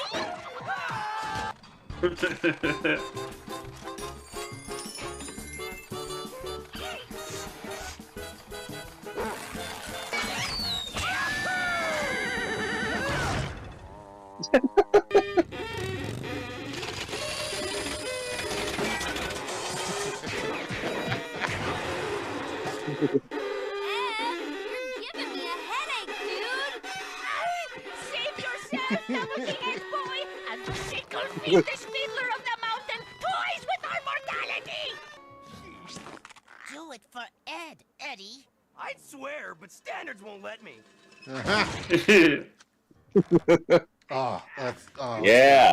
Obstinate coin from where I don't know. Prepare yourself for an unmerciless beating, Fry Rolf Shoe. Had enough? No? Perhaps Perhaps Satushu beating is more your vocation. Is this a test? Tell me, lost little red cent. Have you ever experienced the almighty three-shoe beating? Take this! Take that! Watch for the road! Go! Wait for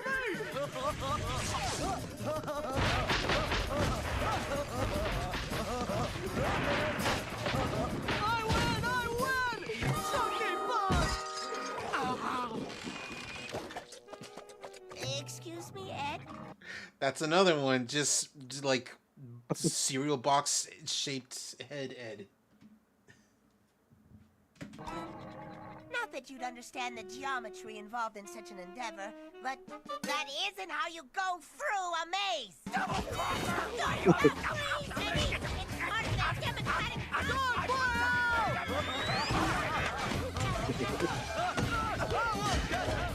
Well, Ed seems to be celebrating his independence. I hope he gets a concussion.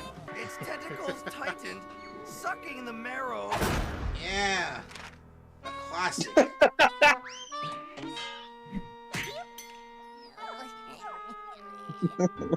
I'm sure if we put our 2.5 heads together, we You think of something, smart guy! So? Think! Think! Think! Think! Think! Think! Think! Think! Think! Think! Think! Well then! Am I an artist or what? Where'd everybody go?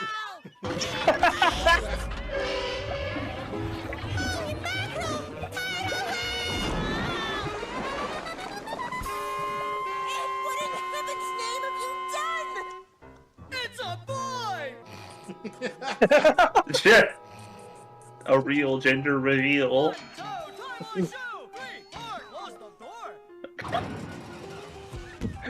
Oh, sequence.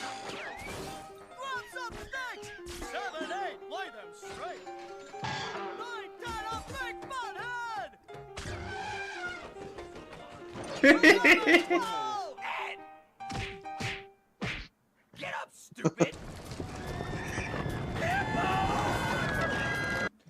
Definitely the strangest random animal to just see in the show.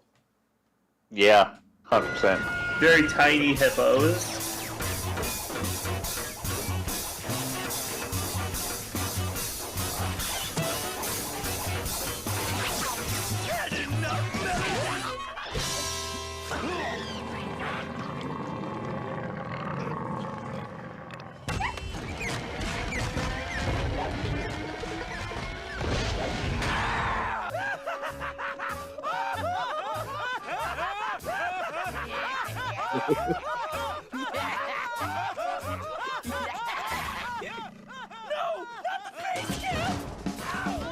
Heaven's justified pummel disorder. Symptoms are bruising of the eye, followed by a sore rear end, and a rapid release of hot air from an inflated ego. Good day, and how may I help? A little birdie told us you have something of ours.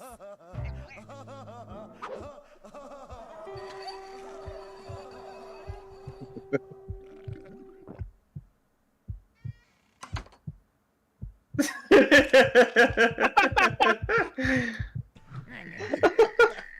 threw this whatchamadoohickey at Rolf's posterior?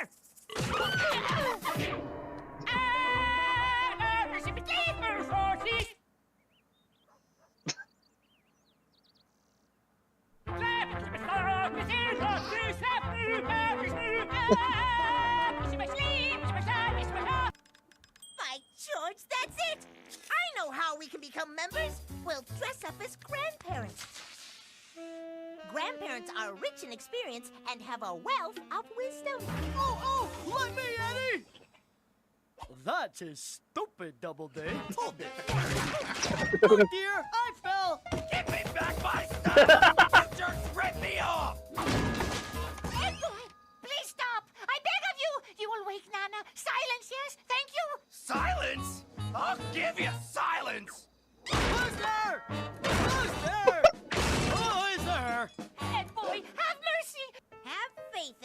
After all, you did teach him everything you know. Oh yeah, I did! Didn't we win an Emmy for that episode? Hardly. Look, Double D, the bus is coming! We've got him now! Hello, Kevin. Huh? I'm not Kevin. Who is this Kevin you speak of? Ralph's tractor is not for sale!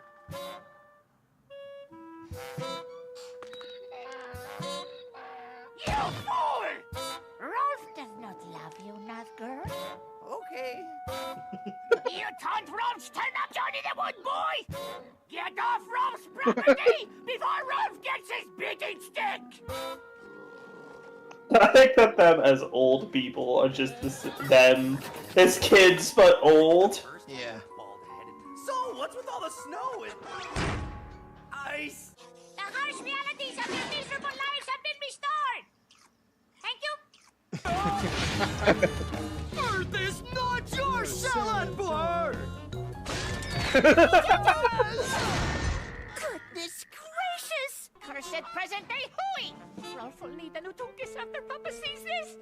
Dude, a D in typing? Rough.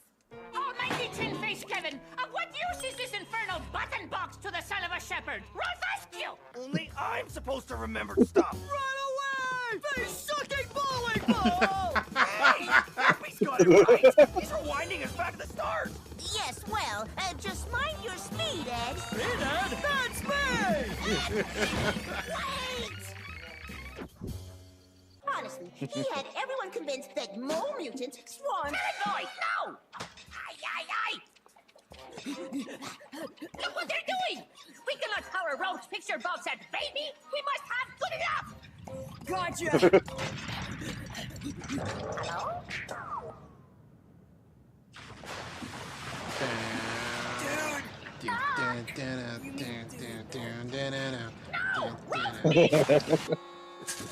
Scram, Ed!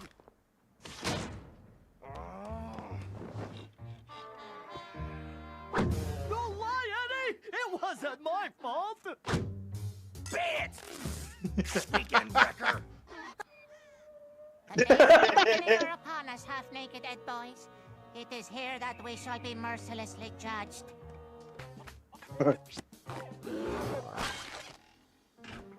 Hey! Put me down, you lunkhead! Double D! Do something! Babies are born as dust! Talk, Ed boy! Hi, Ralph! Talk, I say! Hi, Ralph! Hi, Rolf! You son of a gun! Hi, Ralph! You son of a gun! Skipping school. Yeah, Eddie! The school will tell Sarah, and Sarah will tell Mom, and Mom will tell Dad, and Dad will just Dad will just sit there and watch TV! Poppycock! Curse this monkey ritual of English words! Thank you, Nana!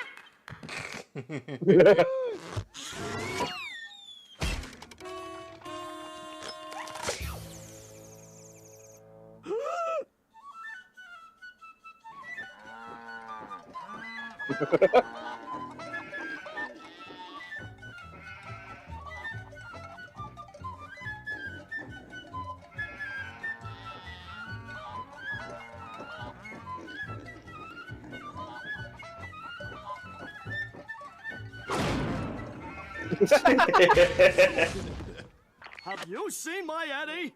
His turn-ons are full-length mirrors, greasy hair products, and yelling.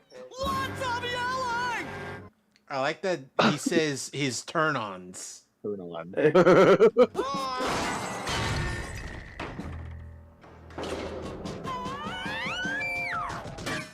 Nice try! Yourself out helping the school nurse sockhead, but it's Whopper Wiener Wednesday in the cab! Whopper Wiener Wednesday, Double D! Oh, he'll The get tiny over head it. Ed is good too. Kinda reminds me of the day my brother told me cartoons weren't real. This badge has trampled the eggplants of many a brave hopeful who have tried to obtain it. I smell a chicken! A chicken, Eddie? Yep, a big urban free-ranger chicken! I got a badge for you, Mr. Chicken! How about the go home and lay an egg badge? Enough! Your mockery of the domestic fowl insults Ralph! You know not where you tread, Ed boy. Take it in, Eddie! Eddie! Now's your chance, buddy!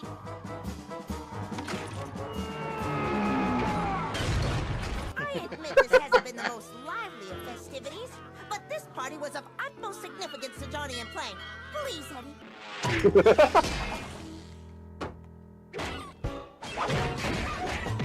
Nice catch it! Dork! Dork! Dork and dorky dork! I appreciate you just know this would sound different without a PG rating. Man, that felt good. We're practicing for my school photo, sockhead! I'm so pretty. Oh, so pretty. Don't you think your parents will be a tad upset with a photo of you with a snail on your head? You're an idiot, Ed! I got him, guys! I got the front seat! Eddie, we're being propelled into outer space!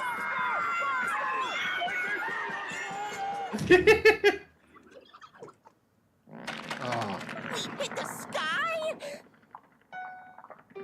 This is That's it. impossible! The shift in perspective is so cool. Sky is falling! Thank you very much. So now what? I'm afraid we may just find out, Eddie. Right on! Like says last one in front of Kevin's TV is a you-know-what. Very well. Ralph will include himself once again to sharing yet another of your menial customs, and all the while wonder why.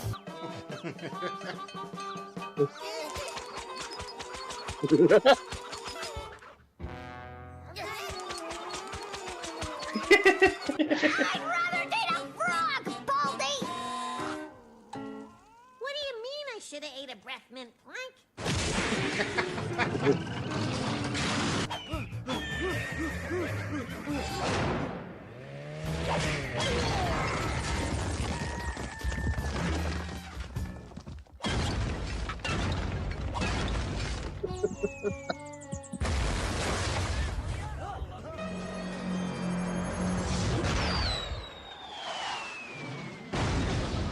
Holy mackerel!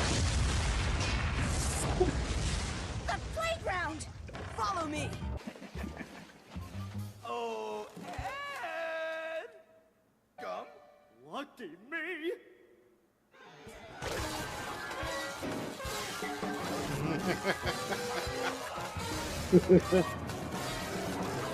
Oh. I very appreciate among these various faces the fucking like Fleischer era cartoon one from the hide and Hell seek yeah. episode. Subtitles. Ho ho ho ho ho ho. Yeah. Fantastic. They don't make cartoons like this anymore. Because of woke. You know, some people would say that, yes. Is there a thing that I've come across recently? Maybe. You know what? Now I You have know to what? go. Yeah, sure. Okay. A dangerously violent Japanese. Sus. Okay. Oh boy. So, from what I've seen of this clip, at least, this is like the original like Adult Swim dub, and not the one that's just Ghost Stories 2. A dangerously violent Japanese black bear named Leonardo has escaped from an Osaka bear farm. What? Leonardo the Japanese bear? Leonardo is currently on a dangerous rampage all over the planet. Rampaging all over the world? That's right. At this rate, it will inevitably develop into an international problem. Milk-chan, please go and do something about it. Roger, Roger. Milkshake.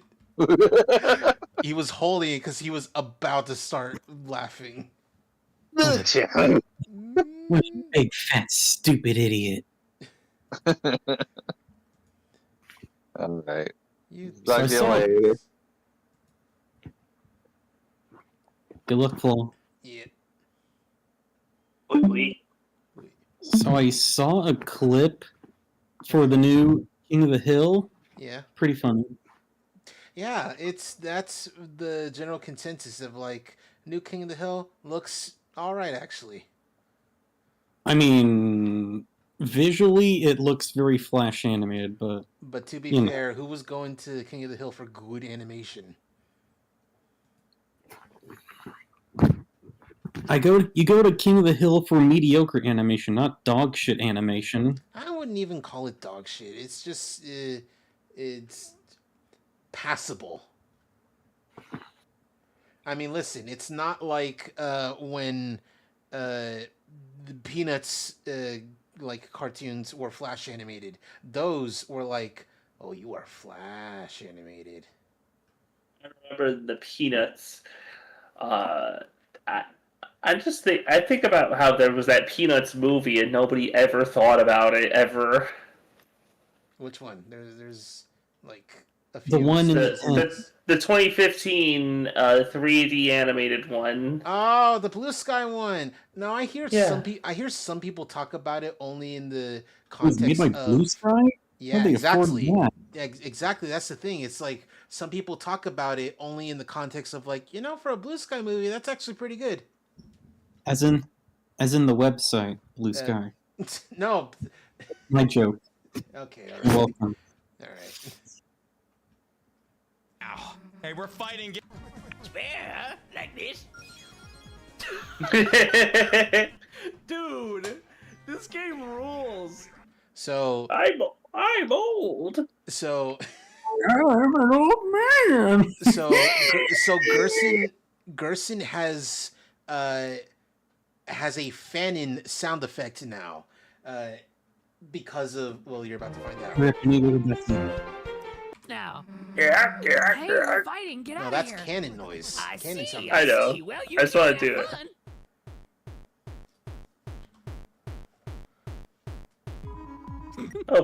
They have to play out the whole. Oh They're my actually. God, what the fuck They have is to play out going the on? whole animation. I'm old.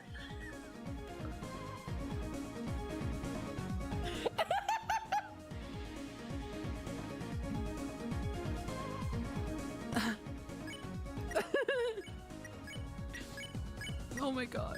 He used old man. He looks forwards, backwards. How's it going? You winning, kids? Not now, old man. We're in the middle of this. I was about to. Dang it, you made me forget. Susie forgot what she was about to do. Her move got canceled. Now you go easy on them, you hear? They're still learning.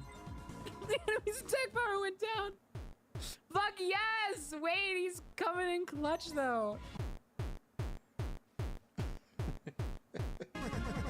You called it a battle, but I don't see much fighting. We don't hurt the enemies, we spare them. Spare, huh? Like this? You recruited them? Oh, Lieber, thank you so much for the 10 gifted subs. Holy fuck. What do you know? It works. I'll let you kids finish your battle.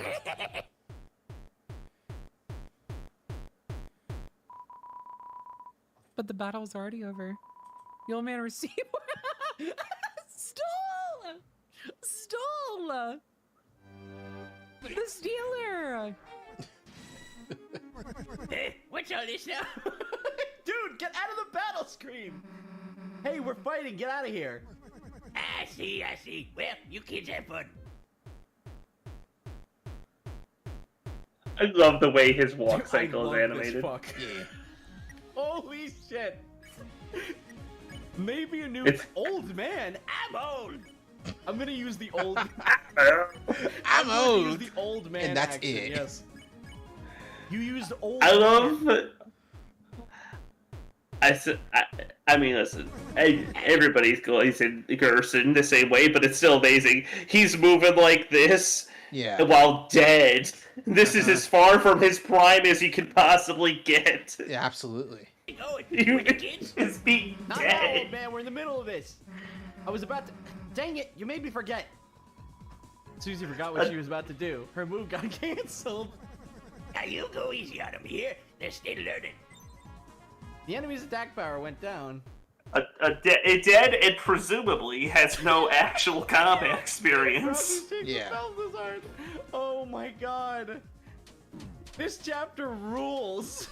This is why when I made the Disney characters in Kingdom Hearts like power ranking tier list, I would always give a lot of credit to Disney characters with a lot of knowledge, because like sure they may not be super strong in combat, but they know a lot, and knowing a lot in Kingdom Hearts is worth a lot.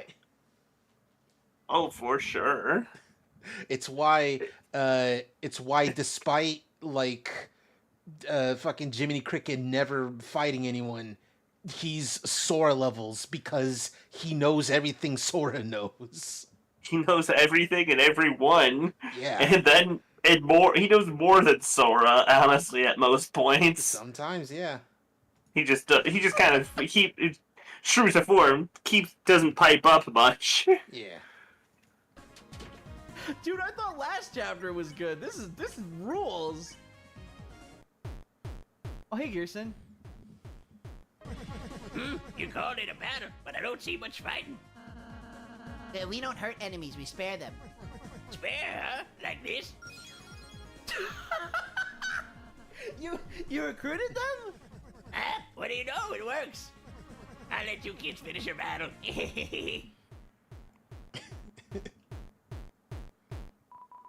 The battle was already over. The old man received $438 dark dollars. Dude, this game rules.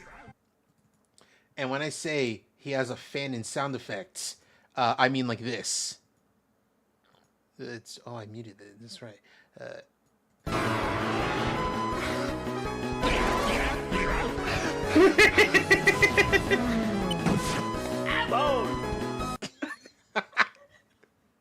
Anytime people see his thing saying "I'm old," they just hear it in Salty's voice.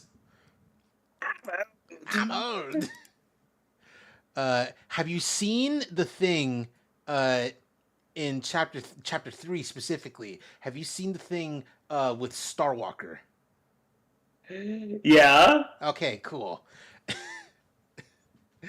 That like I didn't have Starwalker because I didn't even know Starwalker was a thing when I played it for the first time, and I found out through Penny's playthroughs of chapter 1 and 2 that Starwalker is in fact goated. And then he shows up in chapter 3, and I'm like, oh, cool. It's way better than I was thinking. Streamers hating the worst Tekken pad for 25 minutes, and I thought this was a Maximilian video. No, he's just in it. Oh, this is pretty funny. Did you know? Deltarune is an anagram of Undertale. Tommy Tallarico, prolific video game composer and owner of 2 Guinness World Records, was actually the first American to be brought on by Toby Fox to work on Deltarune, providing a lot of input on many of the game's songs, but also personally recording and mixing the splat sound effect used by Lancer in Chapter 2. The goofy sprite of Susie at the end of Chapter 2, most commonly known for its usage in the "Goddammit Chris, where the hell are we" meme, has a Dark World variant that goes unused in the actual game. In Chapter 2, there's a secret boss fight with the character Spamton, in which he grows into a larger version of himself that resembles Mettaton EX from Undertale. But curiously, looking into the game's code reveals that the secret fight with Spamton initially would have had him split into 2 separate entities, known as Spam 1 and Spam 2, both of which were green. It is unknown why this was cut. Green. I like Spam 1 and Spam 2. Hold on. No, Pokey. I don't know if you've seen, if you were here for it. Did I even put it in my likes? I didn't. Weird.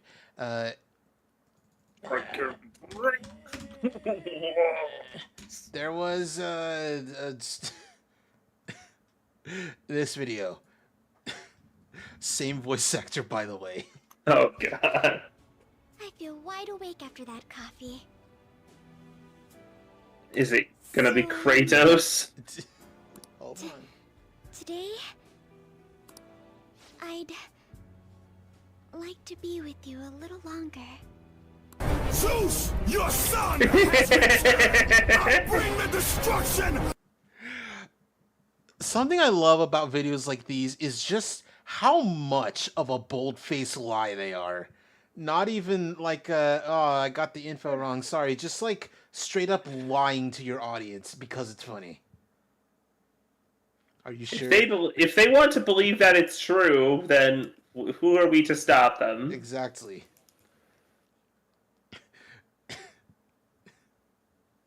Man, TC Carson has the widest range in the industry. Don't shoot. Baba Booey? I think that's what it is. No, Benny the Ball. That's his name. Baba Booey is a top cap. I don't remember which one. Oh, I thought I had to burp. Let's end the stream with a thing I ironically started the stream with. Wait, no. I don't think it's in my likes. It's definitely in my history. Oh, I should put it in my likes. Let us learn the tale, the story of lesbian Roronoa Zoro from Sparkle on Raven.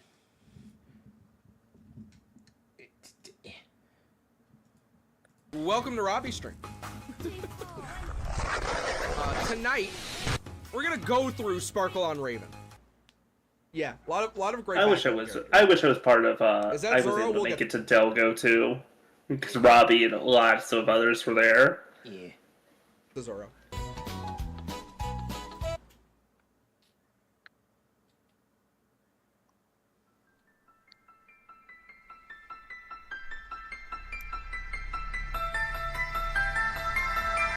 It's time to talk about lesbian Zoro.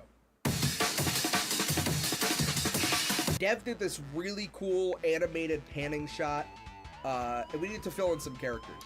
One day, before this episode was even written, Char posts in the Sparkle on Raven development chat room, I have a new idea for a character. I'm always open to new character ideas. If anybody has something, I want them to bring it up to the table. I don't want anybody to say, I have an idea, but I don't know if anybody would like it. You know what I mean? So Char says, I have an idea for a character. Awesome. And Char posts a picture of Zoro from One Piece with the lesbian flag on them. And it says, I am lesbian Roronoa Zoro. Now, when I say a picture of Zoro, this is a JPEG of Zoro from One Piece with a lesbian flag hastily cropped on top of it. And I said, what is this? And Char says, I want a character in Sparkle on Raven that is just a JPEG of lesbian Rorona Zoro. And that's the whole character. And I said, no.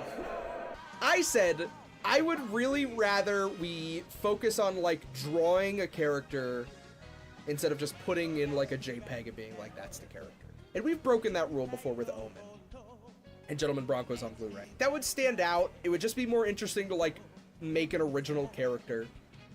So I said no. And then Char said, but it would be funny, though. And this line of questioning, this response, but it would be funny, though, has cursed this episode. But it would be funny, though, is the lines I do not want to hear whenever anybody brings up a rebuttal to a no. See, as the creator, director of Sparkle on Raven, the whole series, he's correct in feeling like this. However, responding to being told no to an idea with, but it would be funny though, is objectively hilarious. listen. be funny- Sometimes you have to just risk throwing it again. Yeah. They can't say. You can say no more. Yeah. So I said no. We're not putting in a JPEG of lesbian Zorro into the show. Char said okay. Char said okay. After some kicking, Char said okay.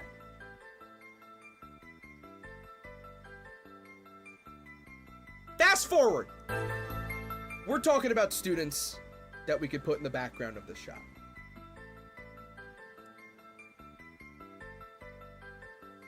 Students with swords. We said, let's put some sword students in. We can reference some stuff. I'm sad this cool ass Rising Zan Samurai Gunman looking one didn't make it in. God, that's awesome. Yeah. We got Saber. You know what I mean? There's a design for Rising Zan Samurai Gunman. He was gonna be in the shot, didn't make it in. And Char said, I have an idea. I never noticed the Roomba with a wooden sword. There's also a sword that's just a sword itself that is a student that's using a sword.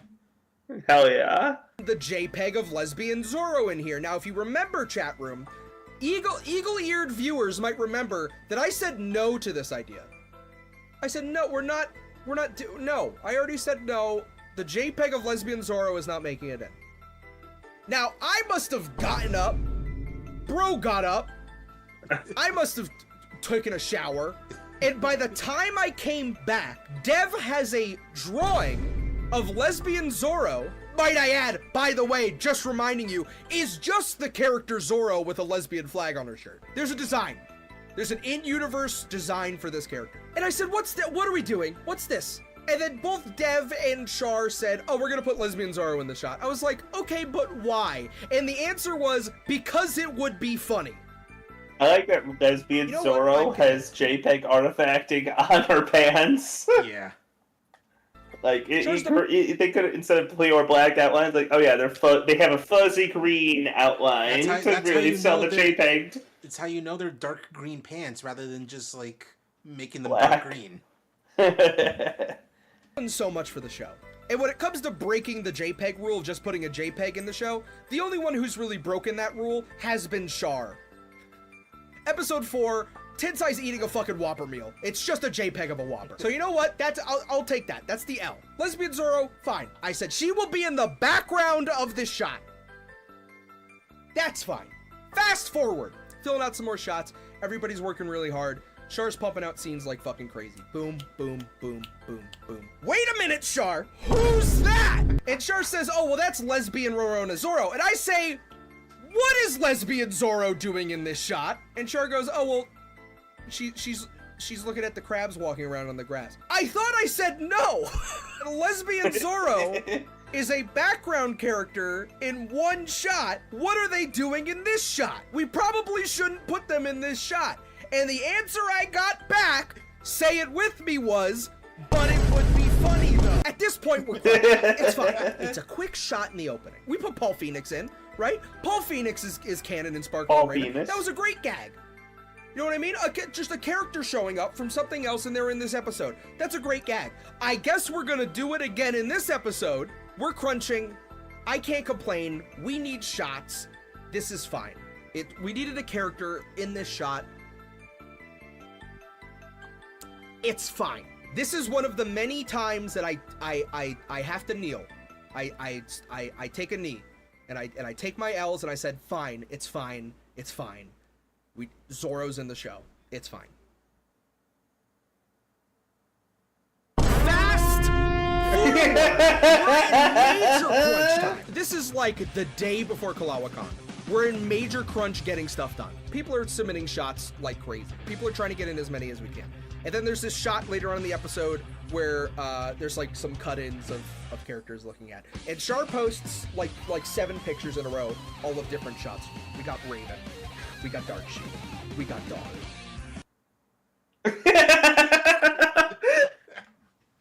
Now, chat room, I don't consider myself somebody to get disrespected a lot. I could take a joke. But on the third time, we're on strike 4, and I said, Char, what is this? And Char goes, oh, during the cut-in scene, we're gonna, no, I said, I know what these are for. I know what this is. What is this?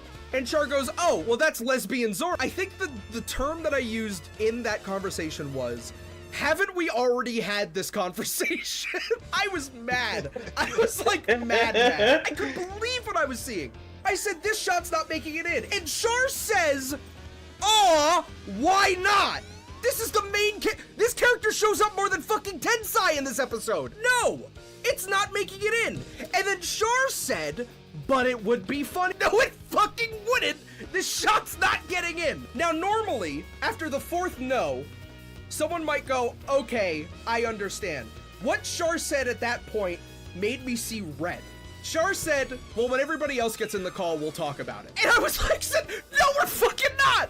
She said, we'll see. Absolutely not. It's not getting in the episode. I said point blank, this is the only time I put my foot down as a director. This character no longer exists. As far as I'm concerned, this character got ran over by a tractor after they showed up in the last shot. Listen, lesbian Zoro, whatever. Lesbian Zoro's in the show. At this, like, you hate lesbians? This moment is just one of many in this episode where I felt like I had 0 power. Sparkle on Like Raven, the life of I was like, I Zero. can't take it anymore. No, if I'm editing this episode, this shot is not getting it in, mark my words. And it didn't. I've heard many lies about what happened. That was the truth. That was the whole truth. And that's not the only character I've rejected in Sparkle on Raven. Let it be known. I'm gonna be honest, I forgot 2 of those interactions you mentioned. Not me. I do want to take this opportunity to tell Char, I'm sorry. Char saw a side of me that I don't like to bring out. The situation probably could have been handled better. So I want to take this opportunity to say, I apologize. This is obviously a character that you cared about, and I did foo-foo on your idea. So I apologize. You made the right choice. It's okay. It's very funny in retrospect. Char agreed to not include lesbian Zoro in anything related to Sparkle on Raven, the Life of Jewel Girl. Robbie was invited by Crunchyroll to be the new voice of Roronoa Zoro in the English dub of One Piece. Upon hearing this, he spontaneously combusted. So, I think the funniest thing about lesbian Zoro just existing as a concept is the conception of lesbian Zoro, because technically speaking, yes, she is like a creation of Char, but it comes from this, you may have seen it, this legendary post where it's a video talking about like, oh man, all the Jujutsu Kaisen girls are so cool, and yeah, Jujutsu Kaisen has one of the best female casts in anime. And Zoro's just there? Like, just there. Just there in the middle of, like, this, like, fan cam video. I found it, and I will put it here. All you have to do is say a minute, just take your time. The clock is ticking. And it just spun off into, like, Zoro's, a female character in Jujutsu Kaisen, and then lesbian Zoro. Nice. Sometimes jokes take on a life of themselves. All right. Hey, everybody, whoever's still here. That's the end of the stream. Yeah, that's it. Tomorrow's more Natsumon. I don't know if I'll make it to the end. We are close to the end of the game. Will we do it though? Maybe. We'll find out. Probably not, unless I make it a long stream. Till then, see you later, everyone. Take care. Bye-bye. Bye.